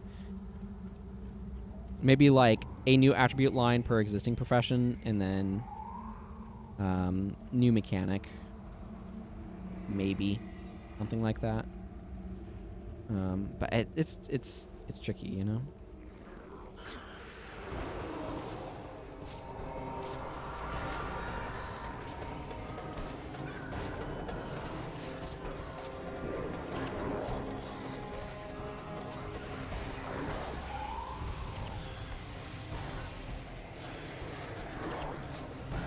I'm just hoping Market Protection is keeping, or is helping to keep Zenmai alive. She's not died yet, so that's good. Our only death has been Beck, and he's almost out of the DP from that.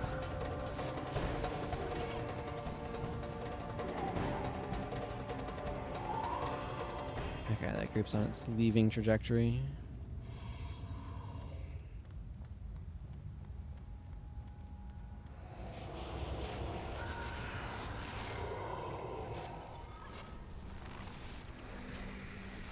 There's a gigantic damage pile. Ah, Melani's defending herself with that, I see. Melani does add some additional damage in the form of area effect stuff.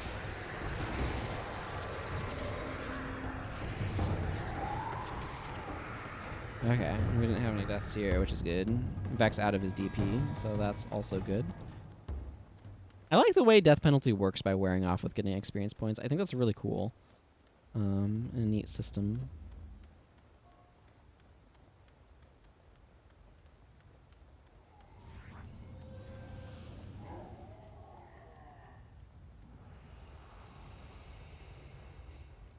But having this additional like healing support from Lonnie's bar is really, really handy.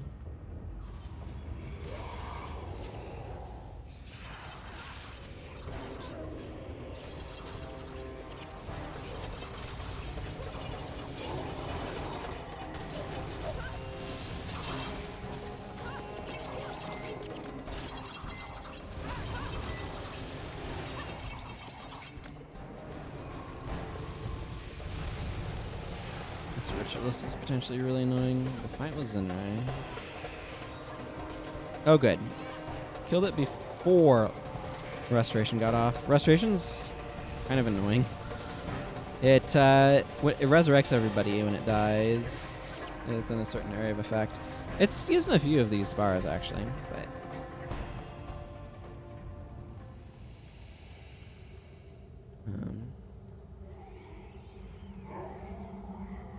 yeah.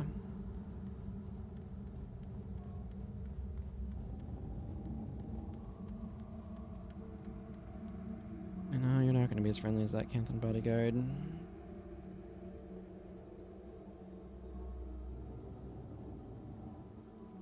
I mean, I didn't survive it the previous time, so I'm hoping that I do this time. Okay, things have spawned in now.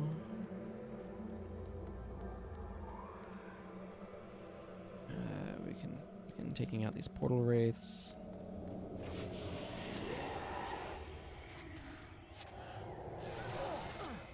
I am a bit worried about blinds causing Milani problems, but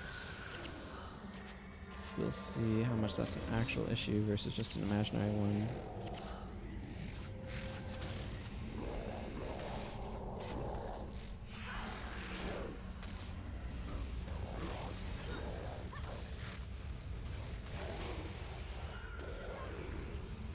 Wow. Acolyte Jin, your energy is a bit tight. That's that. I mean, that's why she has Ether Signet, because I knew that her energy could get tight because Marauder Shot is a lot of energy. So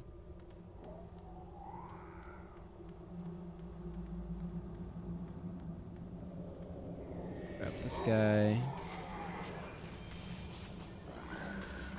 take him down. Yeah, I do feel like we have better damage.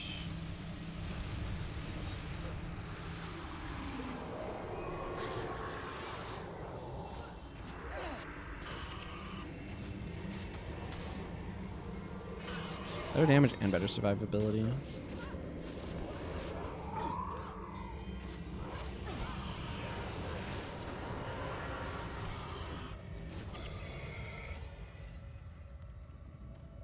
Okay, this is the part where I need to wait for conditions to clear out.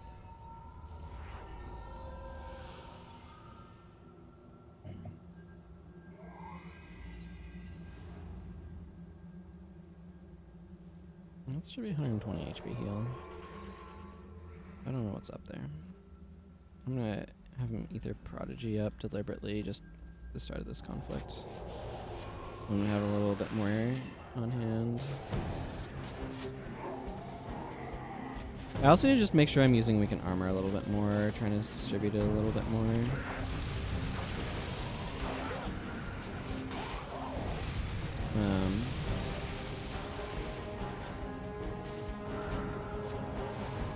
If I spread weakened armor around, it is actually quite helpful for Jin's energy, notably. It's important to keep her energy nice and happy.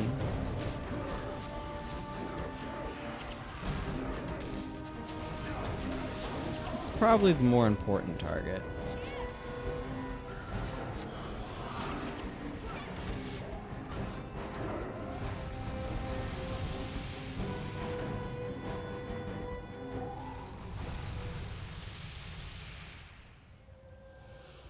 Sasuke's been doing fine energy-wise with this particular bar, though, so that's nice.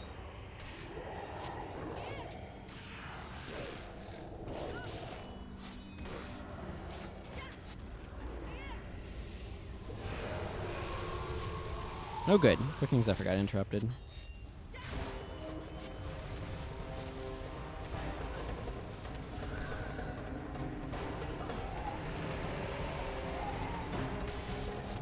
I would like this Armageddon Lord to stop attacking us in the face. Thank you. Yeah, we have somewhat over-aggroed.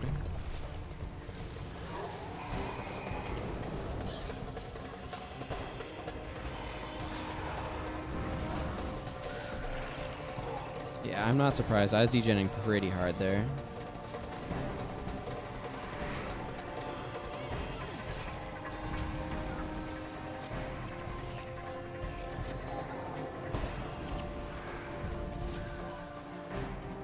Okay, the good news is I think we just disassociated a bunch of minions with their master. Oh, we have the portal race on us. That's part of what's causing us problems here. We just super over aggroed. I mean, I can't do a whole lot by myself. I need my team to be alive, so. Well, that's annoying. I don't have any like rest rolls or anything, so. Yeah, I mean, again, I know what tanked us there, and what tanked us there was just simply a matter of over aggro. We got a bunch of enemies on us, and that kind of caused us to wipe. It happens, right? Annoying, but it happens.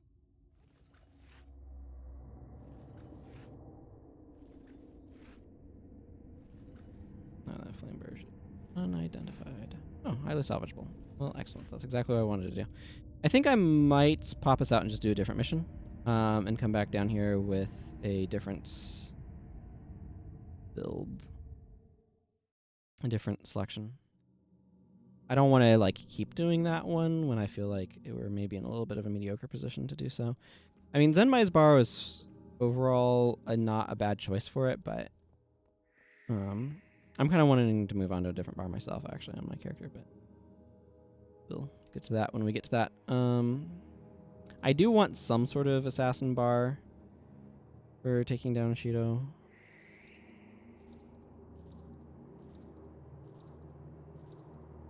but I don't mind saying, whoop, that's not working, and go into a different mission.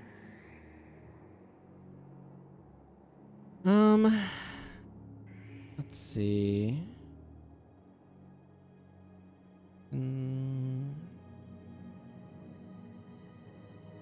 Let's see, I need to do Ruins of Mora, Gate of Desolation. Should I go ahead and do Gate of Desolation now? Might be fine for that.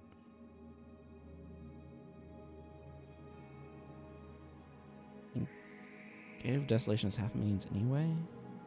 Sure. Let's go ahead and... Oh, except you have to bring Zed. So I have to swap Acolyte Sasuke out for Zed.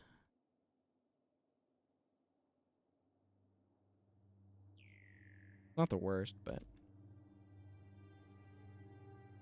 This was Double Dragon. I don't remember what Double Dragon was. Here it is.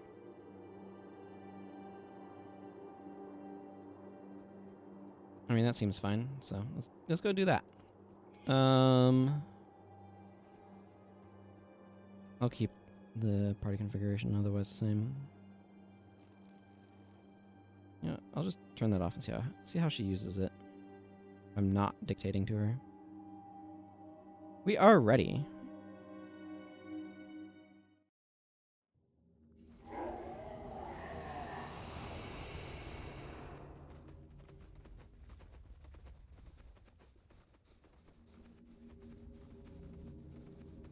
Ready to fight a bunch of undead.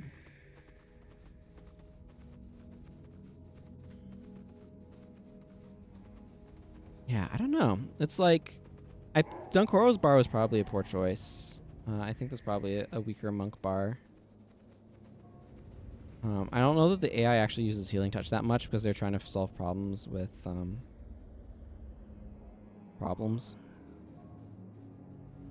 with Alicia. So this is probably just kind of a weak bar from that standpoint.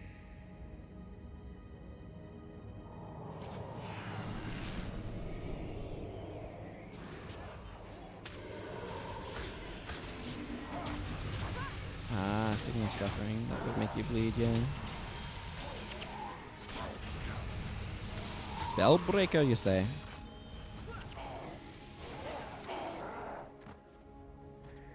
Actually, Zenmai is really nice here, too, because Spellbreaker is good against the, This is good against the... Basically, she's good against both the warriors and the,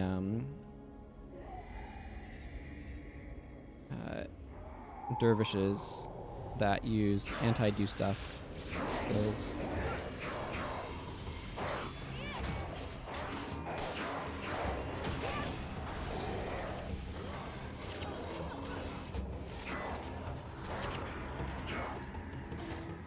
These guys need to go down because quicksand is dumb and annoying.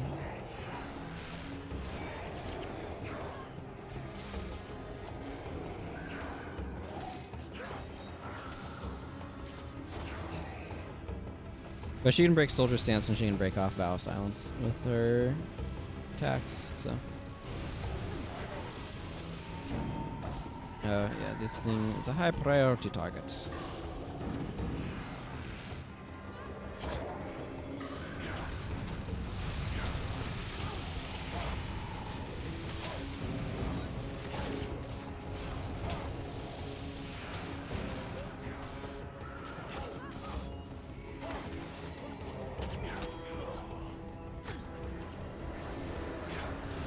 It'd be nice to have this guy not attacking me anymore, but I'm not really going to do much about it, so...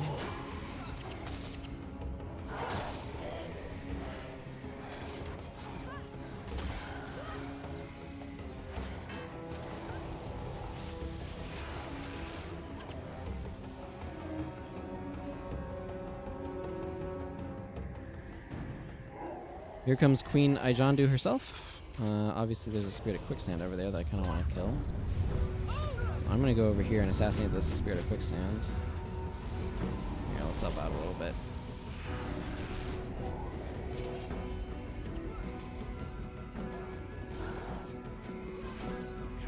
Looks like we got a spawn coming.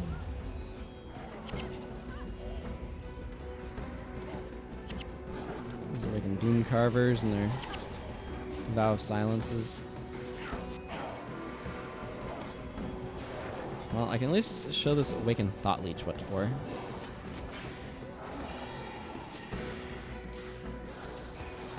Yeah, Milani certainly is not keeping Vital Blessing up on herself. I'm going to have her do that.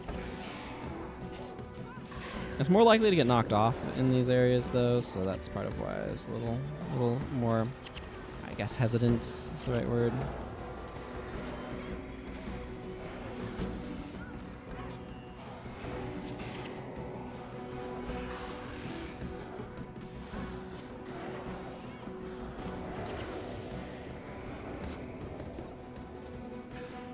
I'm actually really glad I put Ether Signet on Acolyte Jin because I just looked over and saw that she used it again. And I just get the distinct impression that it's doing a lot of work.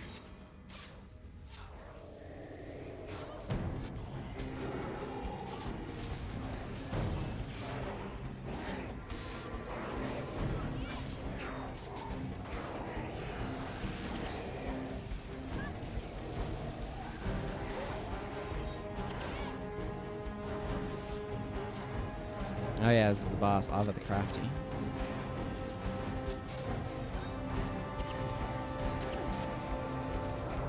Whatever, have this for no good reason. These guys are trolling us.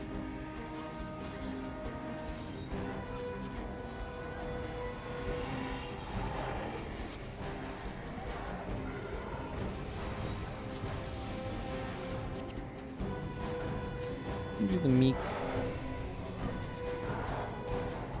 Well, that's not going to go off. Awakened Head. How about you degenerate for me?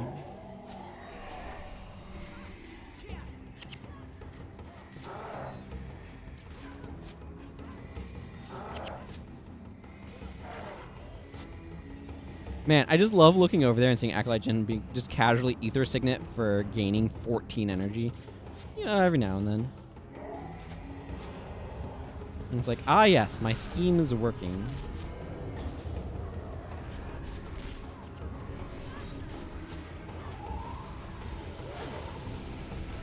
Zenmai went down. Yeah, the queen can hit kind of hard, so bound to happen.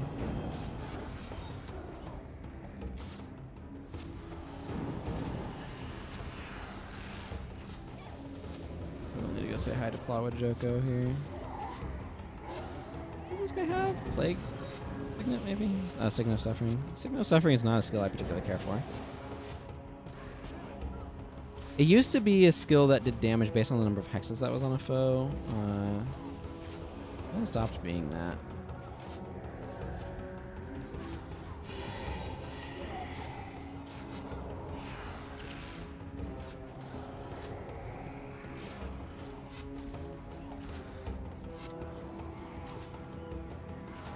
Somebody likes their Hex Eater Vortex.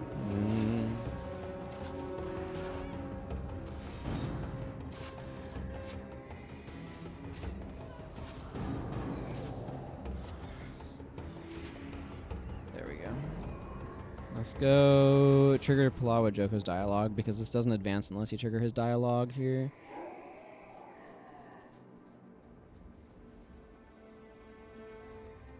Let's see.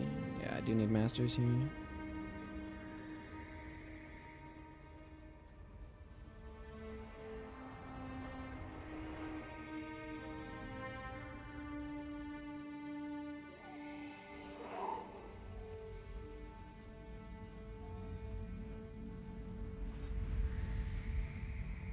It's really easy to like finish the whole set of waves and be like, why is this not over? Only to discover that the reason it's not over yet is because you still need to have Plawa Joko tell you you can get in the worms.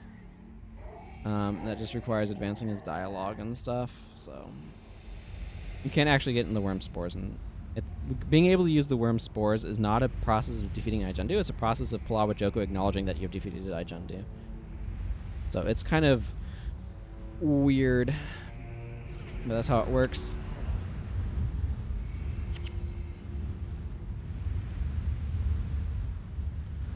Guide the Junundu to the remains of Salaja. Yeah, we do need to go across here. Here's where they teach us about the worms not being able to burrow through the ground, hard ground, whatever. I'm gonna kill these Margonites.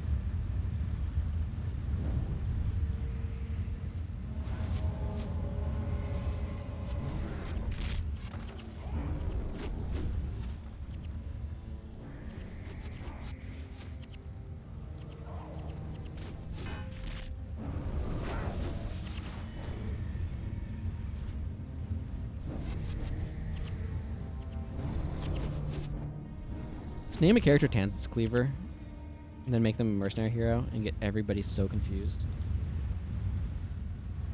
Tanz's Cleaver? How'd that drop here? This isn't Zarl's Furnace at all.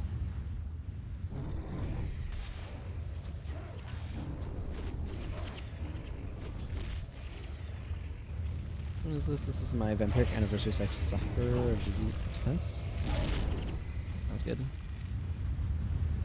Probably wants an enchanting mod, but those don't exactly fall on trees, is the saying as it goes.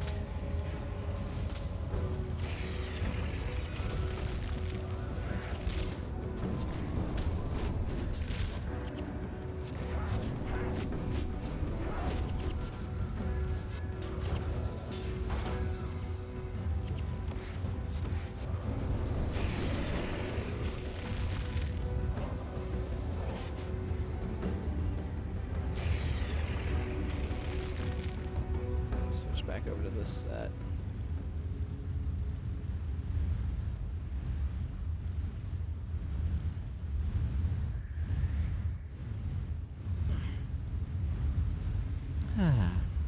Even the Junundu have their limitations, they can't burrow through this ground, etc.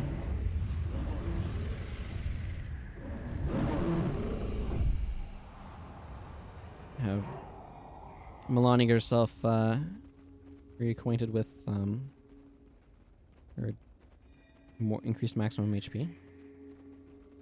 Zenmai apparently had some DP at some point, but managed to lose it. Well, that was unfortunate, but it happens.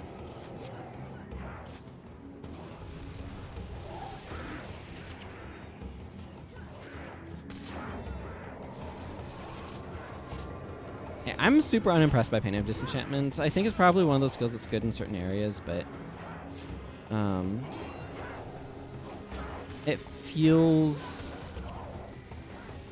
it doesn't feel that elite-like.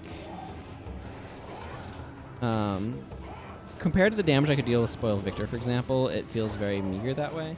The enchantment removal is nice, but elite enchantment removal to me, like, I don't know, this is fine at it, I guess.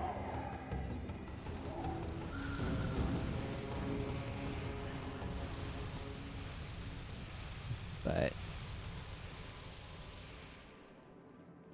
I don't know.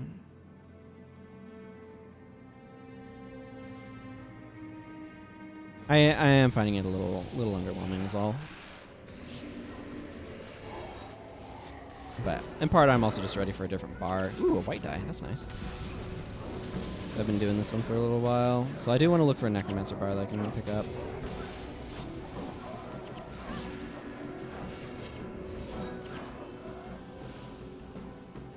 I will take that white die happily.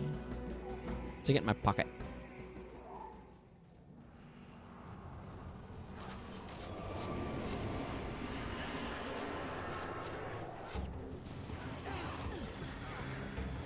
I think part of it also is that I'm just a little bit disappointed that it's not a skill that rewards you for disenchanting enemies. I mean, it does kind of, but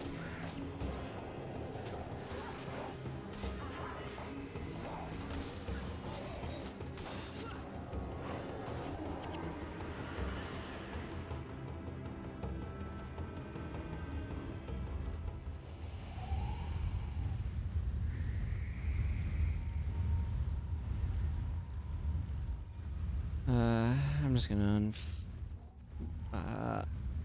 do that. Just she can do it whenever she wants, to whomever she wants. See how it goes.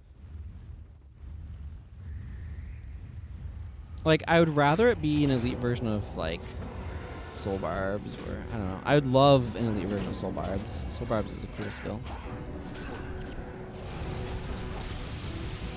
Did that ninja just come in here and knock all those enemies down? Because that was pretty sweet.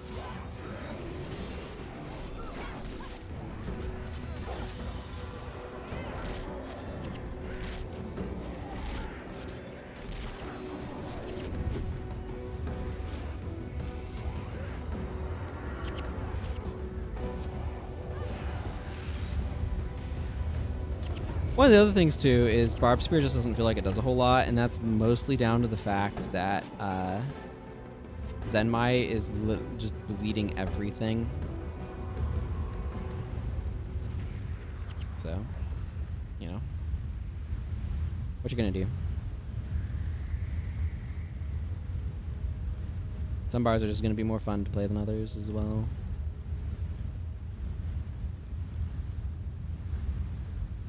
That's just how it goes.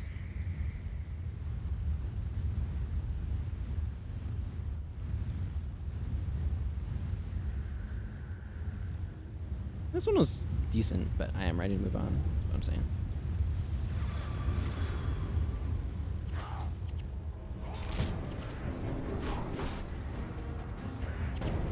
Adamantine shield, eh?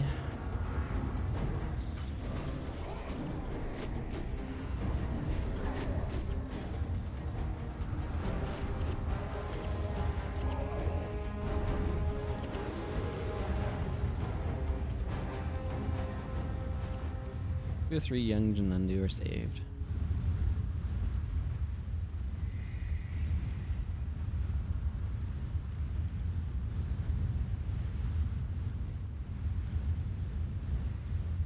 Oh, no, Jinundu young, excuse me, not young Jinundu.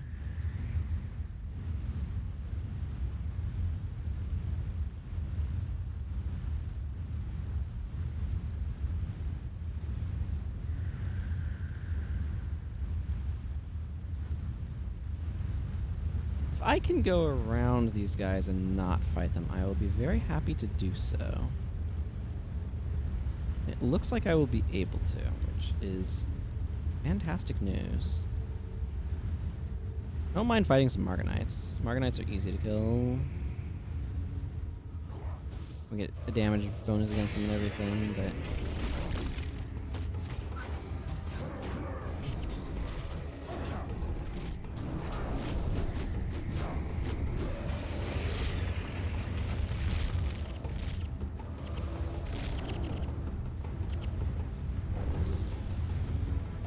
Shambling Mesa are pretty tanky and such, so...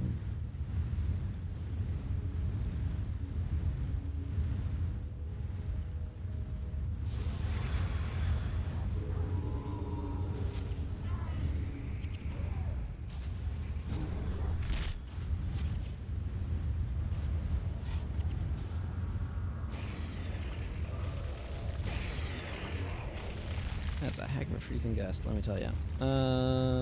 Whatever. We're close to the end, I can just get it there.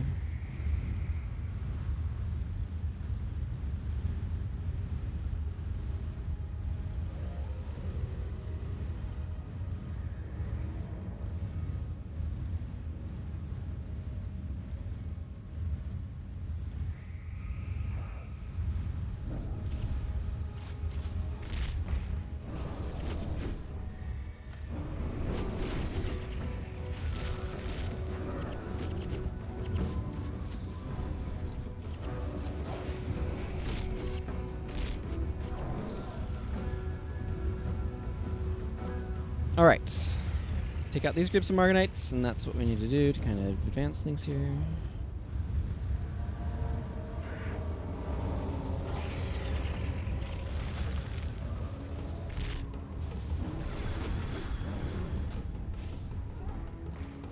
How do you feel about a Jinundu siege? Not well, it looks like. Not good? I don't know.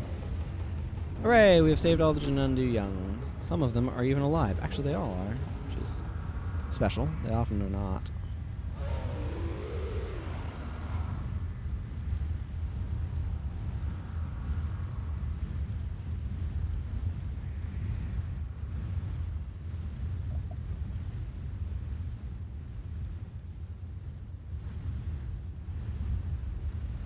Now at this point, I just need to get to the end of the mission, so I'm gonna just make a break for it.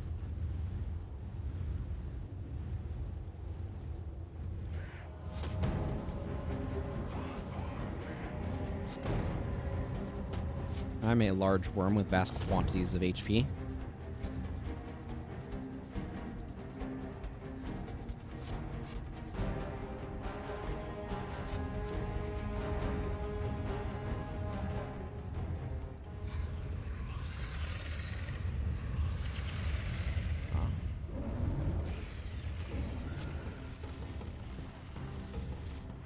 Well, at least that's the last of being a worm that I have to do.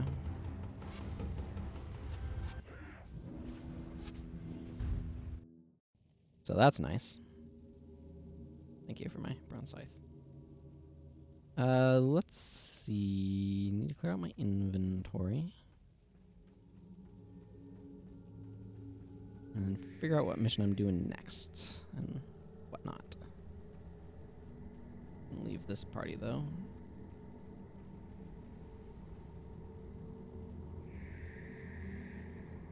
Ooh. Vitae, eh?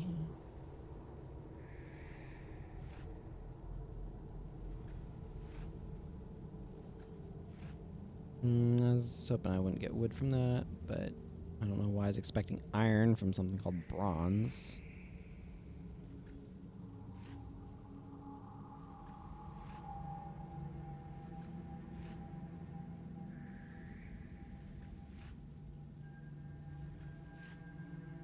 Okay, well that Vitae rune is definitely worth selling off, so I want to make sure I go do that. So we're gonna go do that.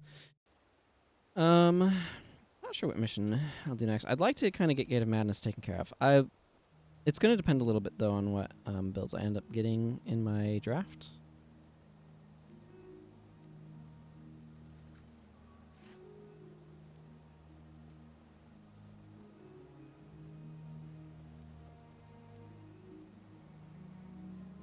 Oh, wow.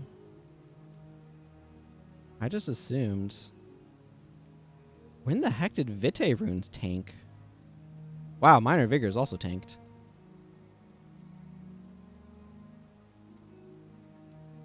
I mean, yeah, I'm going to sell it. That was my intention, but... Those things used to have some value on them, is all I'm saying.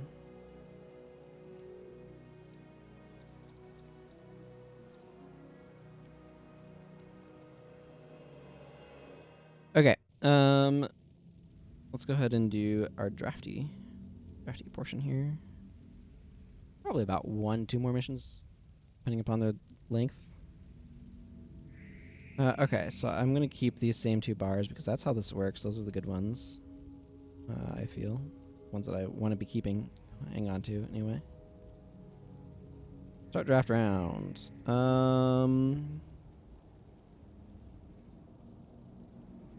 Huh.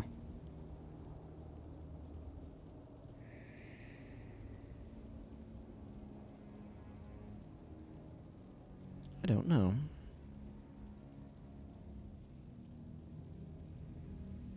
I'm gonna grab Shield of Judgment. See where things go from here.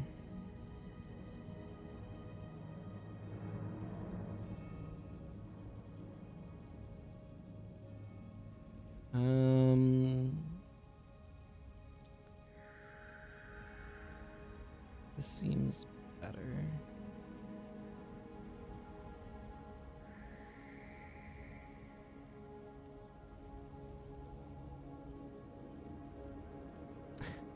Two assassin bars in a row like that, eh? This is the Signal of Suffering bar. Yeah, I'm not too worried about that one. Oh, this doesn't feel like a great set of options. The problem here is this is really redundant with Hidden Caltrops, which I've already picked. This bar is super finicky, so I prefer not to use it if I can. Insignia of Suffering is just kind of an underwhelming skill at large. I'll pick it anyway. But Assassin Necro Flashing Blades.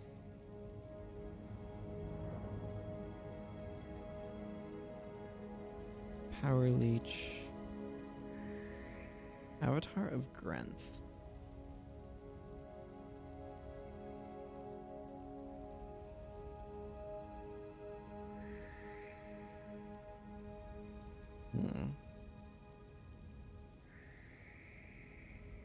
I'm gonna grab this one. Okay, that's Paragon Bar, that's right.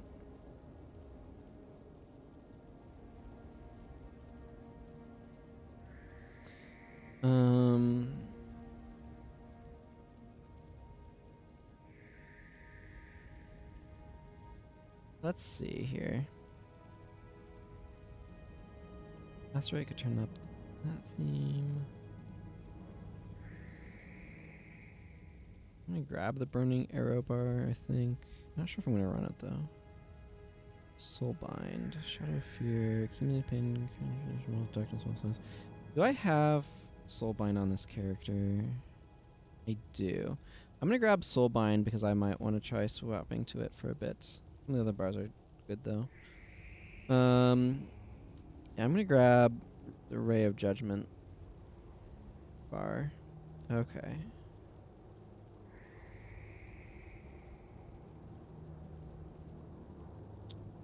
I'm just gonna grab the Soulbind bar here.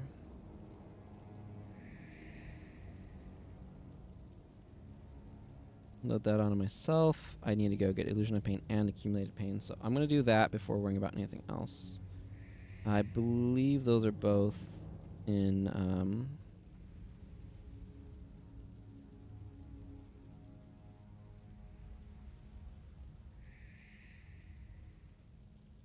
factions.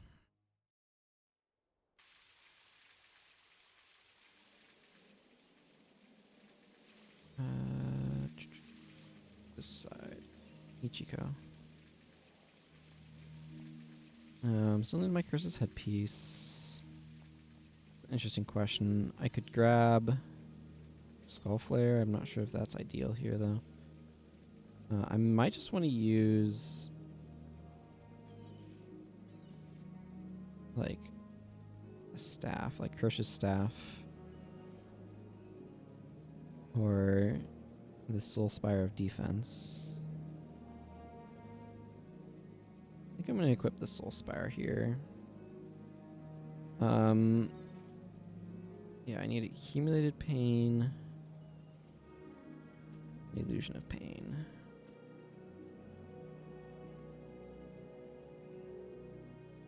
There we go. Now that's working properly. I have enough Necromancer skills that would be kind of nice to get effects on. Because this is just straight up halves casting time of illusion magic though. I think I actually will go with the Skull Flare. The reasoning that I have for that is having the casting time on these 2-second spells is more meaningful than having more defense and +5 energy. So I'm actually going to roll with this illusion magic staff that she just randomly has around, because why not? Yeah, that seems good. Okay. Back to Commodon, and then I think I'm going to give another stab at Gate of Madness here. See how it goes. Okay, so this is the bar I'm going to be rolling with for the time being. Let's grab the other party members. Obviously, I still want Vec around. I actually have 2 different smiting monks. No actual, like, healing monks, though. So I'm probably going to grab, like, Talcora and maybe Ogden? What's Ogden ruined up? He's just healing prayers, but he's, like, a major healing prayers. Dunkoro is... Okay, Dunkoro and Ogden are basically the the setup the same. I mean, I will want that open at some point. Vec is going to keep using the bar he's been using. Do I want Ray of Judgment on Talcora or the other one? I want Shield of Judgment on Talcora. Because she has a Divine Favor rune, Shield of Judgment. The Shield of Judgment bar is a little bit better choice here for her. It's just the simple reason is this Smiter's Boon benefiting it. Let's see. Build for every elite. Ray of Judgment. Mo-E. This is going to be kind of weird. Our defense options are a little wonky. Like, it's a bit light on defense, and that's a strong gift of health here. I'm going to put the Hidden Caltrops bar on Zenmai.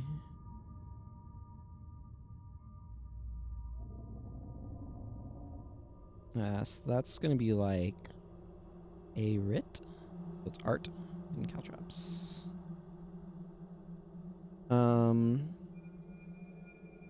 Okay, I'm not sure which of these other ones I want to bring with me.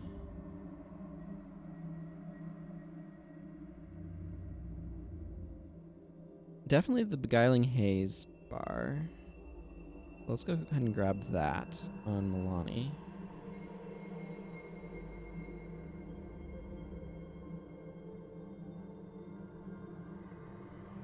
And I get 2 more of these. So let's see. I could bring the Conditions of the Signet of Suffering bar.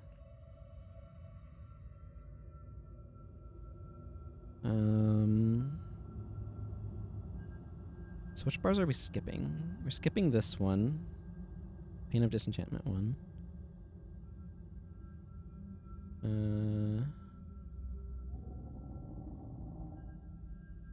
Okay, so my options are let's bring the Power Leech. That one doesn't really have a preferred Mesmer. I'm gonna grab Daedalon, I guess. And then Necromancer.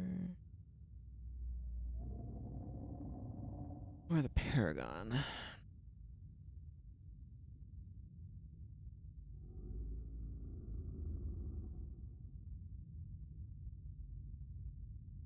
Let's think about this by looking at the full team once I get this loaded.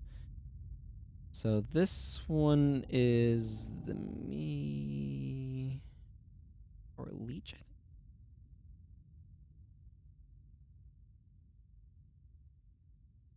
Or Leech, yeah, this one. This applies weakness. This helps with defense. This is a lot of interrupty power. Let's pop these bars open. These are dimmed out when you have the skill panel open. So I'm some damage and stuff. Let's see, we've got 2 physical attackers. You bring a 3rd. Go for the ice, starts becoming a bit interesting. This is more degen-y pressure type stuff. I think I'd rather bring the Burning Arrow bar. So I'm going to grab Morgan, probably.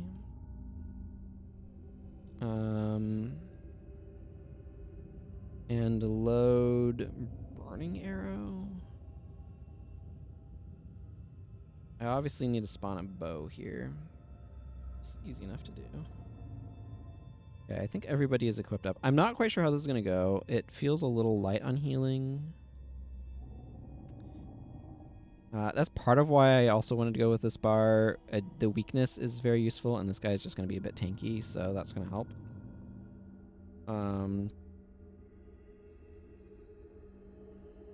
Okay, slash bonus, and I got this stupid scepter in here.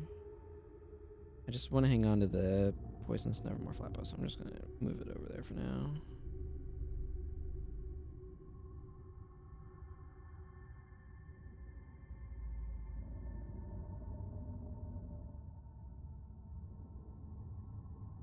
You know what, we'll leave it there. Swap over General Morgan. Yeah, General Morgan can drop off the Dulmer Javelin and grab this Poisonous Bow.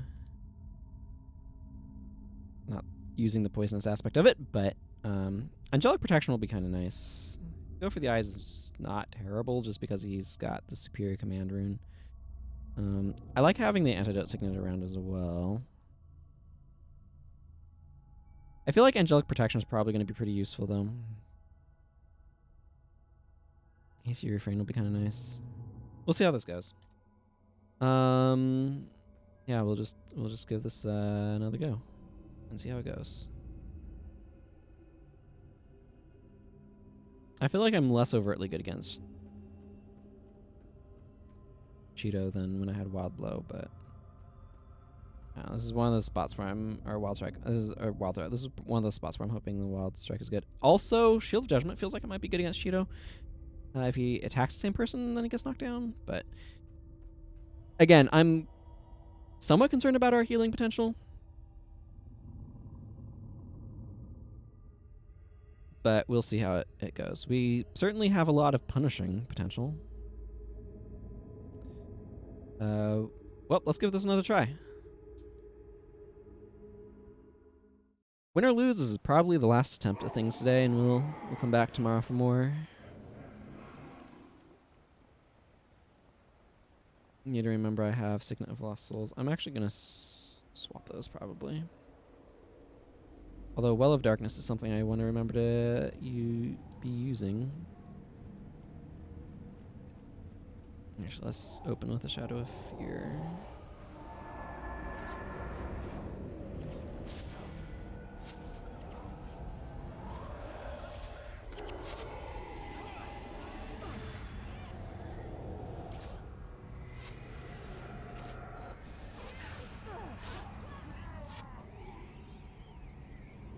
Yeah, I can really throw out a lot of Illusion of Pains. We have a decent amount of degen pressure. I don't know, the main thing is being uncertain of what our survivability ends up looking like.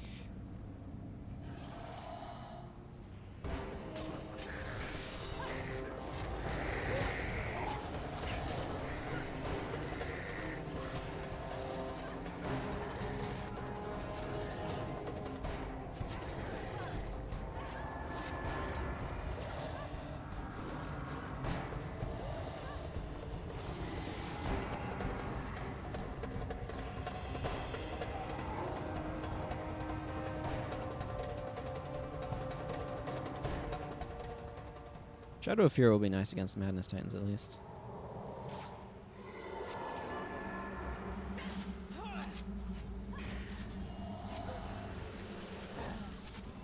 And it's nice to no longer be trying to use skills that aren't doing much.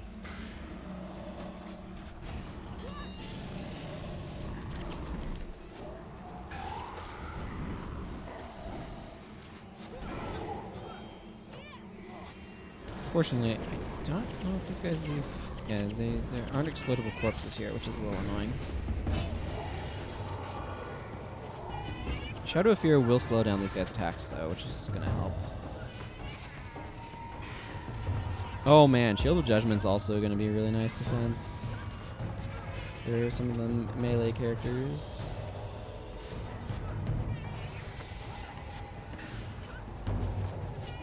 Make sure they stay Shadow of Feared up, eh? I still do Deep Wound, so that's cool.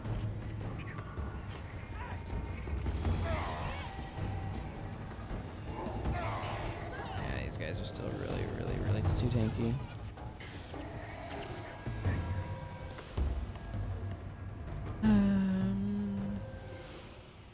Energy looks okay. General Morgan's energy has been a little here and there, but it's kind of a known feature. We'll call it a feature of his particular build.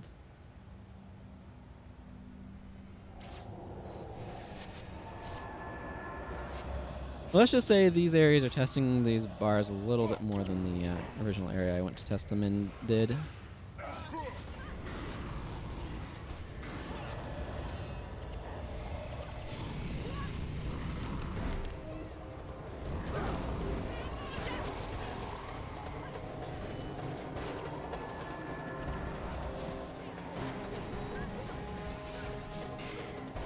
I wish I could Well of Darkness here, but there's just no No way I can do that, unfortunately.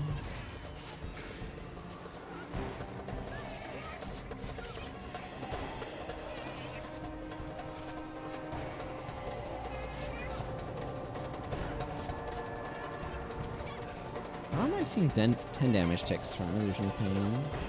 Oh, that's being buffed by Lightbringer. Fascinating.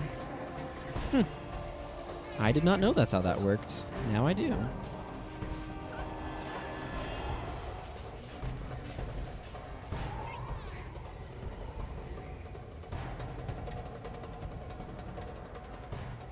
wonder how much damage I'm going to get off of Soulbind. I feel like that's one of those skills I'm not going to get that much off of, but maybe I can be surprised.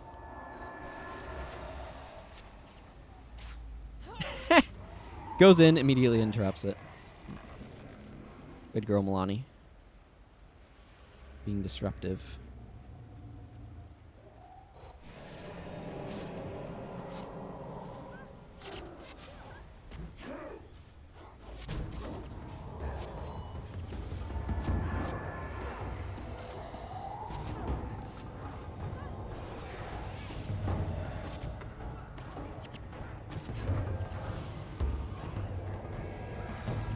Well, Darkness is more useful against certain enemies than others, but anyway.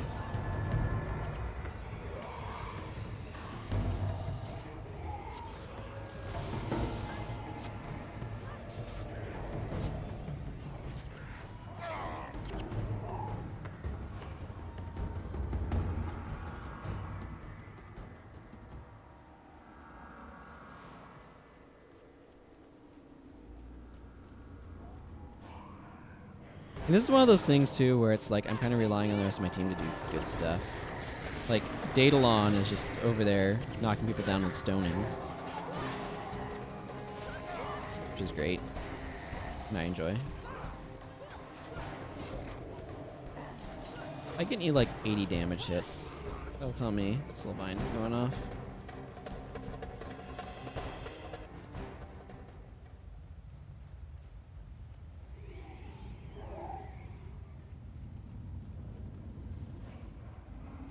We're doing okay so far. Like, I definitely have concerns about durability related stuff, but...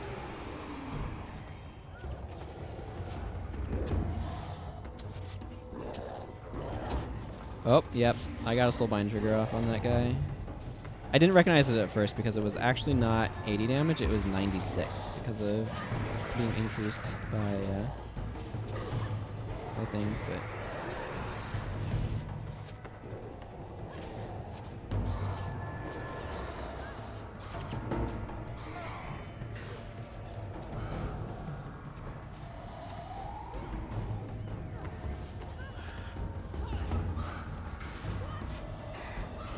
Have this Illusion of Pain.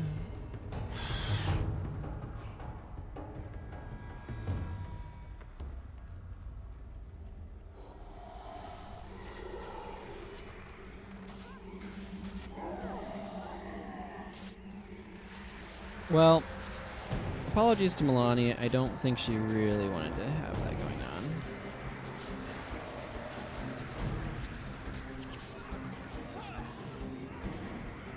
Or Zenmai, rather.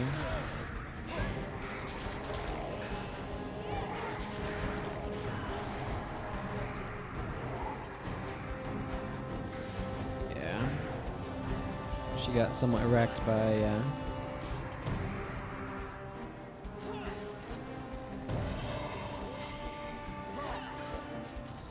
Oh, had another group show up.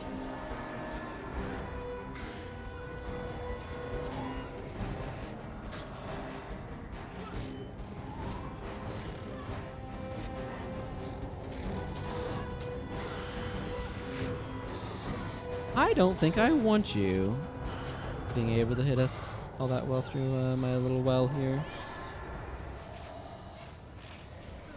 Oh, there goes Quickening Zephyr.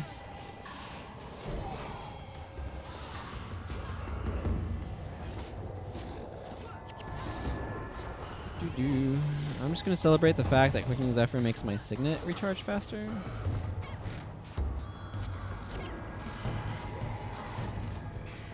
Okay, it's gone now.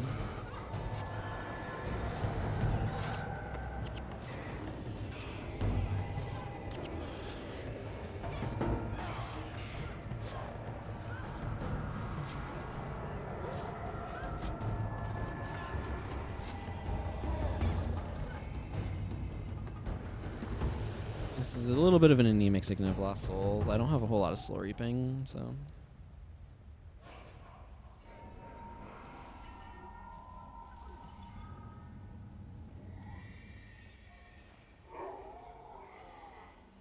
Getting back here, not too much time, at least.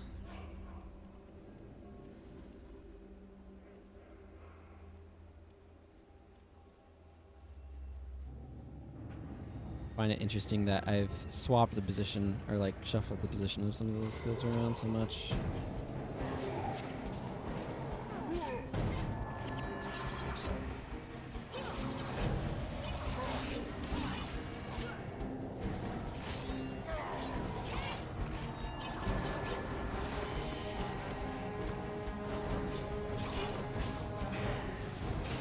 Yeah, that is 59 damage. Boy, I really like having...